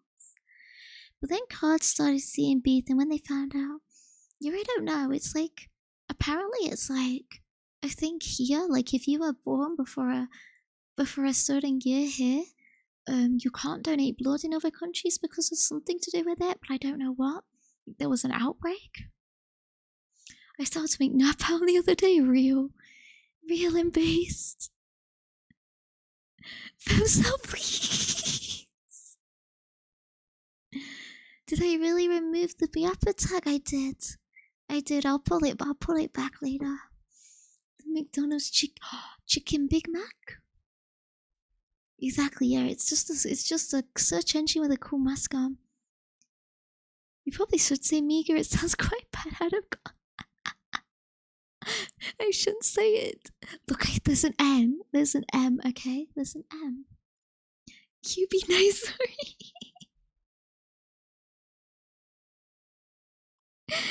Nice. Sorry. Fuck's sake. No, bad.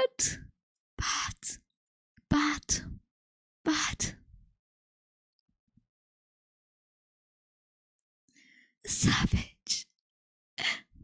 She is so sweet. Do I hate you guys? QB, did you see McDonald's? I've seen. I want to go. I keep meaning to go, but I forget, right?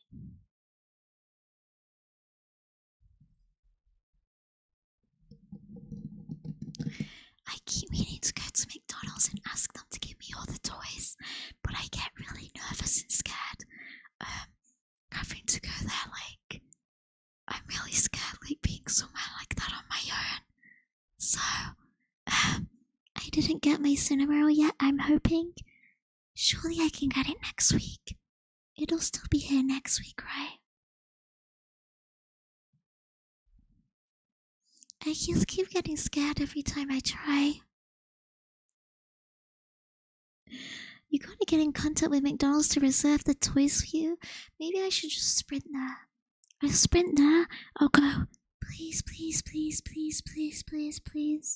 And then I run back.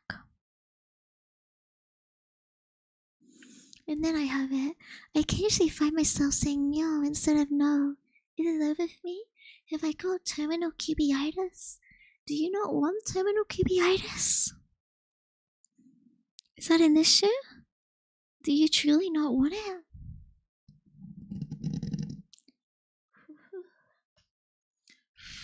What if everyone already asked to have the ones you want? Well then, I will buy them from the scalpers. What if you apply for a job at McDonald's just to get the toys and could have the first... Do you think they'd hire me that fast?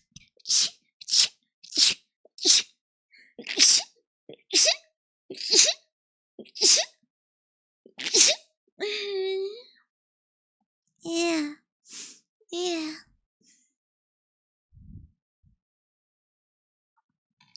Thank you. I'm sad because Cutie read the messages above and below a message I posted. She clearly is avoiding me on purpose. I read all your messages. Shut up. Shut up. Cutie sneeze. Thank you, I sneezed. No sneeze because I'm ending. Wow. Wombo combo. Is it ASMR sneezing? Blessing, yes. McDonald's is always hard for help in America, at least. I guess it depends, right?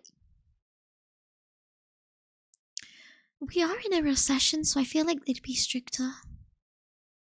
Teehee. But yeah, if they interview like Tesco's, then probably... I don't know, I feel like a lot of places are a lot stricter than people say they are. You can't just walk in there like that. And if you can, they're like scary, right? They've got to be like hell. If they let you walk in without anything else, that's bad. Hello.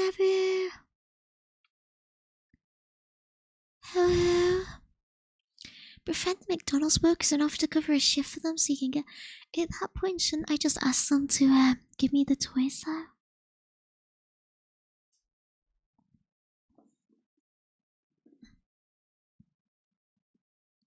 Wouldn't that work better?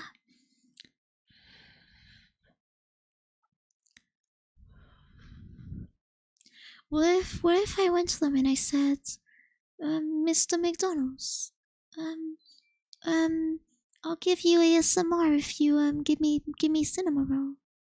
Nipple, thank you for the follow. Thank you. Yeah, the toys are in high demand, but I will fucking get on a fucking train if I have to, okay? I will get bus, I will get train, I will get plane, I will get everything. I will hike, if that's what it takes. If the scalpers won't give me it, I will get it somehow. She would even go to France if she has to. The toys are UK only though. Thank you right now. Oh, let me hydrate, thank you. Yeah, I'm British, yeah.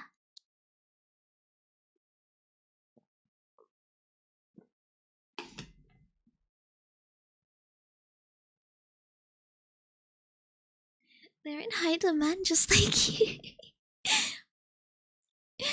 You talking to a stranger in public is honestly more unbelievable than you finding a fictional character, Mr. McDonald's. I'm honestly really scared. It's been a while since they came out, and I literally haven't been able to bring myself to go there. I'm so terrified. You could pretend to be autistic and have your handler tell them the only thing that calms you down is Hello Kitty toys. Pretend? Pretend?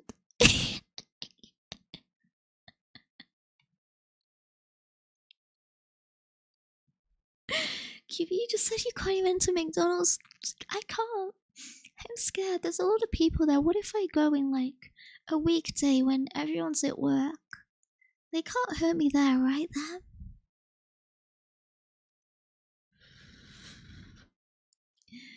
Hello Kitty, konnichiwa. Damn, save from social anxiety for the rest of us. No, it's mine. It's mine. You can't have it. You'd spill your spaghetti immediately. I think I would. I have to be so prepared to not. And I keep... It's... I've been inside so long I get so nervous now. Kiwi, can you whisper sing Dancing on Rainbows? Oh gosh, how does that go? Over then, Dancing on Rainbows. Whoa. It's like pink.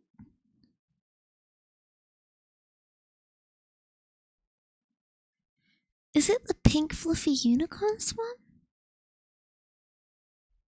Like pink fluffy unicorns dancing on rainbows.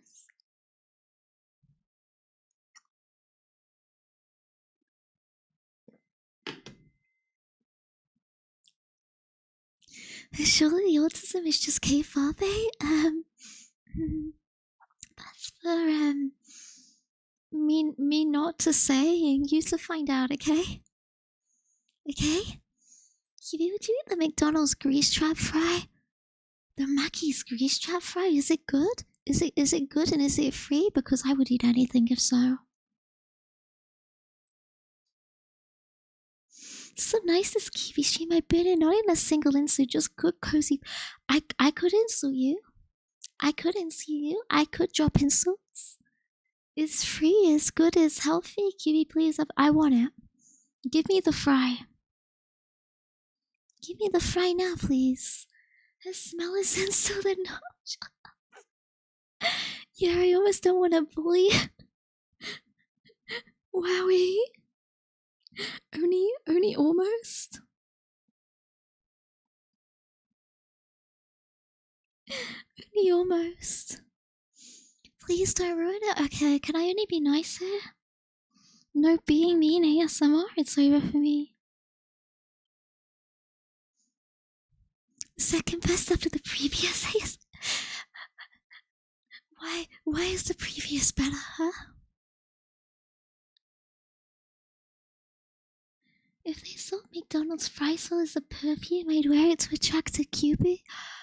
But it needs to have the fries I can eat, okay? I'm attracted to free food. I love free food. No, please be mean. I hate nice women. Being too nice to Mokibi gives her a big head. If her head gets any bigger, it'll fill the screen and cover chat. You think I have a big ego? Argument ASMR would be based. Was that the Finder one? There was also the one where I was like, I'm not repeating it because it'll make me laugh if I do it.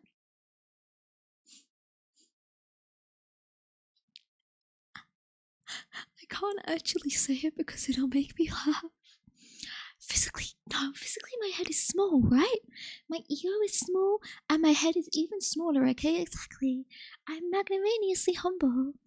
I'm the humblest woman alive. Although I think I did do arguments ASMR. I think I did. I think arguing with your neighbors ASMR. Goblin sounder? There was goblin sounder ASMR. And there was you fucking loser ASMR. But that one I think is really funny. You like a bubble baby? Were you a C-section baby? You know what they say about C-section babies? What do they say? I wasn't a C-section baby, but what do they say? That they say they weren't born. That's what they say. They didn't get the opportunity to be born.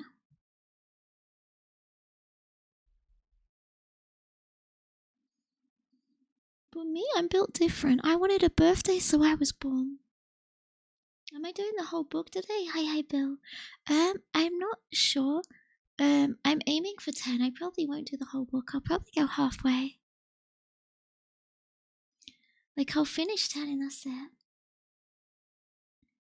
Kibia's mad at you for getting the Cinema Blue Eyes White Dragon McDonald's toy and refusing to give it to her. ASMR. F for all. Q. CNC.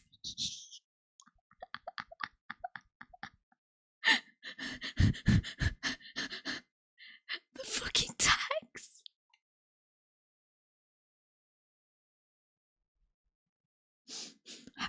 I'm trying not to laugh. The tags. Real, I need the blue eyes. Ultimate untimely rift Macbeth kryptonite. That's probably what they call them, yeah. You're built like someone who was born 10 years premature. What does that mean? How can you be built like that? What does that mean? C-section babies will never feel the walls of a woman's insides. It's fated. True? True? Wait, did I say years? I meant weeks. I can't read. Are you getting into a career in audiobooks? I don't think I ever received pronunciation enough accent for that, you know? Computer numerically controlled, I am not saying the other meaning of that acronym.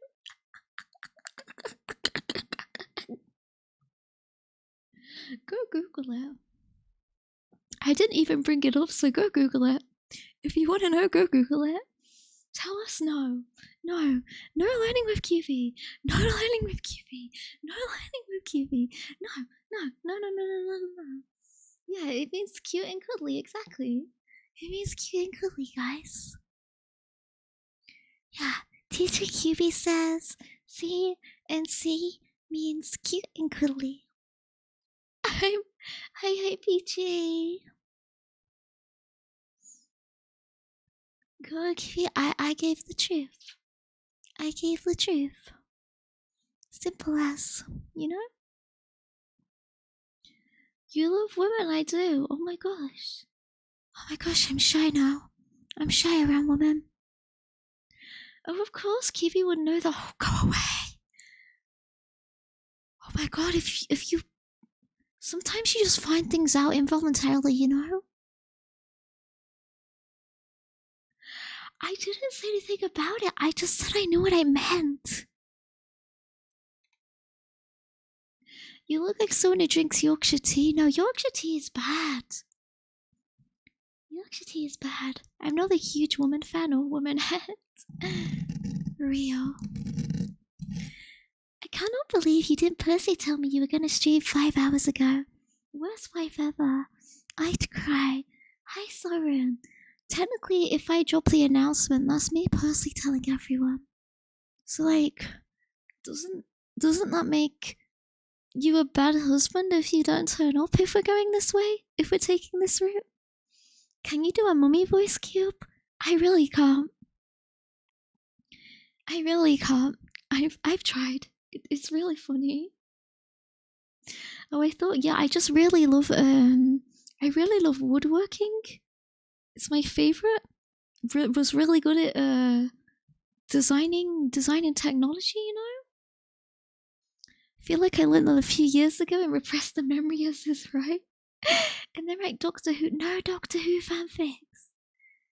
No Doctor Who fanfics. No redeem to put QB in bed. Yeah, so I can finish my thing, okay? No bedtime. I suppose I'm mentally ill. That's just a plus, though. Being mentally ill is a plus. Would you rather be stuck in an elevator with 4 women? 4 women.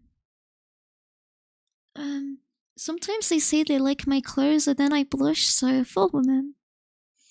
Can't do a mummy voice, but she can name a Disco Dave voice. I am Disco Dave. Try it again, maybe. Okay, you want my mummy voice? Hey, wait. Hey, it's hard. Hey,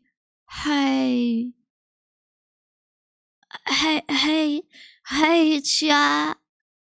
It's really hard.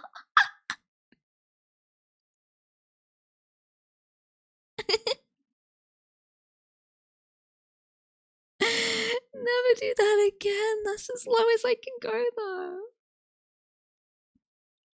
Just try and do an error.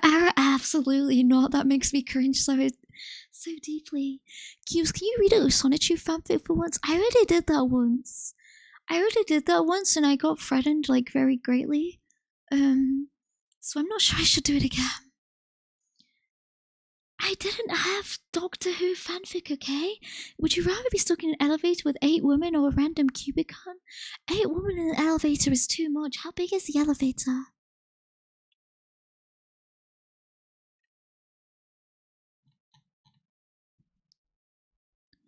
Okay, for 1K.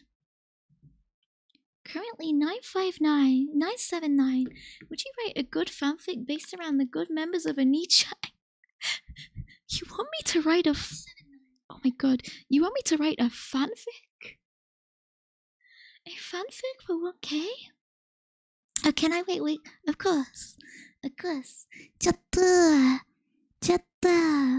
You gotta wake up for school, okay? Okay? You're gonna be late. You gotta wake up. You gotta wake up. If you don't fucking wake up, I'm gonna get fined, okay? If you don't wake up, the government fines me if you take too many unauthorized days off school, okay, chatta?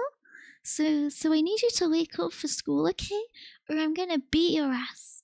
You're not gonna get me a fine, okay? Don't be late. Okay?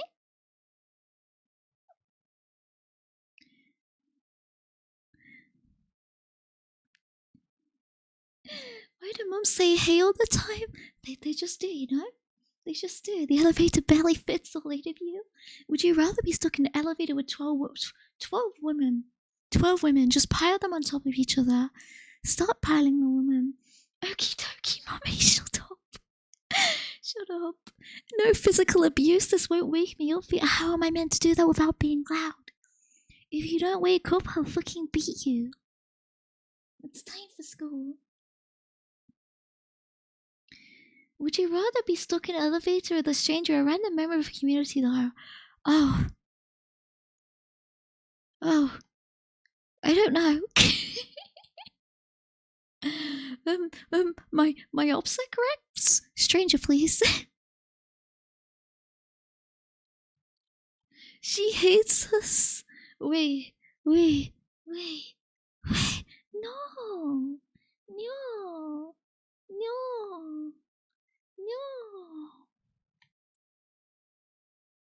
Write it and read through? It wouldn't be long if I do that, though. It would be short. ChatGPT will write it for me. She hates us. Didn't know we were doing childhood friend in the morning ASMR. Fucking girl, you don't need to be so accurate, QB. No worries. No worries, of course.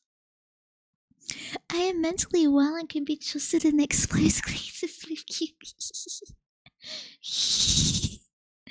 I'm not French, so I'm a pleasure in elevators. Understandable, she's revealed her innate What's my innate weakness?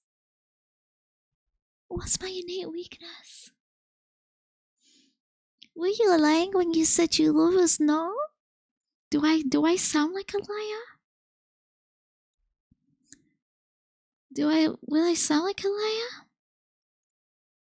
I wasn't lying. I wasn't. I wonder if the female viewer got the turtle lurking either way. Come back, I miss you. Shut up. You sound like a woman, so yes. Oh, understood. Would you be trapped in an elevator? No. I think I'd have a panic attack. For years, I would never step foot in an elevator because I had such a massive phobia of them getting stuck. So if anyone ever gets trapped on me, I'm literally never stepping in an elevator again.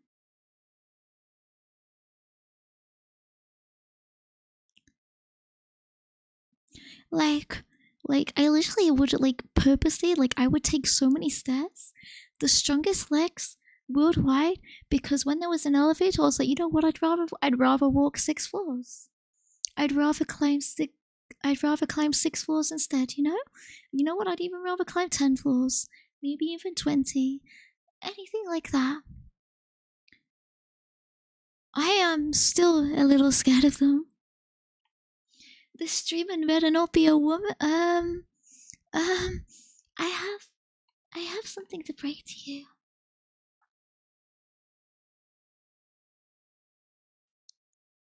Double, thank you for the follow. Thank you. Your stairs all the way whenever possible. No, now I'm lazy, so I take the lift. The lift AQA elevator, but if I get scared again, I'm gonna do the stairs again. Central elevator music. Yeah, true, exactly. We only have lifts in the UK, so it's fine. Like how you bubbled when you said understood. I was nodding. I was understanding. Being in a close place of QB would be hell. Not because it's QB, but because I'd worry if I can ask for the lost child's parents. I wouldn't look like a lost child, okay?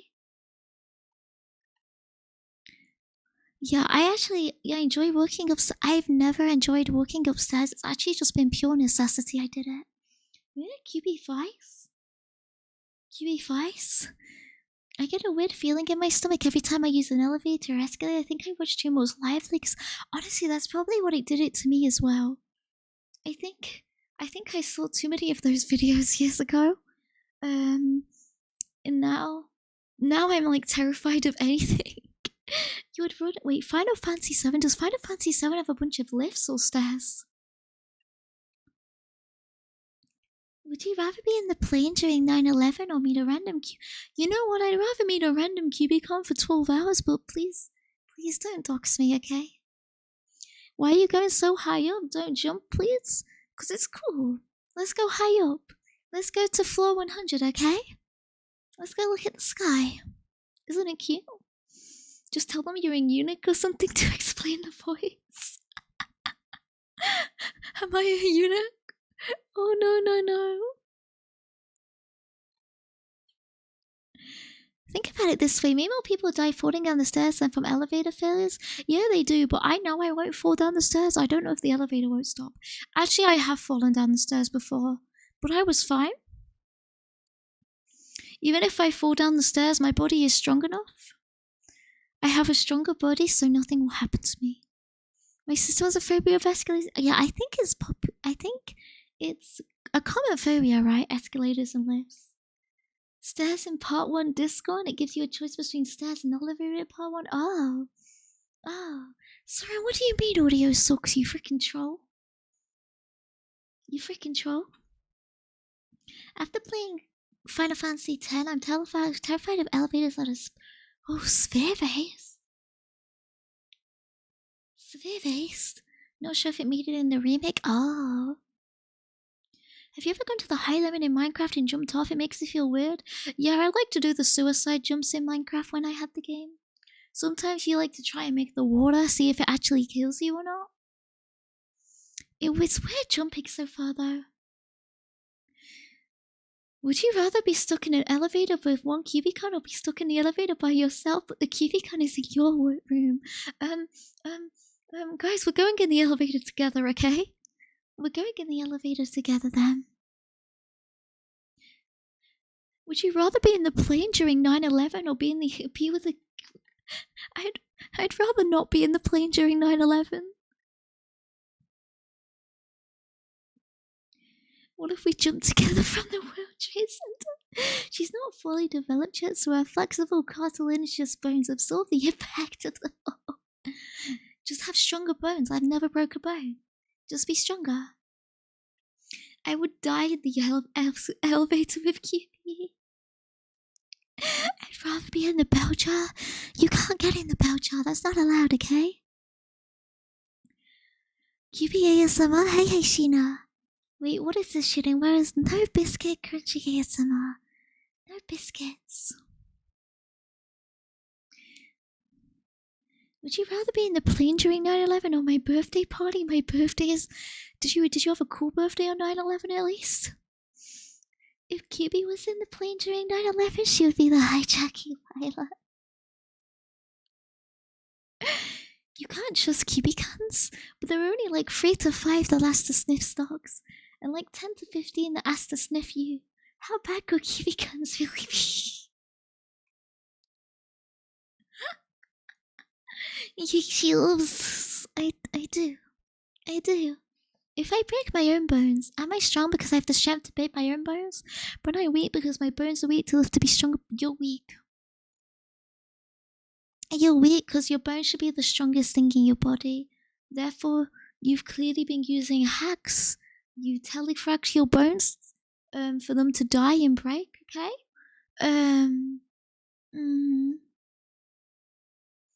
Therefore, that's the solution. Maybe the sperm cell protagonist will be happier in the bell jar. She doesn't want to go in the jar. Let her out. Let her out. What if I burn my bones with the other bones? Oh, I didn't think this far. Maybe you should ask your skeleton about that. Maybe it would know. It's actually in a vaulted area that people with clearance can't enter during 9/11. Holy shit. Holy shit. People, don't put me in any jars. Not even the bell jar. Don't put me there. Oh, let me hydrate. Thank you.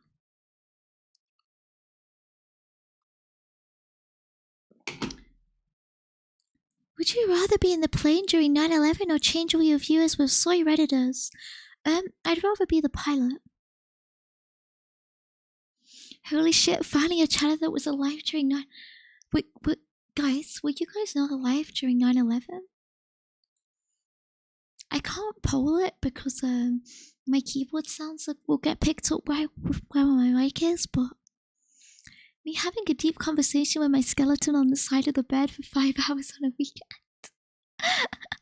Just have a nice discussion with him, okay?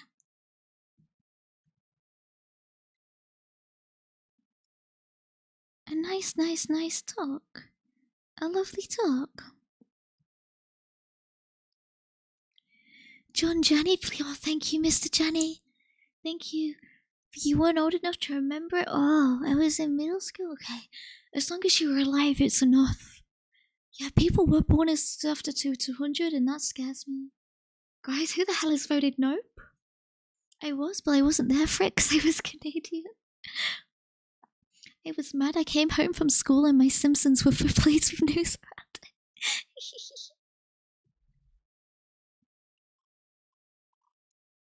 Let me hydrate. I was in 4th grade on 9/11. I remember it because the teacher singled me out over it and my parents wrote into... Did your teacher think you did 9/11? Yeah, I was. Don't remember what I was doing. I don't remember what I was doing, really. But I was alive. And if you weren't alive, I'm questioning you. I voted no because I wasn't true. What do you mean by truly alive? Because it was your birthday? Remember when Yan did 9/11? Yeah. It was a Bush and Remy Yang conspiracy. Well, let me hydrate again.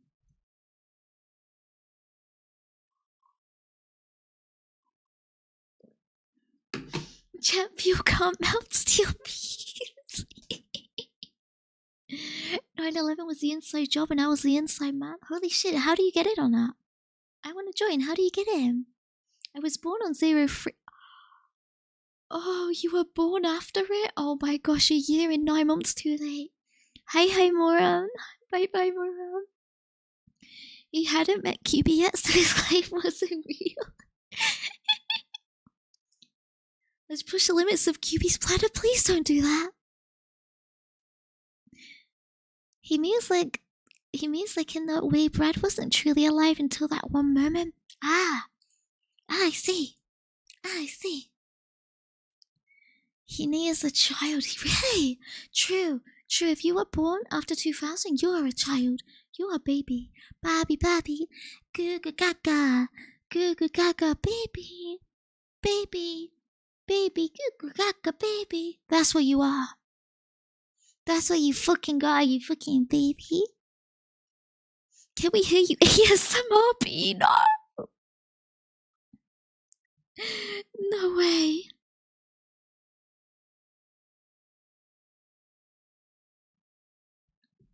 Let me hydrate, thank you. A whole fucking baby in my Twitch chat? Is that allowed? I'm QB's type, so criminal. Cube loves me unlike you guys, huh?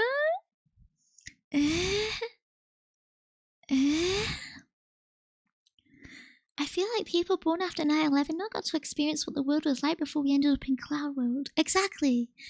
You're living in a fake world. They're living in like the Matrix. But I was put in the real world. Let me hydrate again.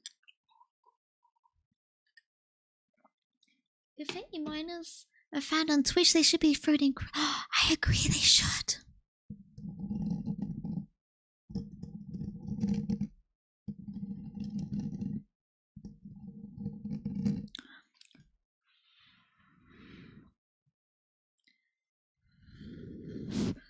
Yeah, I want to go back to the other alternate universe, please.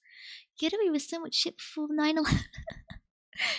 9/11 has ruined our world. In the real world, Kiwi was on that plane. I did 9/11? Kiwi did 9/11? Stop hydrating, I need to pee. I need to pee, stop it.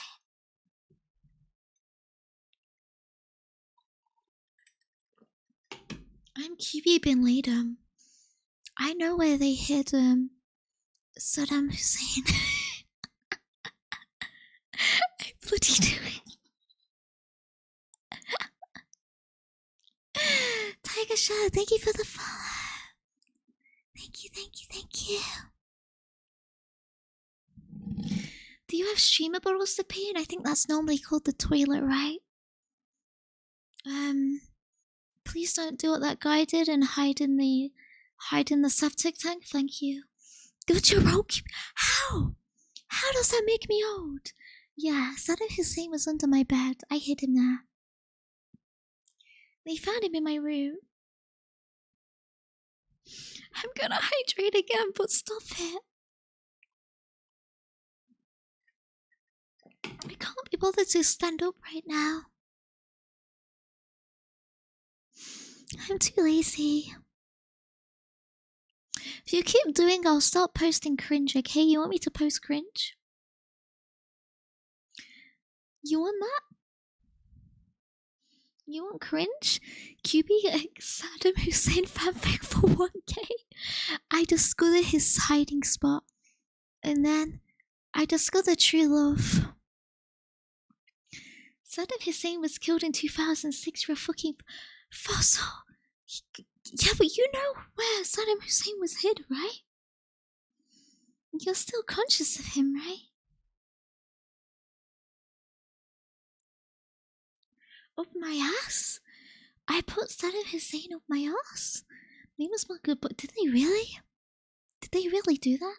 I miss him every day. Yeah, we should bring him back. They should never have killed Saddam Hussein. He had such a cool hiding spot. Why would you do that? Twisted out, you can't look up and down. Certain flight attendants.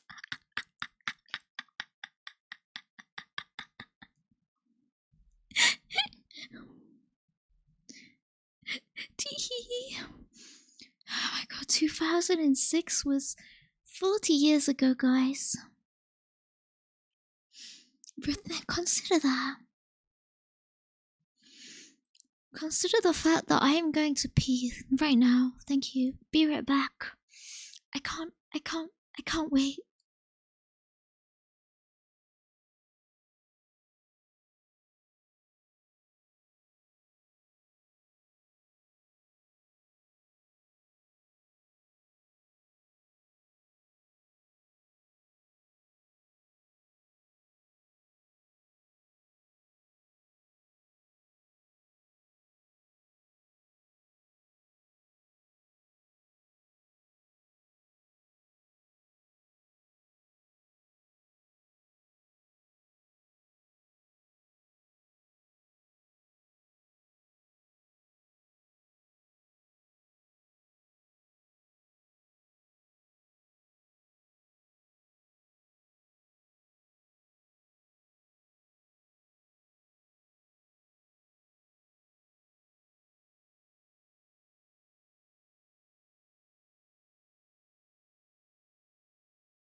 Hey,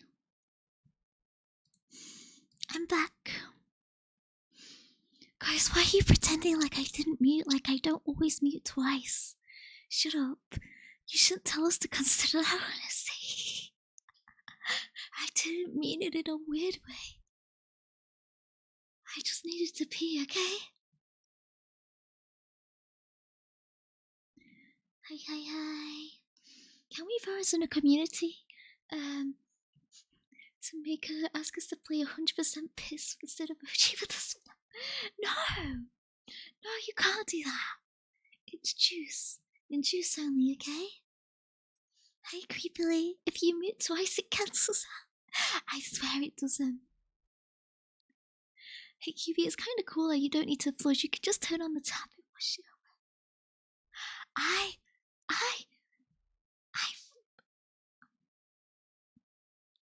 I can.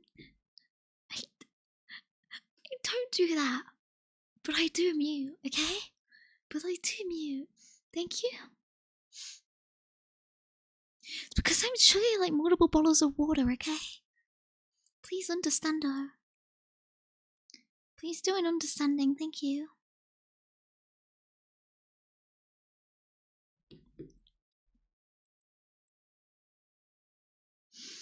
The broke hurt me anyway, guys. Are you hashtag ready? Are you hashtag ready for chapter 8?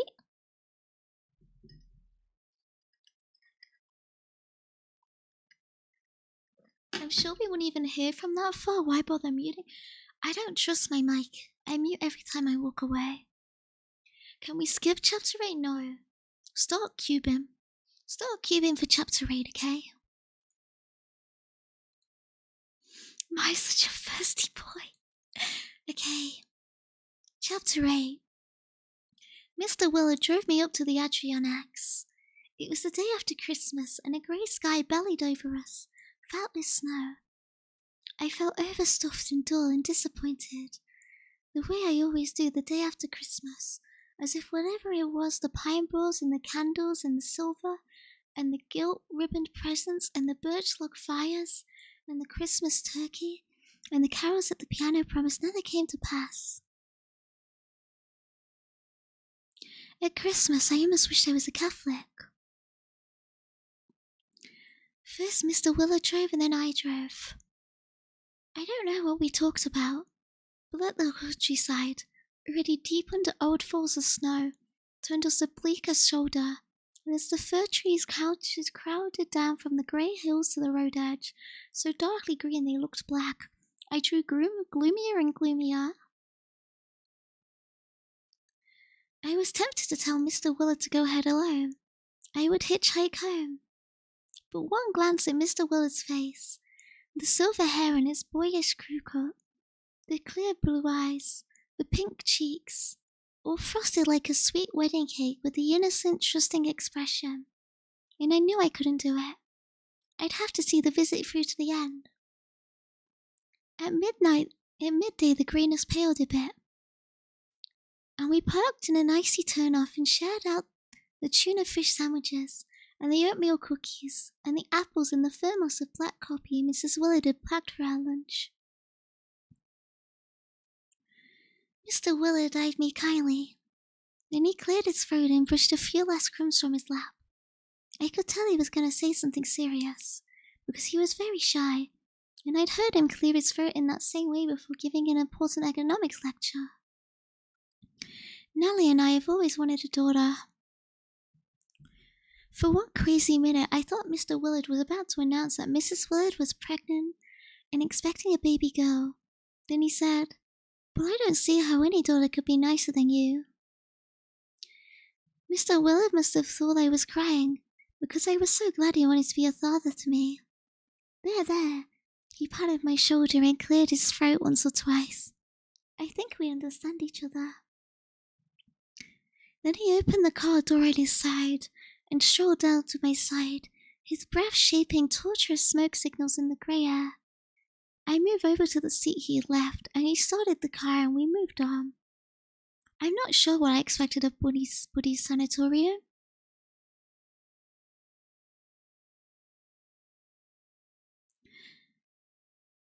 I think I expected a kind of wooden chalet perched up on top of a small mountain, with rosy-cheeked young men and women, all very attractive but with hectic, glittering eyes, lying covered with thick blankets on outdoor balconies. TB is like living with a lump bombing your lung. Buddy has written at college. You just lie around very quietly hoping it won't go off. I found it hard to imagine Buddy lying quietly. His whole philosophy of life was to be up and doing every second. Even when we went to the beach in summer, he never lay down to drowse in the sun the way I did. He ran back and forth and played ball and did a little series of rapid push-ups to use the time. The color scheme of the whole sanatorium seemed to be based on liver. Dark, glaring woodwork, burnt brown leather chairs, walls that might once have been white but had succumbed under a spreading malady of mold or damp. A mottled brown linoleum sealed off the floor. On a low coffee table, with circular and semicircular stains bitten into the dark veneer, lay a few wilted numbers of Time of Life. I flipped to the middle of the nearest magazine. The face of Eisenhower beamed up at me, bold and blank as the near face of a fetus in a bottle. After a while, I became aware of a sly, leaking noise. For a minute I thought the walls had begun to discharge the moisture that I must saturate them. But then I saw the noise came from a small mounting in one corner of the room. The fountain spurted a few inches into the air from a rough length of pipe, threw up its hands, collapsed and drowned its ragged dribble in a stone basin of yellowing water. The basin was paved with white hexagonal tiles one finds in public lavatories.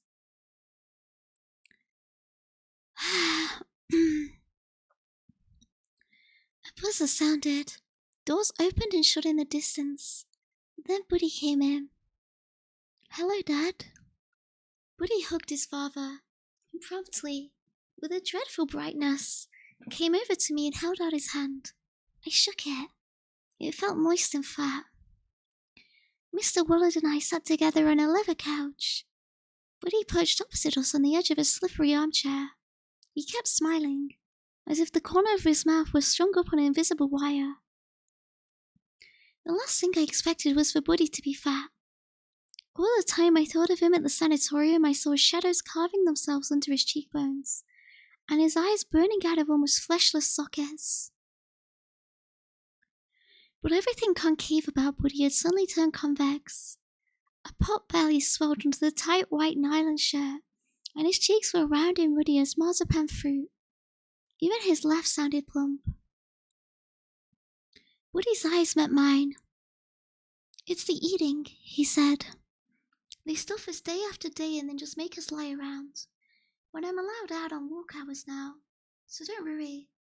I'll fit out in a couple of weeks." He jumped up, smiling like a glad host. "Would you like to see my room?" I followed Buddy, and Mr. Willard followed me.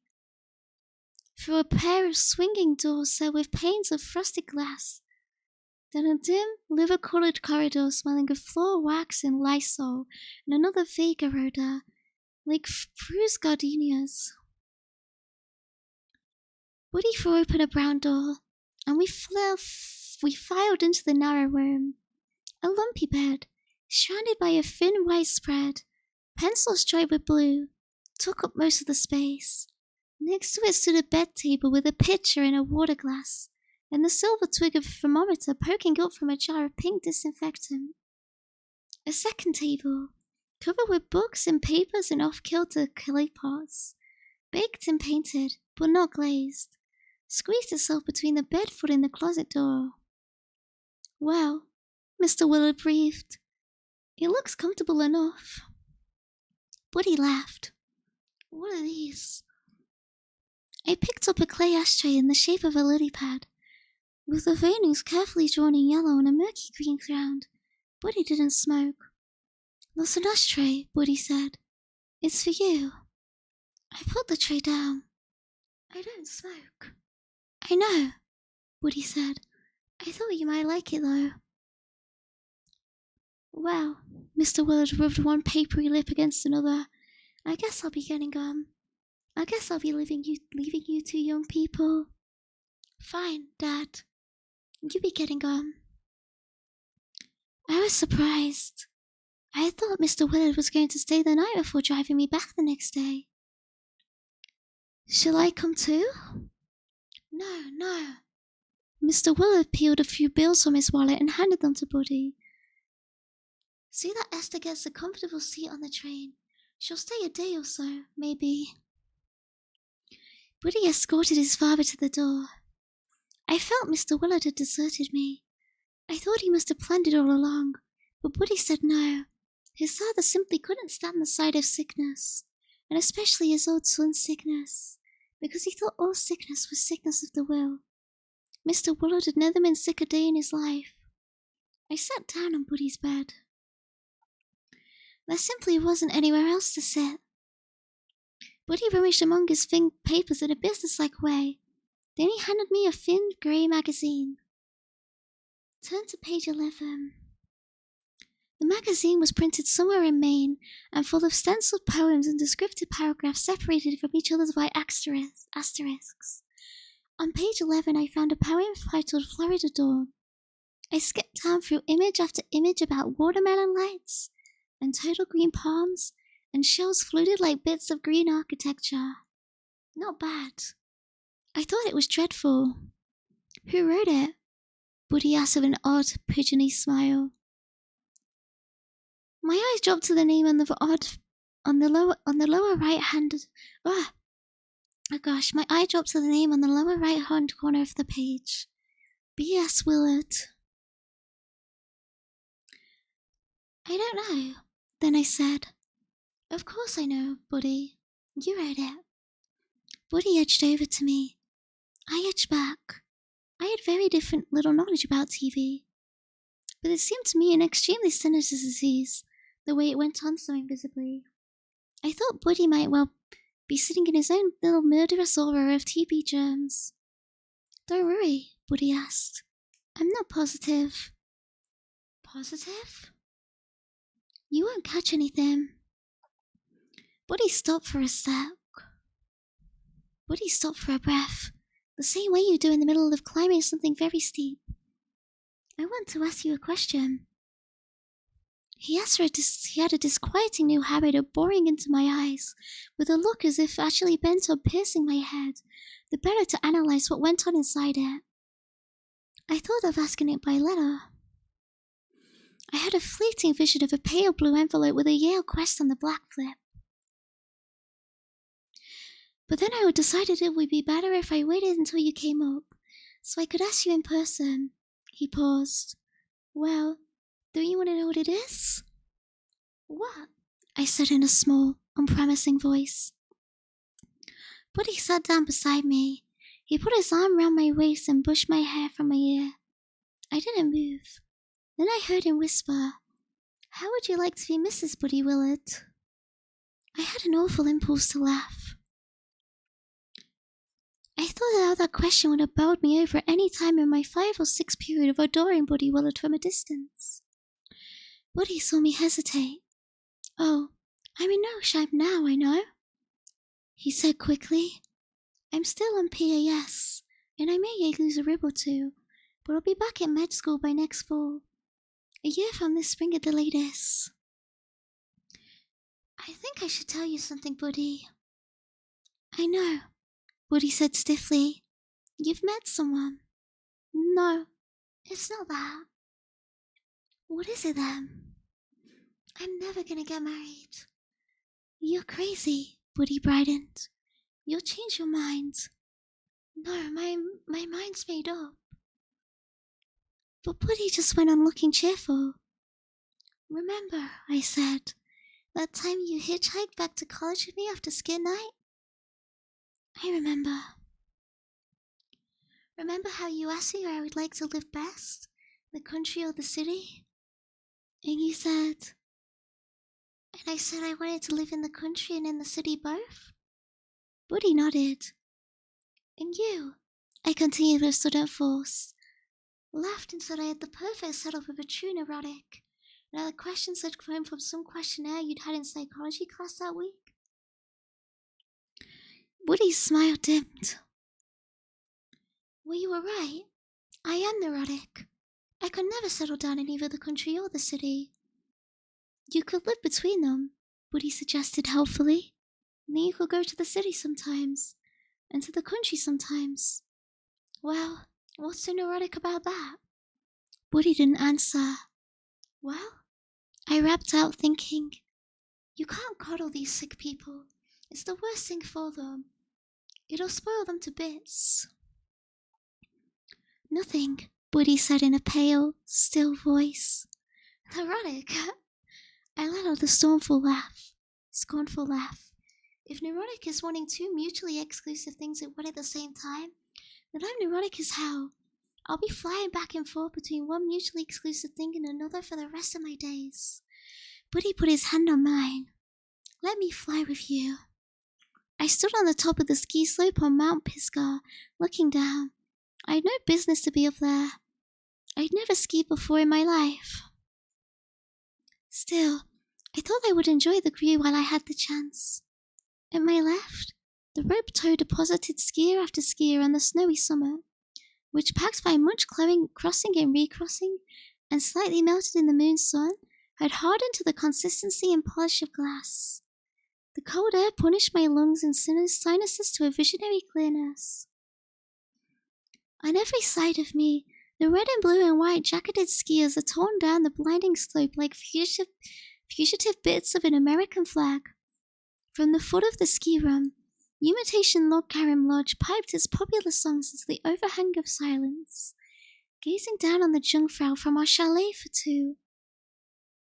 The lilt and boom fretted me like an invisible rivulet in a desert of snow. One careless, superb gesture, and I would be hurled into motion down the slope towards the small khaki slot in the sidelines, among the spectators, which was Buddy Willard. All morning Buddy had been teaching me how to ski.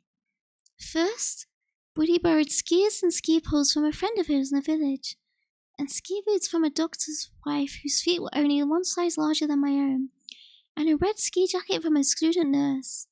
His persistence in the face of mullishness was astounding. Then I remembered that in medical school, Buddy had won a prize for persuading the most relatives of dead people to have their dead ones cut up whether they needed it or not, in the interest of science. I forget what the prize was, but I could just see Buddy in his white coat with his stethoscope sticking out of his side pocket like part of his anatomy, smiling and bowing and taking those dumb relatives into signing the post-mortem papers. Next, Buddy borrowed a car from his own doctor, who had TB'd himself and was very understanding, and we drove off as the buzzer for walk hour rasped upon the sunless sanatorium corridors. Buddy had never skied before either, but he said that the elementary principles were quite simple, and he'd often watched the ski instructors in his ponyhools. He could teach me all I needed to know.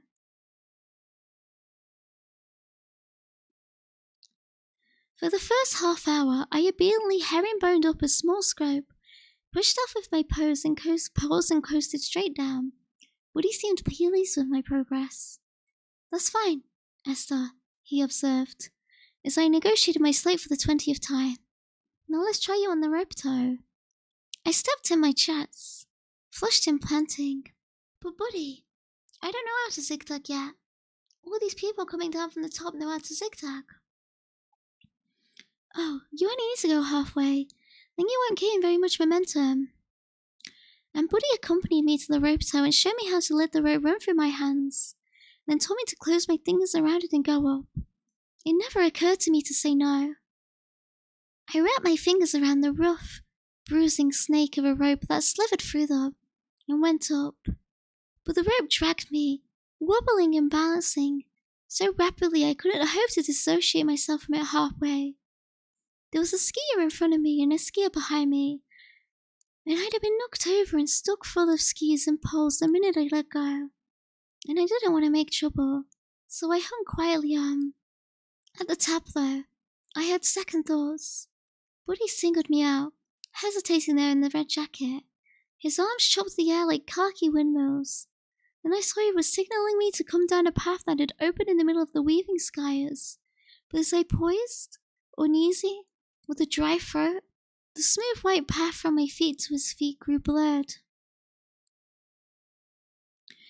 A skier crossed it from the left, another crossed it from the right, and Buddy's arms went on waving feebly, as antennae from the other side of a field swarming with tiny moving animalcules, like germs or bent, bright exclamation marks.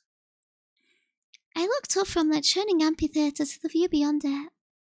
The great grey eye of the sky looked back at me, its mist-shrouded sun focusing all the white and silent distances that poured from every point of the compass, hill after pale hill, to stall at my feet. The interior voice nagging me not to be a fool, to save my skin and take off my skis and walk down, camouflaged by the scrub pines bordering the slope, fled like a disconcerting mosquito. The thought that I might kill myself formed in my eye as coolly as a tree or a flower. I measured the distance to Buddy with my eye. His arms are folded now, and he seemed of a piece with the split rail fence behind him, numb, brown, and inconsequential. Edging to the rim of the hilltop, I dug the spikes of my poles into the snow and pushed myself into a flight I knew I couldn't stop by skill or any belated access of will. I aimed straight down.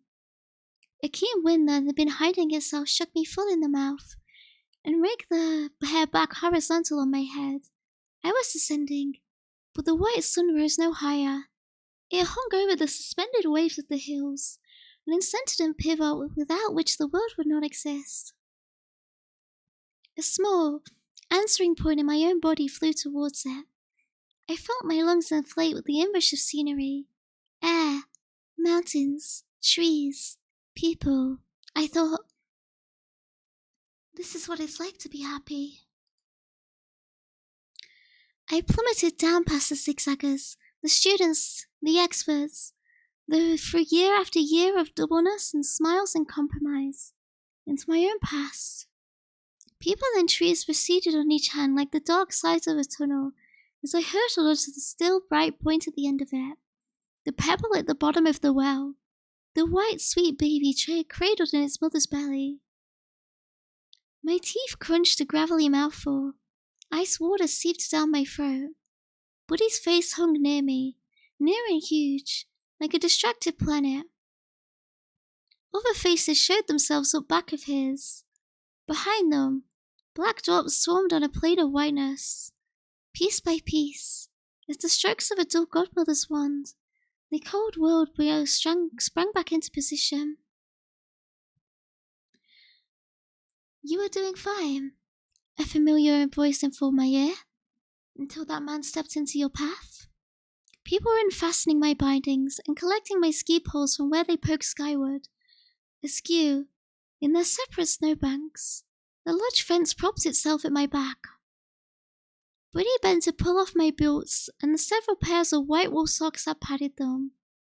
His plump hand shut on my left foot, then inched up my ankle, closing and probing, as if feeling for a conceived weapon. A dispassionate white sun rose at the summit of the sky. I wanted to hone myself on it till I grew saintly and thin, and essential as the light of the night. I'm going up, I said. I'm going to do it again. No, you're not. A queer, satisfied expression came up over Buddy's face. No, you're not, he repeated with a final smile. Your leg's broken in 2 places. You'll be stuck in a cast for months. Okay, that's 8. That's 8. Thank you, Inhale, for the follow. Thank you, Emmanuel, and Shlack as well. Thank you for following. Thank you. I'm back. I can speak now.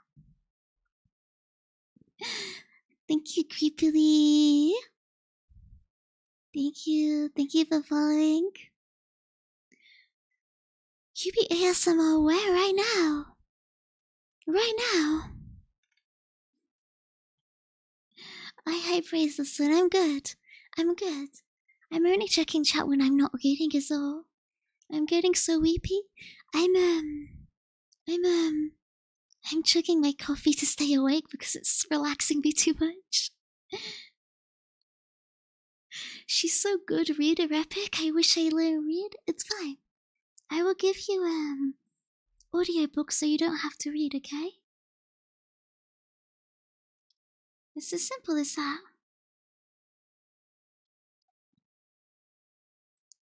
Yeah, this woman should just become a biker. This woman is so, she craves the thrill. She craves the thrill so much. I respect it though, right? But yeah, how did she, I think it was the adrenaline, right? Like, how the hell do you not notice a broken leg? When I hurt myself before, when I got like severely hurt before, if you like, the adrenaline hits up so badly, you basically hit nothing. So if you didn't see it, maybe you wouldn't know if it was like that bad.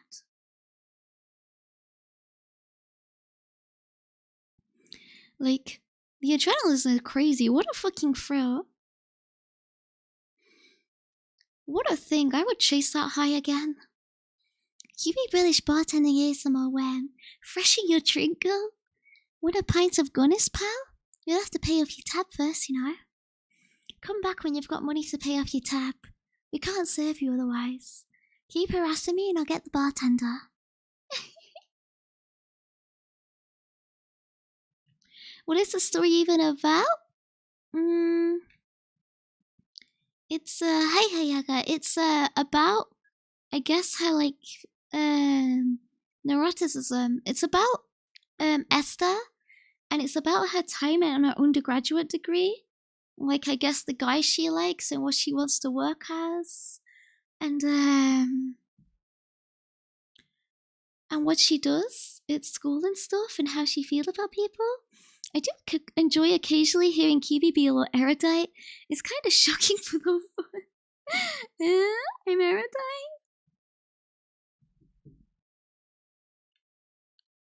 not trying to kiss us, but Kiwi is more interested in the books. You don't like a bit of plaff? You don't like a bit of plaff?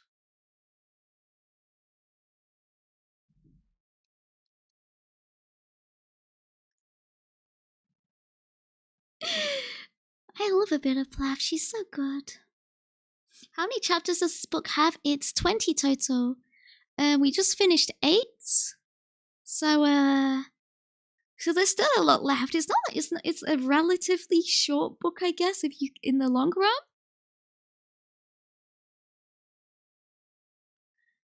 I really like the protagonist, John Belcher. Real. I love John Belcher.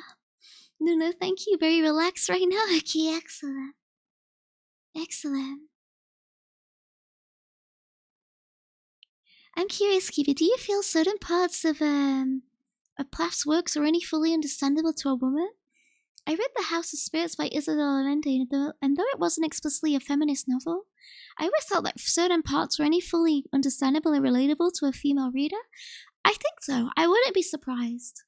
I think a lot of the things she writes about and a lot of the way she writes is something perhaps a little inherently unique to like female socialization, like in society, right? In the sense that it would be a lot easier to pick up in exactly what she means because of that as a woman. Although I think you can quite easily understand what's being written without that. But perhaps it's more relatable as a woman, and perhaps it's like the way she acts is, and the way she speaks about things, perhaps. Woman Moment, the book. Real. Yeah, it is Woman Moment, the book.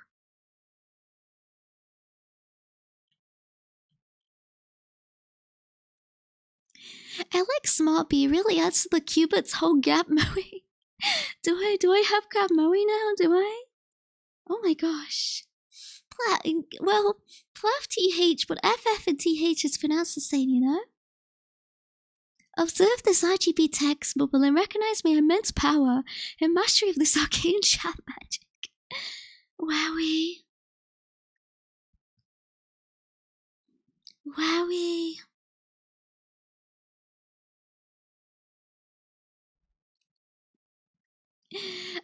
I mixed up the bell jar with Belka. With the bell curve. The freaking bell curve. I'm on the bottom of the bell curve where I should be. Do you also need to be depressed? Perhaps it gets more relatable if you are, since she talks about being neurotic, but I don't think so.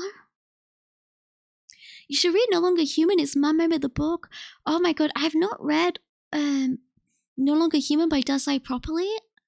I need to finish it fully, but everything I read is like half of what he writes, I swear is. The woman walked in, and her breasts were looking very sexy and breast-like. I see her boobs. They are in front of me, and her boobs. They're very boobly. I swear to God, how the fuck the way that guy writes woman is so funny. It really is Guna book. He is not. The way he writes woman is so weird. There's a comic book. Yeah. They did do. I saw the manga for No Longer Human.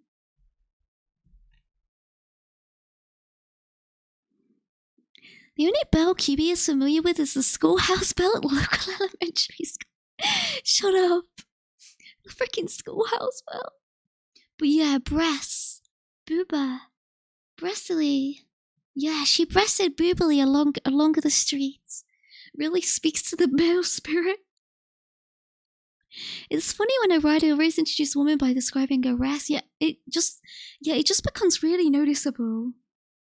Like, I read it and I just go like, what? Why are you doing this?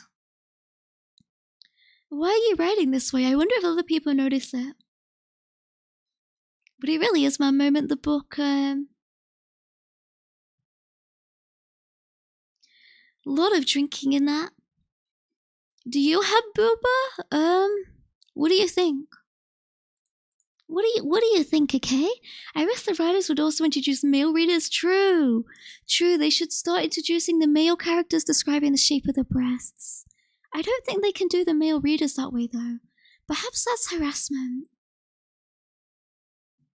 I tap back in. Are we talking about boobs? Yeah, because that's how Osamu Dazai writes. He loves boobs. He loves women's boobs. Why are you showing a board? Shut up. Fredo loves cutie.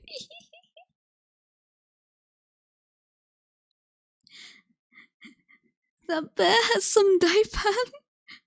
He does. Well, this would be e-whoring if you had any.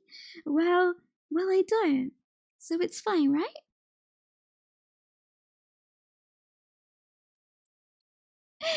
To be honest, more male characters should be introduced by the size of the board. Has anyone done that yet?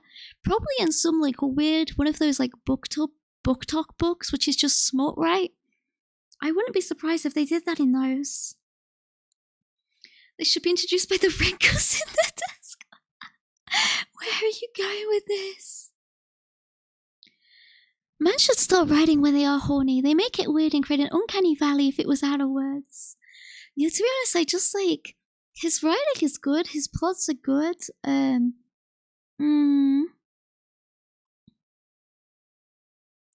liked his books. At least what I've read from them.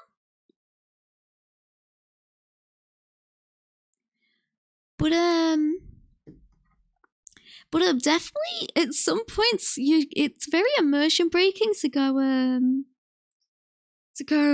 what's going on here?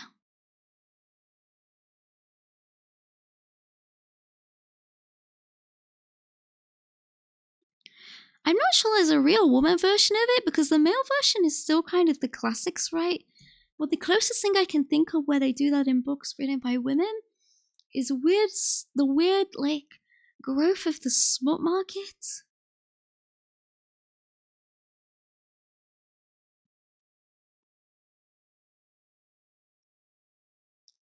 I think it's usually more of an emotional perversion, potentially. Potentially, really. I think Dazai is the one that inspired the Didn't Dazai inspire the manga, the Boys of Biff's manga? I think he did. I love that manga. It's so good. I need to catch back up to it. It's so good. I wonder if there's some deeper phenomenological reason men can't understand what Plath is writing. Like a piece written about being pregnant can only be fully understood by someone who's carried a child. In the same way that only a person who's lived through the trials and tribulations of being a woman can fully comprehend some of Plath's work. Yeah, that's what I think. I think you can definitely empathize, but I wouldn't be surprised if there's some stuff where it's difficult to truly empathize with, since I think she writes a lot about socialization. Her work's very heavily on socialization and treating others societally, which I think is out a lot depending on how you're raised, and obviously, I guess women and men tend to be raised differently, at least in how they're expected to act, right? They've definitely tried to do this through in smart marbles, yeah, for sure. For sure. You love Boys of Biz, the manga! The manga is really good. Reminds me when I read 1984, they had this cool plot going for them, and then for some reason they had to sleep 1984, they had this cool plot going for them, and then for some reason they had to sleep with a teen to save the world for some reason.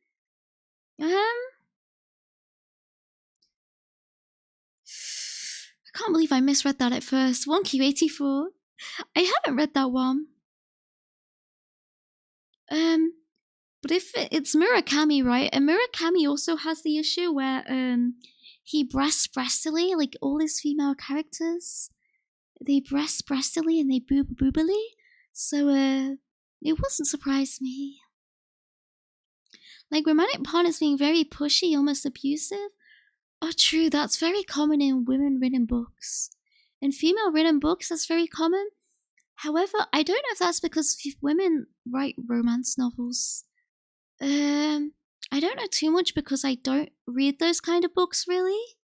I'm not very interested in them, but I've definitely seen a lot of the trope there. I know the manga, but I just mean that manga was just trauma porn. Yeah, I liked it though. I liked the trauma porn. Then in half of it is a cooking book. Fair enough. Fair enough. Sorry, but I'm pretty sure I can write a novel with female characters without issue. Wait, what is the Bechdel test? God, I love watching like old movies and loading up the Bechdel test website, putting in the movie name and going, ah! They've done an entry. They've done an entry. I knew it failed. It's my favorite thing to do is to load up old movies, and I like to sit there. I used to sit there with my family, and we used to wait for when I lived with them for a little. We used to sit there, and we used to guess. Pika, thank you for following. We used to sit and predict how long it would take to see if they'd pass the Bechdel test. It's such a good hobby. Ozzy, thank you for the follow. Also, hi. Hello, Ozzy. I find phenomenology very interesting, so I'm always curious how my experience differs from yours. Then again, the true annoyance of phenomenology is that I'll never fully know yet. I think the whole thing behind it, like the whole backing behind it, truly means since you couldn't possibly understand it in writing, you probably wouldn't be able to understand it from a descriptor either, right? Because you don't know what you have or what you don't in the end. Awkward field. Is that why Beastars had some weird power dynamics between Haru and our boy? Potentially. Potentially. The entirety of the Lord of the Rings saga, but only when two women. I'm good, thank you. How are you? What a nerdy family. That's not nerdy. It's fun. I love movies from like pre-1970. It's such a good game. everyone should play this game. Go see if your movies you're watching pass the test. Place your bets. Yeah, exactly. Your life would be boring if you fully understood everyone you met. It would be very boring. Yeah, it would be basically nothing to speak about at that point, right? Because they remind you of your childhood to go away. No, they don't. No, they do not. Wait, so women writers want to be fooled by what? I don't know if I take it that far. You'd have to ask one of them, right? I've not published any books, so don't ask me. I'm super excited today. It's my happy birthday! Happy birthday, happy birthday. Nisi, happy birthday. If fanfic counts, oh my god, if fanfic counts, I'm a published author. Can you give me my rewards? My Nobel Prize or my books? Well, phenomenology sort of implies there's a permanent language barrier, and we'll never be able to know a permanent language barrier. We'll never be able to know whether we experience the same thing. Yeah, that's what I mean, right? That's what makes it annoying. Because there's always be a language barrier, even if I attempt to describe it.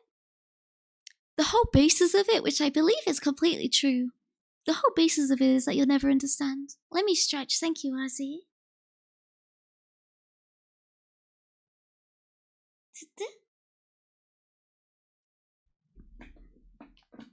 Let me hydrate. I'm still chugging my coffee. I'm not falling asleep as much during reading, which I think is good.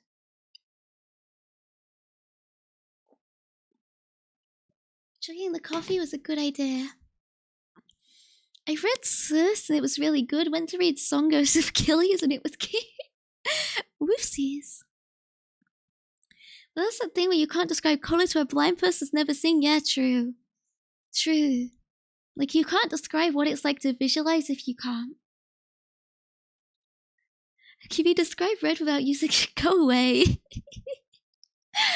I'm saying I completely agree with it being impossible. Don't ask me to describe it. I know it's impossible. I completely agree with it.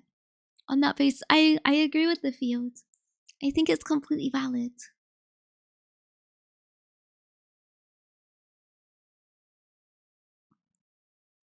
Yeah, very same wavelength. It's like if you asked me to, if you explain to me what it's like to visualize like an apple in your head, I still wouldn't understand, right? Just like that. It's like that on a language level too, of course. Because that's just how the brain works. It also means that everyone could see colours and other colours and no one would be able to tell? Yeah, true. Who knows, really? Let me hydrate, thank you.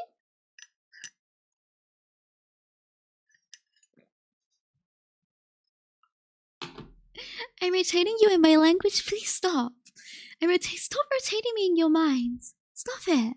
Why are you making me flash in your head? Don't do that, please. Don't do that. Vsauce moment.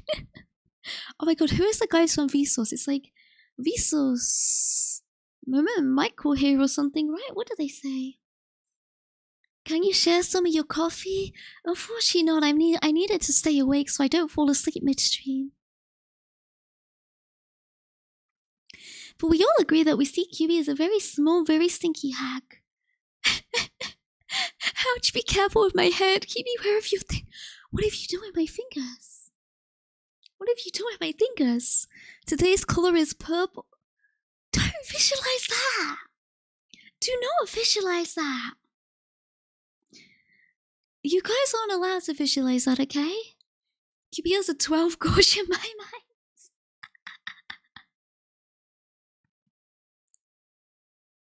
Sensitive? Stop it! Stop it! Stop visualizing it as purple! Stop it! Stop it! No! No! No, more of a lilac or a great fuck up!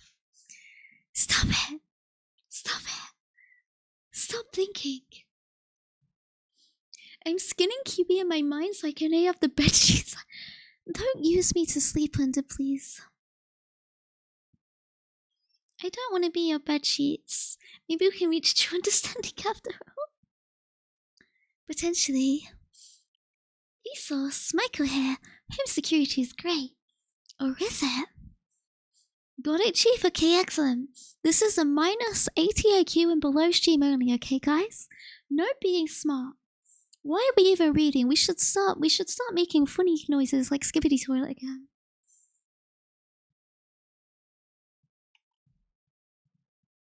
Let me hydrate again.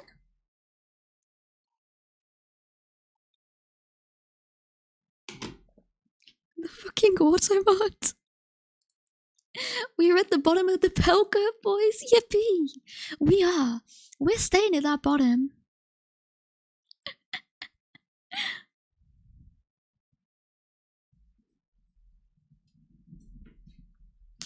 Okay. I'm okay. I think chapter 9, okie dokie, everyone.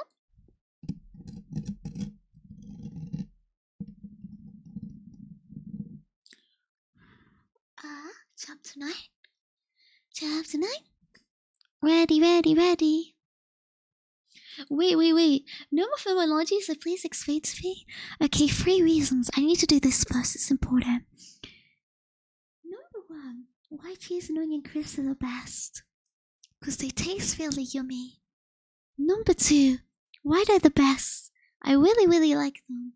Number 3, they're really easy to get in all the shops, so I can have them whenever I want.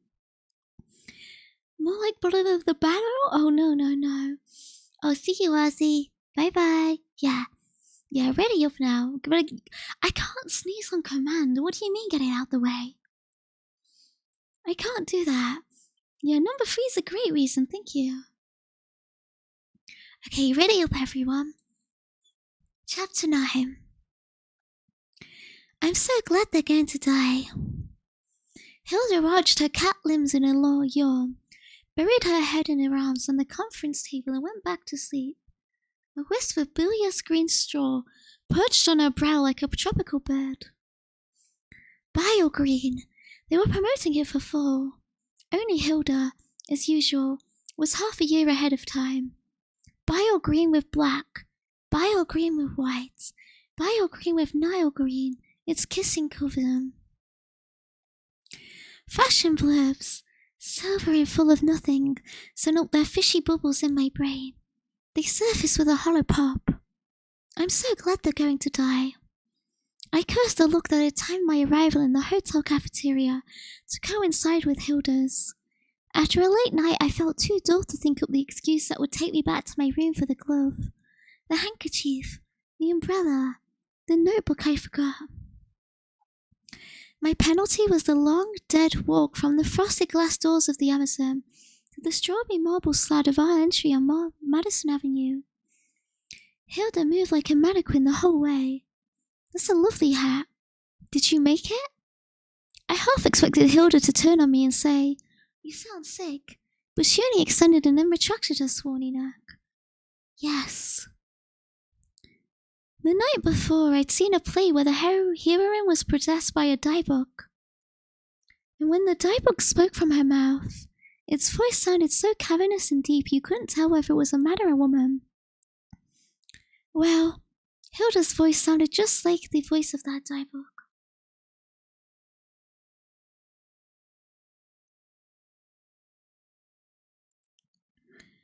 She stared at the reflection in the glass shop windows, as if to make sure, moment by moment, that she continued to exist. The silence between us was so profound I thought part of it was my fault. So I said, "Isn't it awful about the Rosenbergs? The Rosen was brutally electrocuted late that night." "Yes," Hilda said, and at last I thought I touched a human string in the cat's cradle of her heart. It was only as the two of us waited for the others in the tomb-like morning gloom of the conference room that Hilda amplified that yes of us. It's awful that such people should be alive. She yawns then, and her pale orange mouth opened on a large darkness. Fascinated, I stared at the blind cave behind her face until the two lips met and moved on, and the diebuck stole out of its hiding space. I'm so glad they're going to die. Come on, give us a smile. I sat on the pink velvet love seat in JC's office, holding a paper rose and facing the magazine photographer. I was the last of 12 to have my picture taken. I tried concealing myself in the powder room, but it didn't work. Betsy had spied my feet under the doors. I didn't want my picture taken because I was going to cry. I didn't know why I was going to cry, but I knew that if anyone spoke to me or looked at me too closely, the tears would cry out of my eyes, and the sobs would fly out of my throat, and I'd cry for a week. I could feel the tears brimming and slushing in me, like water in a glass that is unsteady and too full.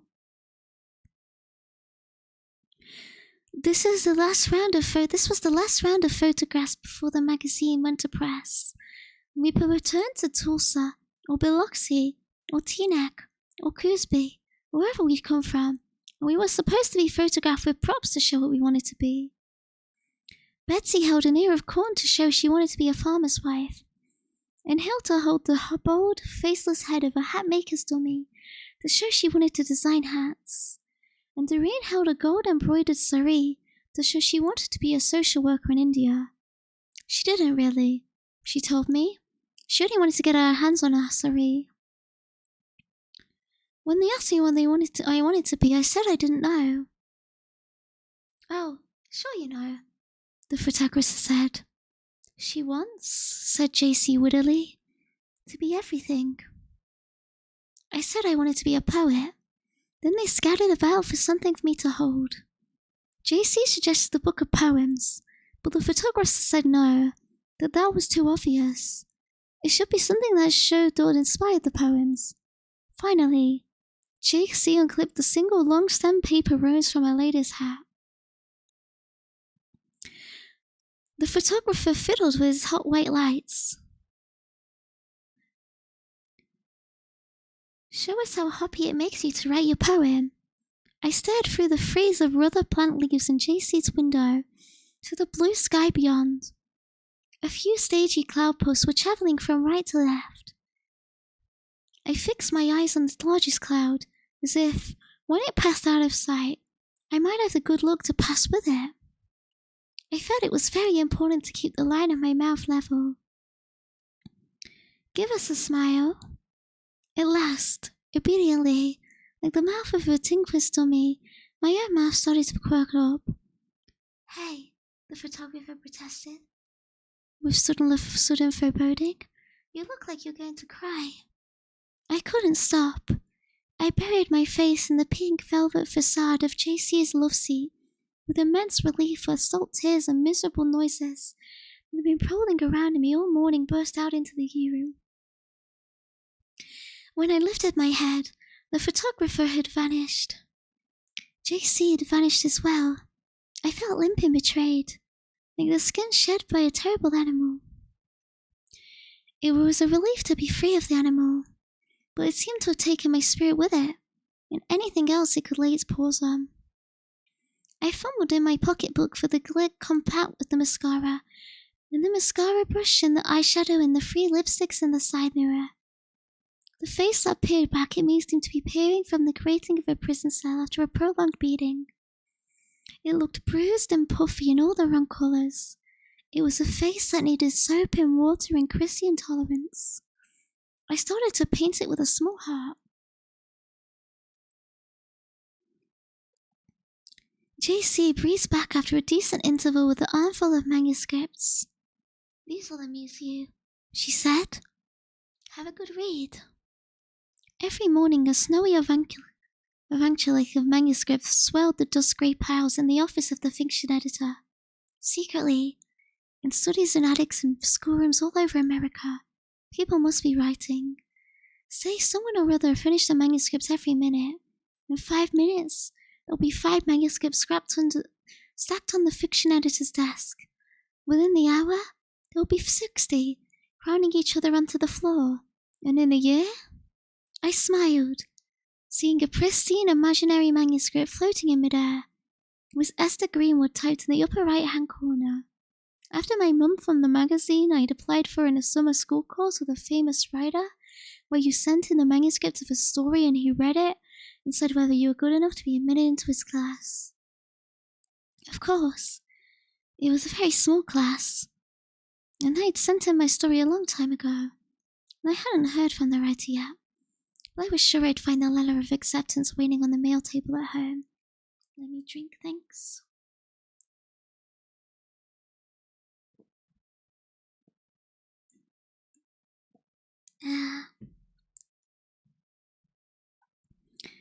I decided I'd surprise JC and send in a couple of stories I wrote in this class under a pseudonym.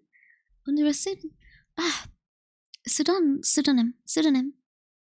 Then one day, the fiction editor would come into JC personally and plop the stories down on her desk and say, "Here's something a cut above the usual." And JC would agree and accept them, and ask the author to launch, and it would be me. Honestly, Doreen said, this one will be different.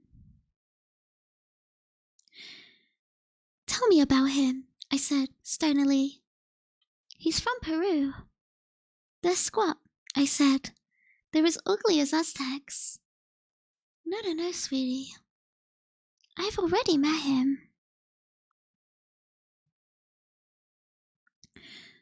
We were sitting on my bed in a mess of dirty cotton dresses and layered nylons and grey underwear.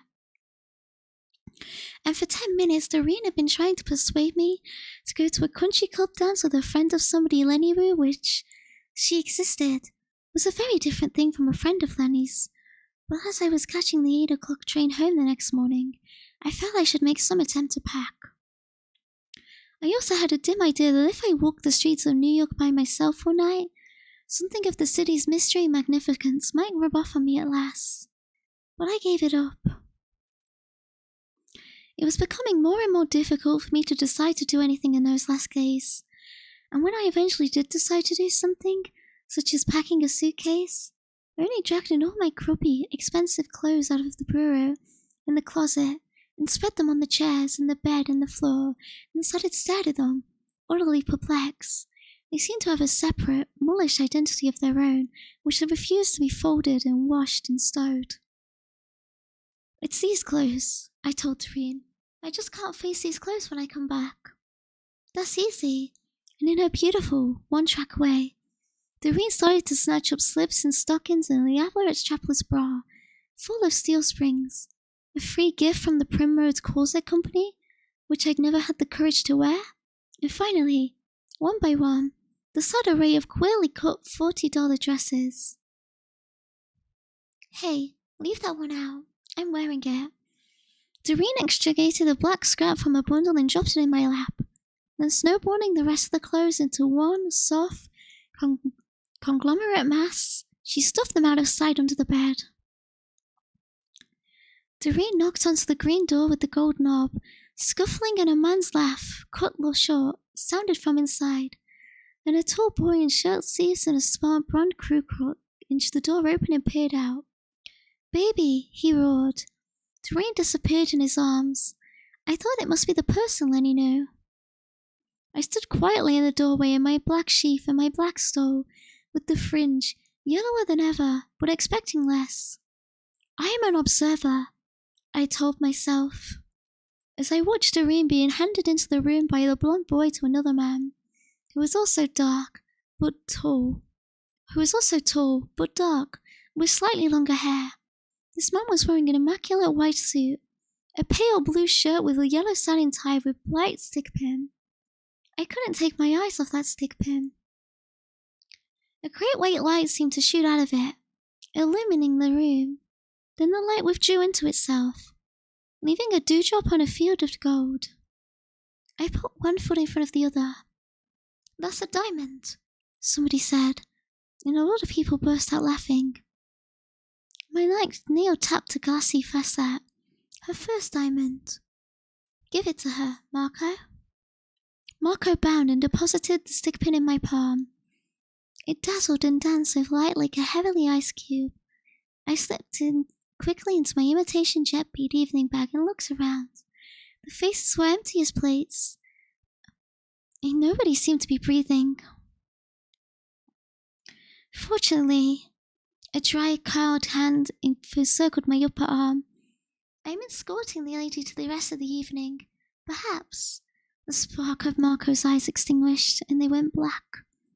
I shall perform some small service. Somebody laughed. Worthy of diamond? The hand around my arm tightened.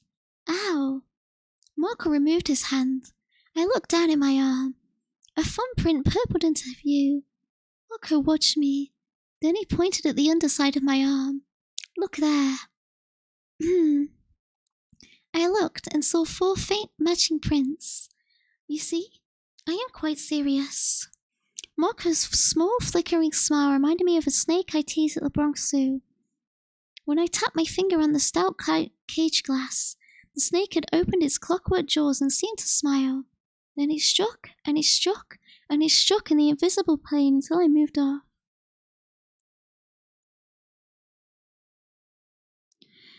I had never met a woman hater before.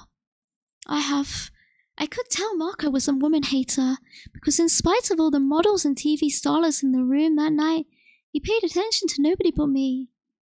Not out of kindness but positivity, but because I'd happened to be dealt to him, like a playing card in a pack of identical cards. A man in the country club band stepped up to the mic and started shaking those seaport rattles that mean South American music. Marco reached for my hand, but I hung on to my 4th daiquiri and stayed put. I'd never had a daiquiri before.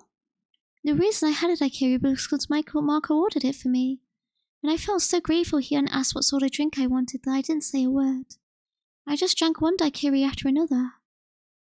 Marco looked at me. No, I said. What do you mean, no? I can't dance to that kind of music. Don't be stupid. I want to sit here and finish my drink. Marco bent towards me with a tight smile, and in one swoop my drink took wing and landed in a potted palm. Then Marco gripped my hand in such a way I had to choose between following him onto the floor or having my arm torn off. It's a tango. Marco maneuvered me out among the dancers. I love tangos. I can't dance. You don't have to dance. I'll do the dancing.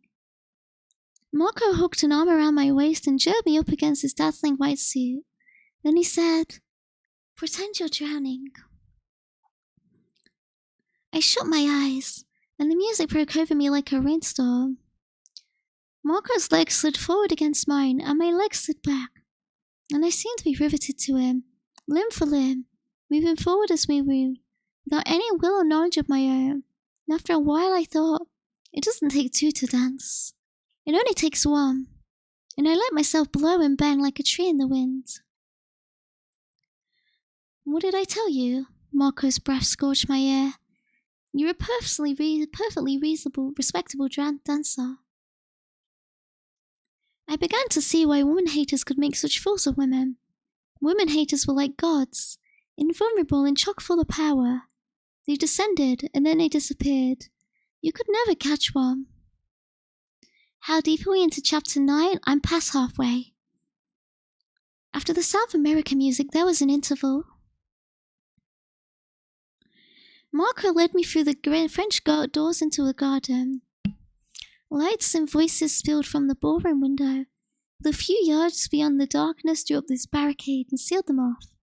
In the infinitesimal glow of the stars, the trees and flowers were strewing their cool odors. There was no moon. The box hedges stood behind us. A deserted golf course stretched away below us a few hilly clumps of trees, and I felt the whole desolate familiarity of the scene. The country club and its dance, and the lawn with its single cricket. I didn't know where I was, but it was somewhere in the wealthy suburbs of New York. Marco produced a slim cigar and a silver lighter in the shape of a bullet. He set the cigar between his lips and bent over the small flare. His face, with its exaggerated shadows and planes of light, looked alien and pained, like a refugee's. I watched him. Who are you in love with, then? I said then. For a minute, Marco didn't say anything. He simply opened his mouth and breathed out a blue, vaporous ring. Perfect. He laughed. The wink brightened and burned, goes pale on the dark hair. Then he said, I am in love with my cousin. I felt no surprise. Why don't you marry her? Impossible. Why? Marco shrugged. She's my first cousin. She's gonna be a norm. Is she beautiful? There's no one to touch her. Does she know you love her? Of course. I paused. The obstacle seemed unreal to me. If you love her, I said you'll love somebody else one day. Marco dashed his cigar underfoot. The ground soared and shook me with a soft shock. Mud squirmed through my fingers. Marco waited until I half rose. Then he put both hands on my shoulders and flung me back. Your dress. The mud oozed and adjusted itself to my whole shoulder blades. Your dress. Marco's face slid cloudily over mine. A few drops of spit struck my lips. Your dress is black and the dirt is black as well. It's happening, I thought. It's happening. If I just lie here and do nothing, it will happen. Marco set his teeth to strap at my shoulder and tore my sheath to the waist. I saw the glimmer of bare skin, like a pale veil separating the two bloody-minded adversaries. Slut, the word hissed by my ear. Slut. The dust cleared, and I had a full view of the battle. I began to writhe and bite. Marco weighted me to the earth. Slut. I gouged at his leg with the sharp heel of my shoe. He turned, fumbling for the hurt. Then I fisted my fingers together and smashed them in his nose. It was like hitting the steel plate of a battleship. Marco sat up. I began to cry. Marco pulled out a white handkerchief and dabbed his nose. Blackness, like ink, spread out over the pale cloth. I stared at my salty knuckles. I want Doreen. Marco stared off across the golf links. I want Doreen. I want to go home. Sluts. Oh, sluts. Marco seemed to be talking to himself. Yes or no, it's all the same. I poked Marco's shoulder. Where's Doreen? Marco snorted. Go to the parking lot. Look in the back of all the cars. Then he spun around. My diamond. I got up and retrieved my stole from the darkness. Then I started to walk off. Marco sprang to his feet and blocked my path. Then deliberately, he wiped his finger under his bloody nose and with 2 strokes stained my cheeks. I have earned my diamond with this blood. Give it to me. I don't know where it is. Now I knew perfectly well that the diamond was in my evening bag. Then when Marco knocked me down, my evening bag had soared, like a night bird, into the enveloping darkness. I began to think I would leave him away, and return on my own and hunt for it. I had no idea what a diamond that size would buy. Whatever it was, I knew it would be a lot. Marco shook my shoulders on both sides. Tell me, he said, giving each word equal emphasis. Tell me, or I'll break your neck. Suddenly I didn't care. It's in my imitation jet bead evening bag, I said. Somewhere in the muck. I left Marco on his hands and knees, scrabbling in the darkness for another, smaller darkness, that hid in the light of his diamond from his furious eyes. Doreen was not in the ballroom nor in the parking lot. I kept my fridge to the fringe of the shadows so nobody would notice the grass plastered to my dress and shoes, but my black stole covered my shoulders and my bare breasts. Luckily for me, the dance was already over, and groups of people were leaving and coming around to the stock parked cars. I asked it one car after another until I finally counted the car that had a room and would drop in the middle of Manhattan. At that vague hour between the dark and dawn, the sunroof of the Amazon was deserted.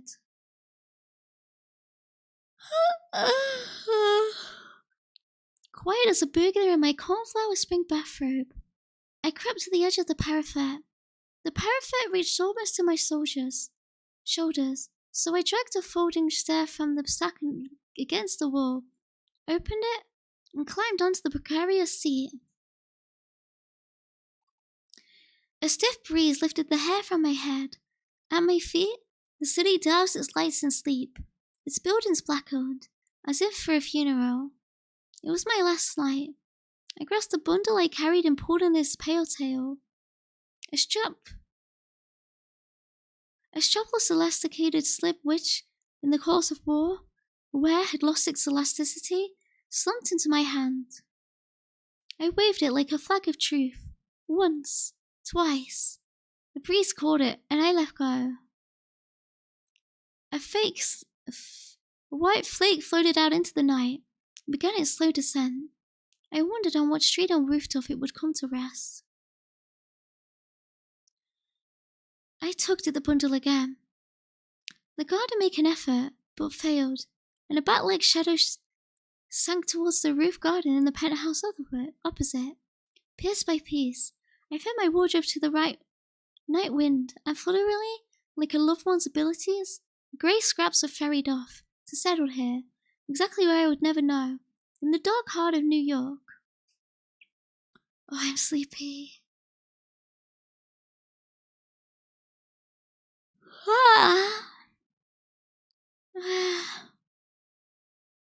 I'm gonna sleep here, okay? I'm gonna sleep here. Oh, if I close my eyes, it's actually bad.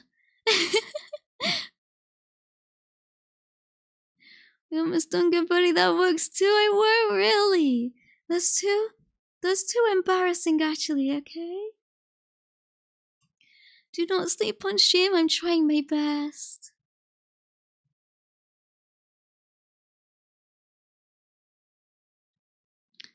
Will do. No sleeping. Go sleep, ruffle blades. Oh my god. But yeah, it was incest time, you know? It was incest time. Ola sick.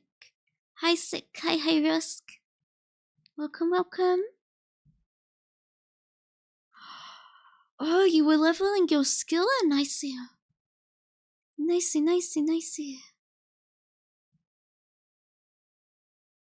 Hey, you. I never knew you can do ASMR, QB. I can attempt, right? I'm not gonna lie, I'm barely paying attention to the book itself, but my ears perked up at woman hater. You love the women haters. Now that guy was such a gentleman, right? He respected women so much, holy shit. I'll never let you live it down, Zara will clip it. That's why I can't do it, because it'll get clipped, okay? Just a micro nap, don't worry, just close your eyelids, they're so heavy. What is this evil plan? This evil plan to make me fall asleep. Let me stretch, thank you. Just end stream if you get really epic on a good schedule after all. Yeah, I will. If I can't stay awake, I'll end stream because I don't want to fall asleep. QB, I'm gonna post questionable. You can post a questionable one-liner if you want. I come back and QB's talking about incest. That was what was in the chapter. That was what was in the chapter. Let me chug coffee to live. Oh, that was it. Oh. I promise I won't, and you can always delete clips. My trust is not given. I woke up at about chapter 9. Hey.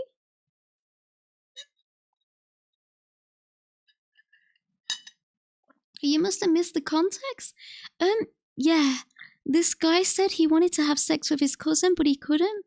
Because she's a norm. I lost the trust. I'm gonna delete myself.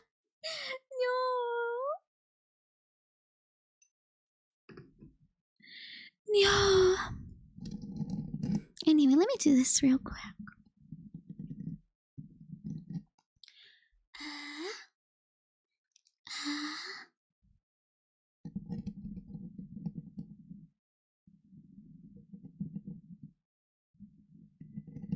Oh, it's making me sleepy.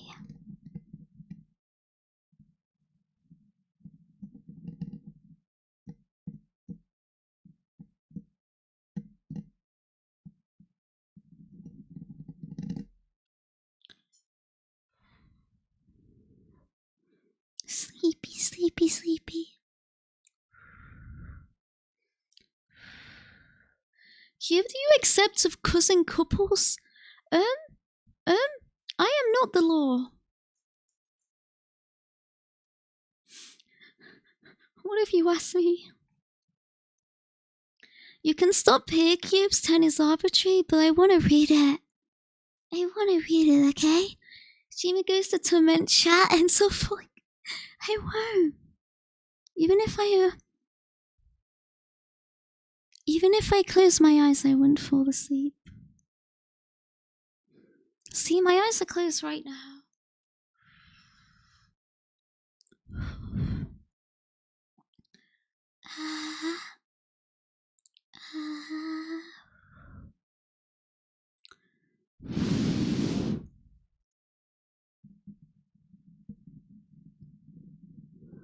Lobotomy time.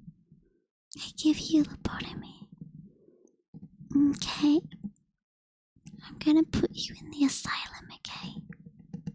For your lobotomy.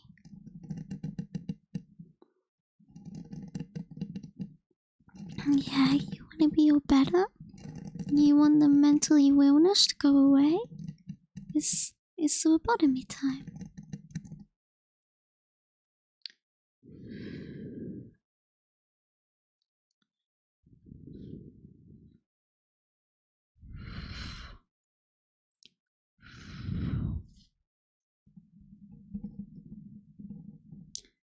I think cousin couples is legal, depends on the country. Depends on the country completely. But yeah, they end up with Habsburg Jules was from a bit closer than cousins. Sure, Cubes, you can go to chapter 13 then, right? Of course.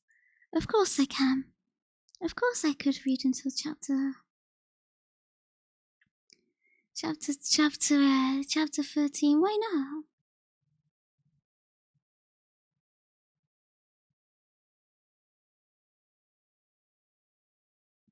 We're not even a guaranteed chat draw. What's the point of cousin couples? True, yeah, what do you gain? What do you gain there?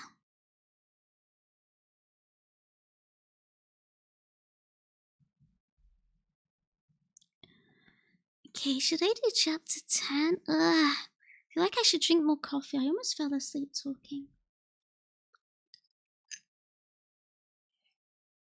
It's annoying because if I'm sleepy, I can't whisper as well because I lose my ability to multitask, concentrating on controlling my voice.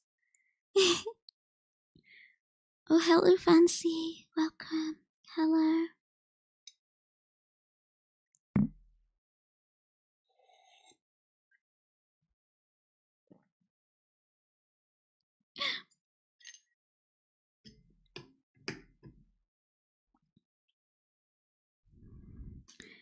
Incest is wrong, but there's a lot of separated siblings you fall into. Why does it feel like you're justifying incest? That's what it feels like. Yeah, ASMR. ASMR time. I think it's impressive you can read out loud for so long. It's really tough. Yeah, it gets a little difficult, which is why I'm not sure I can finish it. It's definitely a lot harder than just talking.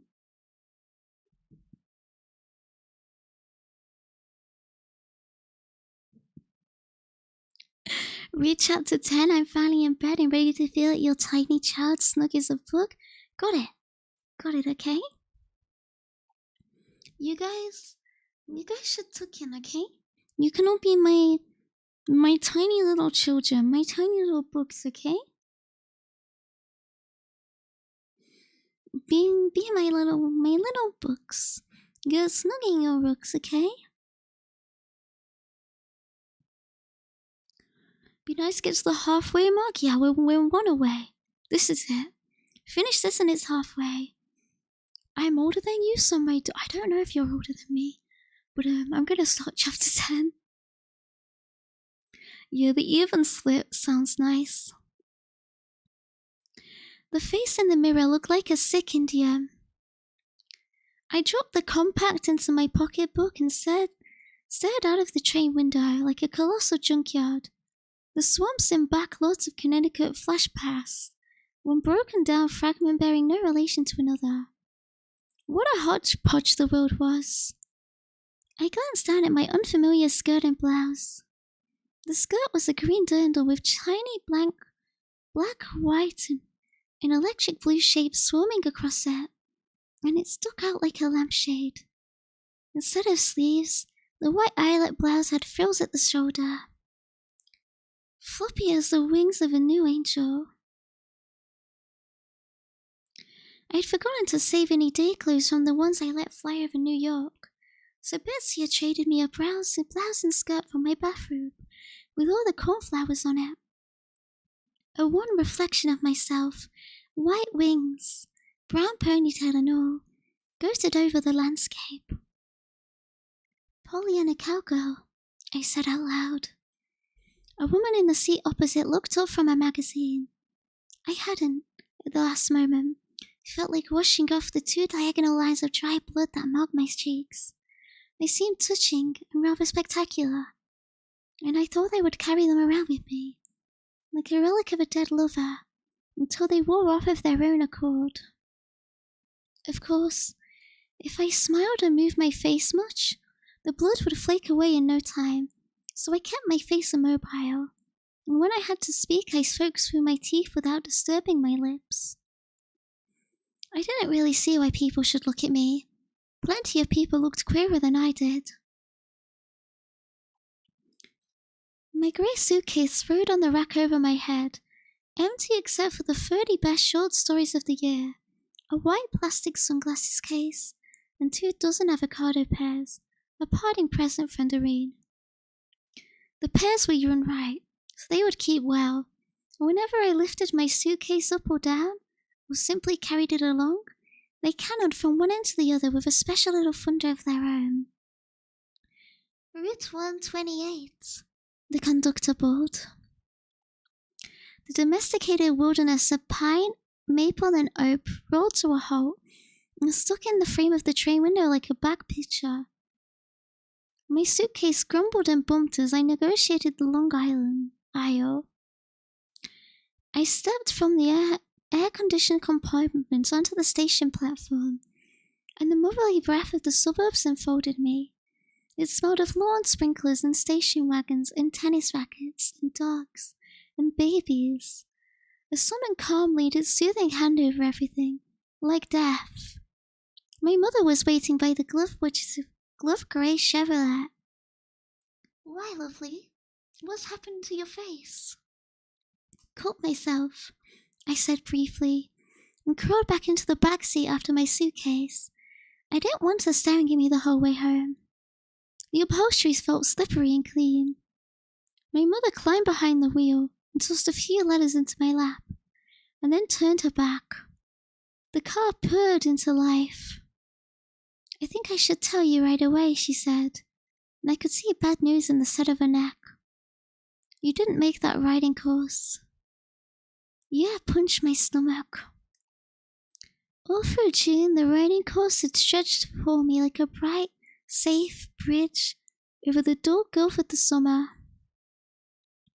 Now I saw it totter and dissolve, and a body in a white blouse and green skirt plummet into the gap. Then my mouth shaped itself sourly. I had expected it. I slunk down in the middle of my spine, my nose level with the rim of the window, as I watched the houses of the outer Boston glide by. As the houses grew more familiar, I slunk still lower. I felt it was very important not to be recognized. The grey padded car roof closed over my head like the roof of a prison van, and the white, shining, identical clapboard houses, with their interstices of well-groomed green process passed, one bar after another in a large but escape roof cage. I had never spent a summer in the suburbs before. The soprano squeak of carriage wheels punished my ear. Sun, seeping through the blinds, filled the bedroom with a sulphurous light. I didn't know how long I'd slept, but I felt one big twitch of exhaustion. The twitch bed next to mine was empty and unmade. At 7, I've heard my mother get up, slip into her clothes, and tiptoe out of the room.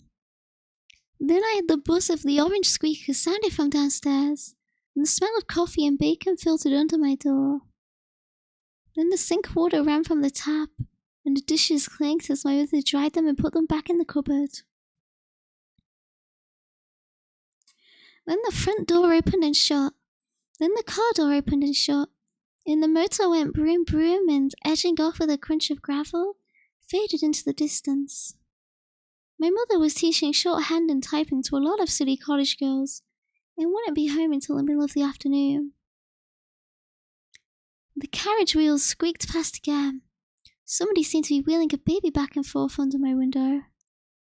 I slipped out of bed and onto the rug, and quietly, on my hands and knees, crawled over to see who it was.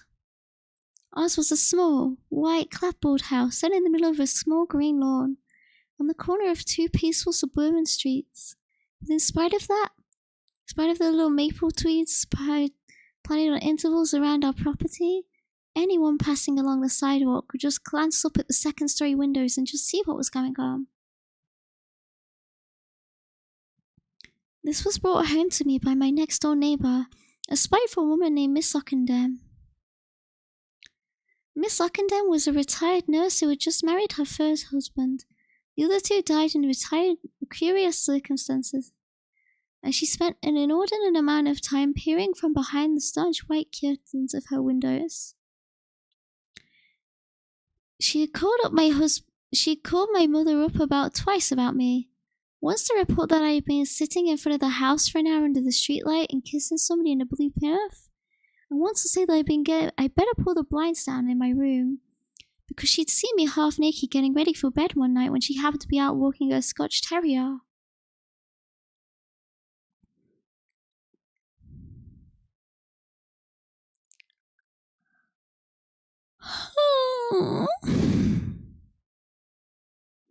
With great care, I raised my eyes to the level of the windowsill. A woman not 5 feet tall, with a grotesque protruding stomach, was reeling an old baby carriage down the street.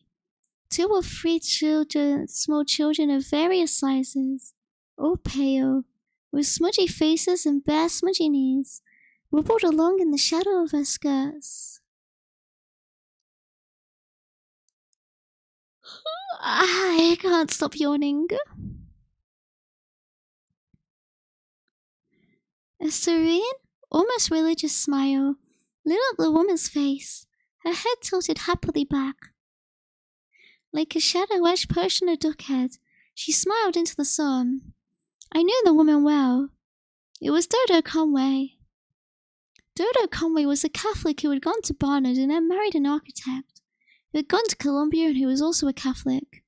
They had a big, rambling house up the street from us, set behind a morbid facade of pine trees, and surrounded by scooters, tricycles, door carriages, tall fire trucks, baseball hats, badminton nets, croquet wickets, hamster cages, and stock of cocker spaniel puppies, the whole sprawling paraphernalia of suburban childhood. Dodo interested me in spite of myself. Her house was unlike all the others in our neighborhood in its size. It was much bigger. In its color, the second story was constructed of dark brown clapboard, and the first of grey stucco, studded with grey and purple golf ball shaped stones. And the pine trees completely screened it from view, which was considered unsociable even in our community of adjoining lawns, in friendly waist-high hedges.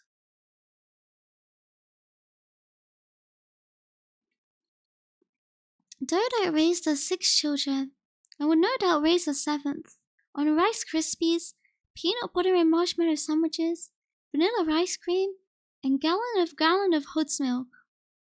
She even got a special discount from the local milkman. Everyone loved Dodo, although the swelling size of her family was the talk of the neighborhood. The older people around, like my mother, had 2 children, and the younger, more prosperous ones had 4. But nobody but Dodo was on the verge of a 7th. Even 6 was considered excessive, but then everybody said, of course, Dodo was a Catholic.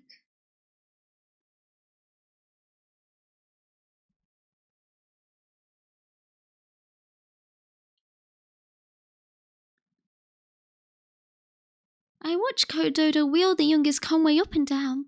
She seemed to be doing it for my benefit. Children made me sick. A floorboard creaked, and I ducked down again.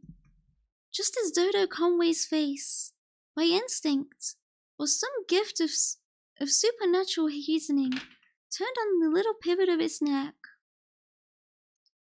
I felt her gaze pierce through the white clapboard, and the pink wallpaper roses and uncover me, crouching there behind the silver pickets of the radiator. I crawled back into bed and pulled the sheet over my head, but even that didn't shut out the light. So I buried my head under the darkness of the pillow and pretended it was night. I couldn't see the point in getting up. I had nothing to look forward to. After a while, I heard the telephone ringing in the downstairs hall. I stuffed the pillow into my ears and gave myself 5 minutes. Then I lifted my head from its bolt hole. The ringing had stopped. Almost at once it started up again.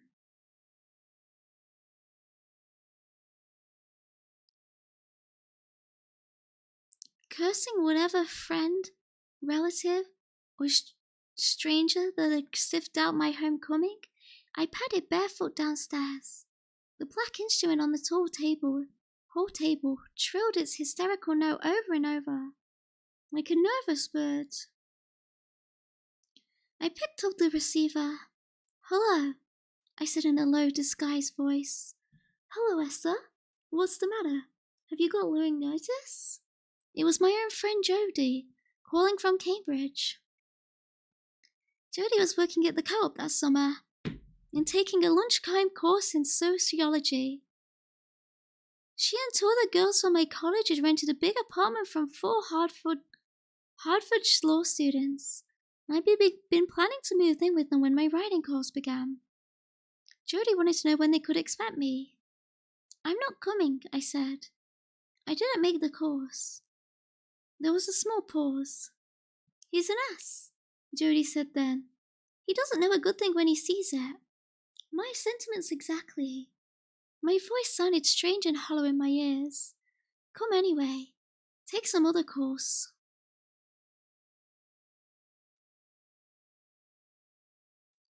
The notion of studying German or abnormal psychology flitted through my head.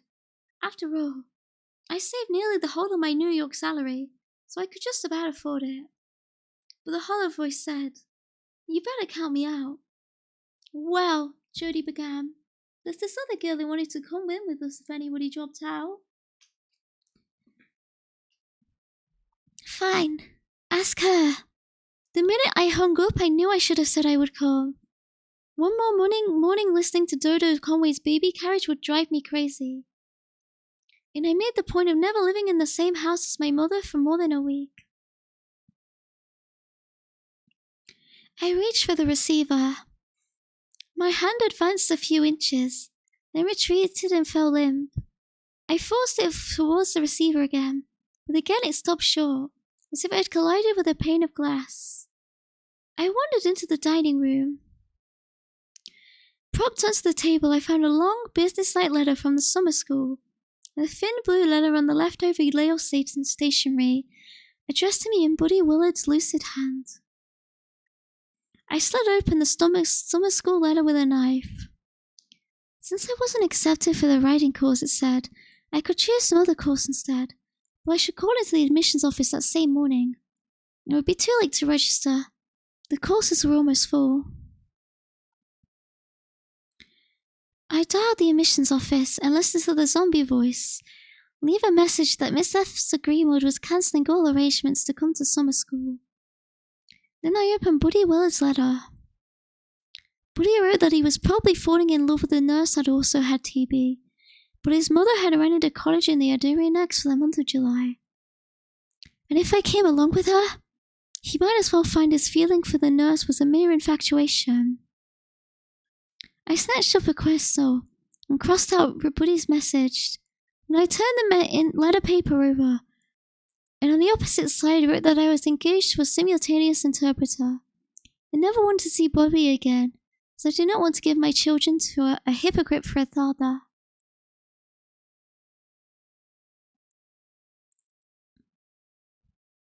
I stuck the letter back in the envelope, scotch taped it together, and readdressed it to Buddy, without putting on a new stamp. I thought the message was worth a good 3 cents. Then I decided I would spend the summer writing a novel. That would fix a lot of people. I strolled into the kitchen, dropped a raw rag into a teacup of raw hamburg, mixed it up and ate it.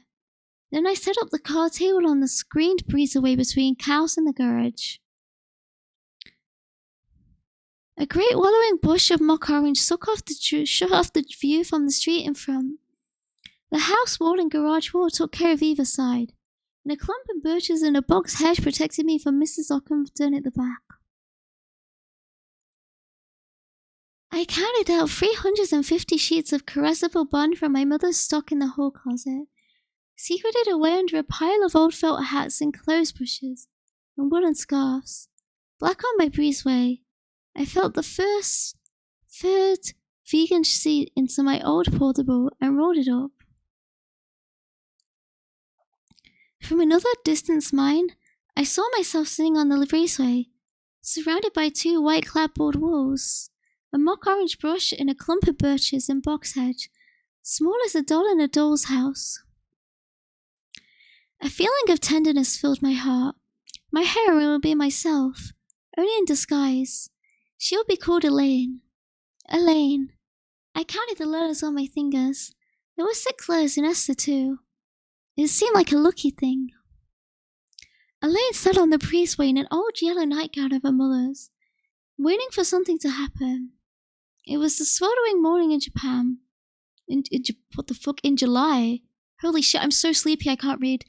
It was a sweltering morning in July, and drops of sweat scrolled down her back one by one, like slow insects. I leaned back and read what I had written. It seemed lively enough, and I was quite proud of the bit about the drops of sweat like insects. Only I had the dim impression I'd probably read it somewhere else. Probably read it somewhere else. A long time ago. Suddenly on. Why, honey? Don't you want to get dressed? My mother took care never to tell me to do anything. She would only reason with me sweetly, like one intelligent, mature person with another. It's almost 3 in the afternoon. I'm writing a novel, I said. I haven't got the time to change out of this and change into that. I lay on the couch in the breezeway and shut my eyes. I could hear my mother clearing the typewriter and the papers from the card table and laying out the silver for supper, but I didn't move. Inertia oozed like molasses through Elaine's limbs. That's what it must feel like to have malaria, she thought. At that rate, I'd be lucky if I read a page a day. Then I knew what the trouble was. I needed experience. How could I write about life when I'd never had a love affair, or a baby, or seen anybody die? A girl I knew had just won a prize for short stories about her adventures among the pygmies in Africa. How could I compete with that sort of thing? By the end of supper, my mother had convinced me I should study shorthand in the evenings. Then I would be killing 2 birds in 1 stone, writing a novel and learning something practical as well. I'd also be saving a whole lot of money. Let me hydrate.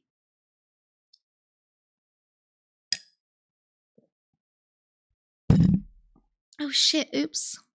I'm convinced if I chug a bunch of coffee, it'll help me stay awake at this point.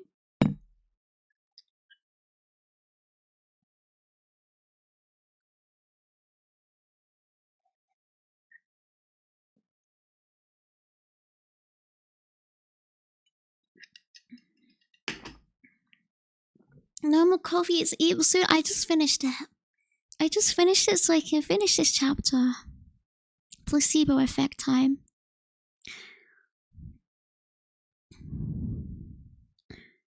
Coffee makes me sleep like after it wears off.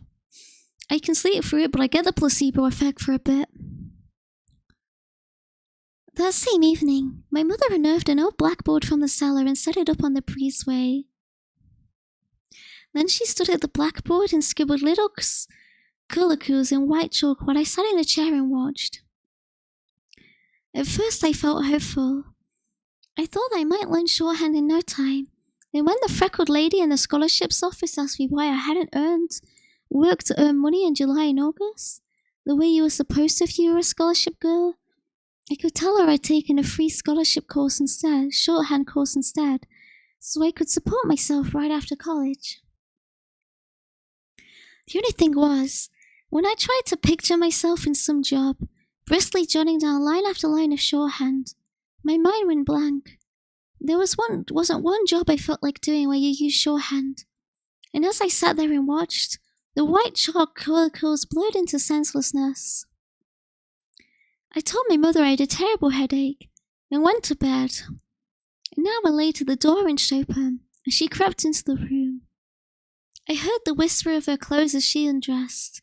She climbed into bed, then her breathing grew slow and regular. In the dim light of the streamlight that filtered through the drawn blinds, I could see the pink curls in her head glittering like a row of little bayonets. I decided I would put off the novel until I had gone to Europe and had a lover, and then I would never learn a word of shorthand. If I never learned shorthand, I would never have to use it. I thought I would spend the summer reading Finnegan's Wake and writing my thesis.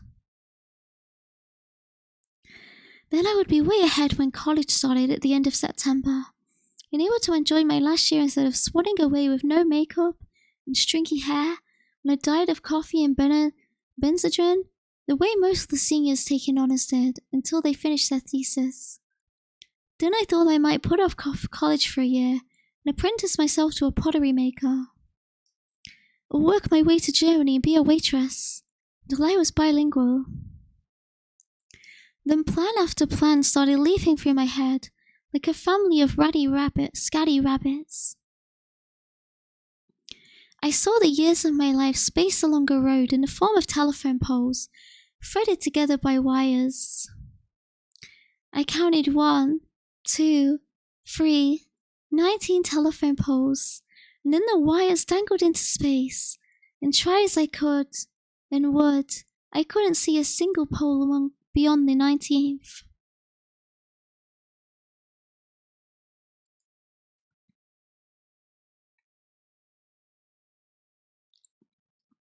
The room blew into view, and I wondered where the night had gone. My mother turned from a foggy log into a slumbering, middle-aged woman, her mouth slightly open and a snore rattling from her throat. The piggish throat noise irritated me, and for a while it seemed to me that the only way to stop it would be to take the column of skin and sinew from which it rose and twist it to silence between my hands. I feigned sleep until my mother left for school, but even my eyelids didn't shut out the light. They hung the raw, red screen of their tiny vessels in front of me, like a wound. I crawled between the mattress and the padded bedstead, and let the mattress fall across me like a tombstone. It felt dark and safe under there, but the mattress was not heavy enough. It needed about a ton more weight to make me sleep. River past Eves and Adams, from swerve of shore to bend of bay, brings us by a commodious vistas of recirculation, back to Howth Castle and environs. The thick book made an unpleasant dent in my stomach. River past Eve and Adams, I thought the small letter at the start might mean that nothing ever really began or new, with a capital, but that it just flowed on from what became before. Eve and Adams was Adam and Eve, of course, but it probably signifies something else as well. Maybe it was a pub in Dublin. My eyes sank through an alphabet suit of letters to the wrong word in the middle of the page. Babo Dagalog Rafto to the Makota Kanto to the ended it of one to the root to the fan to the run to the scan to the two to the who to the fuck to the fuck. I counted the letters. There were exactly 100 of them. I thought this must be important. Why should there be 100 letters? Hauntedly, I tried the word aloud. It sounded like a heavy wooden object falling downstairs. Boom, boom, boom. Step after step, lifting the pages of the book, I let them fan slowly by my eyes. Words, dimly familiar, but twisted all awry, like pages in a funhouse mirror, fled past, leaving no impression on the glassy surface of my brain. I squinted at the page. The letters grew barbs and ram's horns. I watched them separate, each from the other, and jiggle up and down in a silly way. Then they associated themselves in fantastic, untranslatable shapes, like Arabic or Chinese. I decided to junk my thesis. I decided to junk the whole honours program and become an ordinary English major. I went to look up the requirements of an ordinary English major at my college. There were lots of requirements, and I didn't have half of them. One of the requirements was a course in the 18th century. I hated the very idea of the 18th century, with all those smug men writing tight little couplets and being so dead keen on reason. So I'd skipped it. They let you do that in honours. You are much freer. I'd been so free I'd spent most of my time on Dylan Thomas. Let me drink.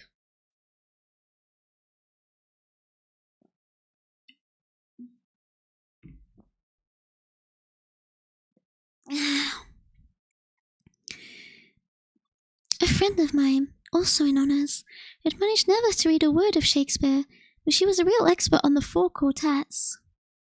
I saw how impossible and embarrassing it would be for me to try and switch from my free program into the stricter one. So I looked up the requirements for English majors at the city college where my mother taught. They were even worse. You had to know Old English and the English of the history of the English language, and a representative selection of all that had been written from Beowulf to the present day. This surprised me. I had always looked down on my mother's college, as it was co-ed, and filled with people who couldn't get scholarships at the big Eastern colleges. Now, I saw that the stupidest person at my mother's college knew more than I did. I saw they wouldn't even let me in through the door, let alone give me a large scholarship like the one I had at my own college. I thought I'd better go to work for a year and think things over. Maybe I could study the 18th century in secret. But I didn't know shorthand, so what could I do? I could be a waitress or a typist, but I couldn't stand the idea of being one. You say you want more sleeping pills? Yes, but the ones I gave you last week are very strong. They don't work anymore. Teresa's large, dark eyes regarded me thoughtfully. I could hear the voices of her sea children in the garden under the consulting room window. My Aunt Libby had married an Italian, and Teresa was my aunt's sister-in-law and our family doctor. I liked Teresa. She had a gentle, intuitive touch. I thought it must have been because she was Italian. There was a little pause. What seems to be the matter? Teresa said then.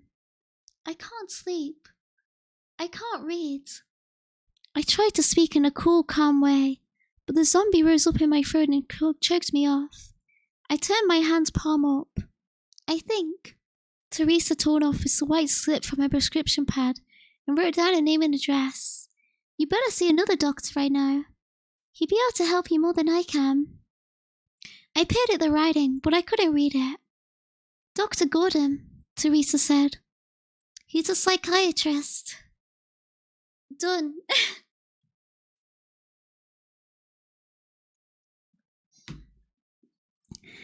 That's the start of her neuroticism arc, I think. She's going to the doctor. She didn't eat her apples a day. Oh, no, no, no.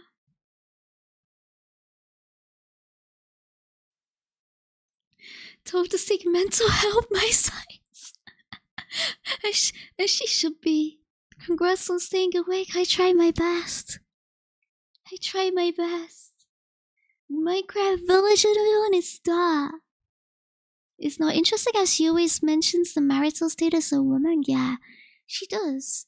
She talks about relationships a lot though, in it. Reaching girlfriend levels I didn't even think were possible. When you finish this, do Percy Jackson, okay? Percy Jackson? It's not even public domain. I also don't know if I like it. It's not what I normally read. How old is she at this point of this book? She's 19. She's 19 still. It doesn't cover that huge an amount of time. Kissu? Kissu? Yeah, she needs to do her apple wraps. She needs to do them. I'm already dreaming of QB and I'm only half asleep. Surely they won't copyright strike you? Yeah, they wouldn't. It would just be a pain in the ass to get the book. And I don't want to, like...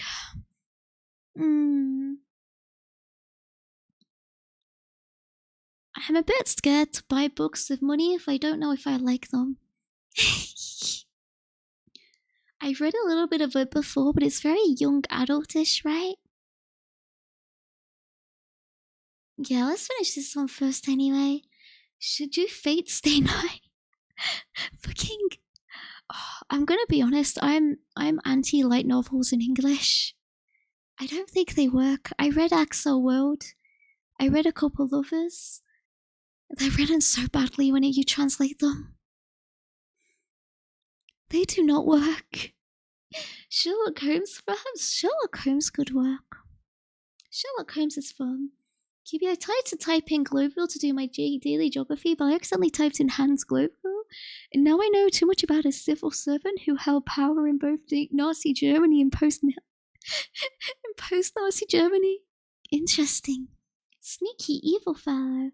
Yeah, exactly. I'm always known for my awake raps.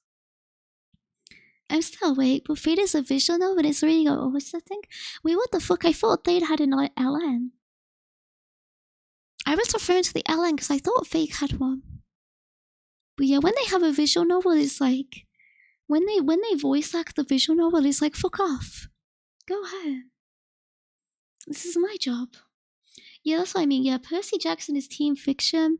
It's YA, which is okay, but tends to rely on the kind of stuff I don't like. Oh, that's Fate Zero. Oh, okay. I'm not gonna lie, even though I played like I like read a bunch of Fate shit, and I played like the free games they put out. I feel like I know nothing about it. I really learned nothing. I've been enjoying the Beljar Curia audiobook. Good. I don't think I can finish it today though. I might finish it tomorrow. I'm not sure. I could read it again tomorrow. And finish it then. And do the last 10 chapters after I eat, because right now I keep missaying the words because I close my eyes. I fall asleep and then when I close my eyes, my brain starts guessing the word. Stupid hypnotic voice trying to drive me insane. Back to back. Yeah, back to back is fine. You skipped a few lines here and there, did I? Whoops. I didn't think I skipped anything. I thought I went back. I didn't mean to anyway. We get to see the schedule not on stream. I'm not making the schedule, but I'll stream tomorrow. I'll probably read this around like 7 p.m. 7 p.m. maybe, I think is good. She hates the show. I don't. I'm just too sleepy to be like, here's my confirmed schedule right now. I think it would be like, because I'll just go, I've made horrible decisions in this current mindset. You do have a wonderful voice for this, you think? I think it'll be better when I can stay awake. I was getting a little annoyed at myself for messing up my lines. Bye bye, Hinata. Don't forget you promised the schedule by the end of tomorrow, which is Monday. Yeah. Okay, yeah, by the end of Monday, I will do it, okay? I swear I'll make it. Believe in me, okay? Believe. Have I ever lied? Thanks for listening, no problem. No problem. Thank you for coming. Thank you, guys. Wait, yes, so frequently? Wait, for what?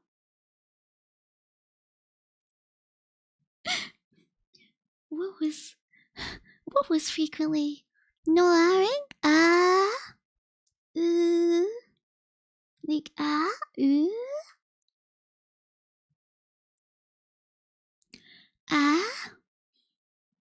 Deep it's or even cute. Good night, guys. I'm gonna look for someone doing ASMR, I think. I don't want to raid into someone shouting, so I'm gonna look for that.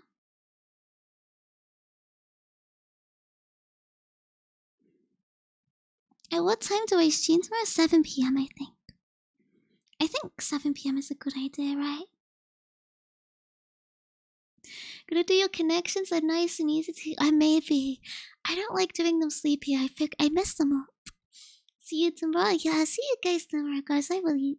She's gonna sleep 2 hours and start shit posting again. I don't know. Any friendling? There's people online, but nobody doing ASMR, so I'm gonna check the category.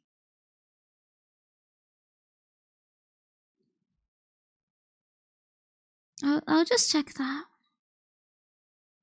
I can filter it so it's fine. Holy boobs! I forgot when you click on like just chatting in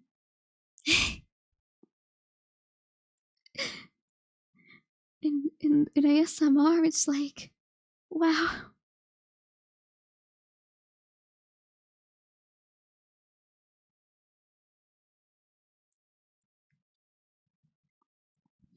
Let me look for VTubers.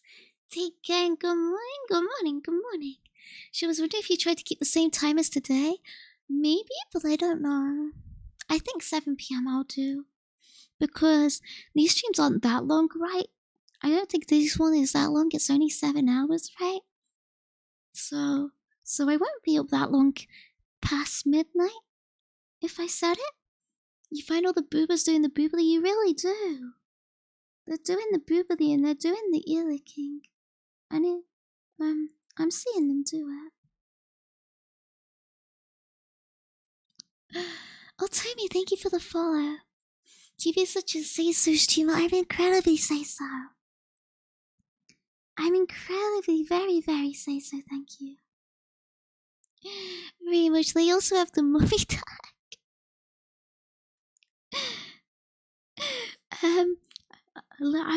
Do they?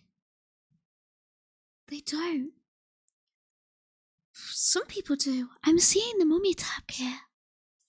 I feel like we may see a post in the QB dungeon after. What post? What kind of post though? Say so, Asylum. From me? From Lil Lomi? I'm just scrolling very hard. I don't want to rage into someone like 700 watchers. That's scary. They scare me.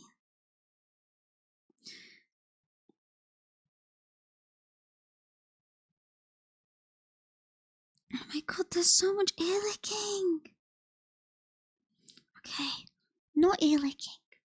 Yeah, this is a good Christian stream. I am not reading into ear licking. Is this one not ear licking? Do not lick my ears. Okay, no ear licking. Tired QB also for voice person there. Normally usually weird voice notes. My voice notes aren't weird.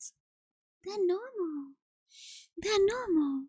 I'm surprised how time flew. It was nice, Rascal. Kitty, I will. I was shocked. I kind of kept looking down every time after I finished a chapter, and I was like, oh my god. I didn't realize it took that long to read it because it felt really fast.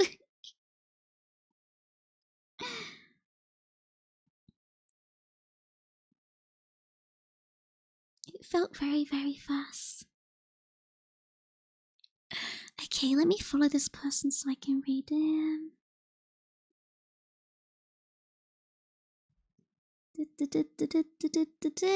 See you later, alligator, but wait. Wait for my raid, okay? Okay? Okie dokie. Okie dokie, guys. I'm so weepy. I'm so weepy. We need to Nini, okay? We do. It's important. We must Nini. Oh, I forgot about that. Catch you in a while, crocodile. Yeah, vampire is sleeping today. Nini, guys. Bye bye, Christy, and bye bye, Thomas. Bye bye, Chisel. Bye bye, Lupa. Bye bye, Zora. Bye bye, Bill. Bye bye, what? Bye bye, Praise the Sun. Bye bye, Mappa. Bye bye, Anna. Bye bye, Hinata. Bye bye. Bye bye, Ronan. Bye bye. Bye bye, Sirius. Bye bye. Bye bye, Fancy. Okay. Bye bye, Frozen. It is sleepy time soon. Nini, guys, okay? Atsubi. Okay? Atsubi, Nini.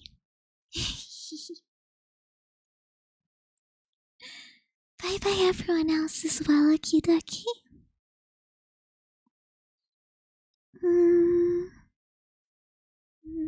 Nini.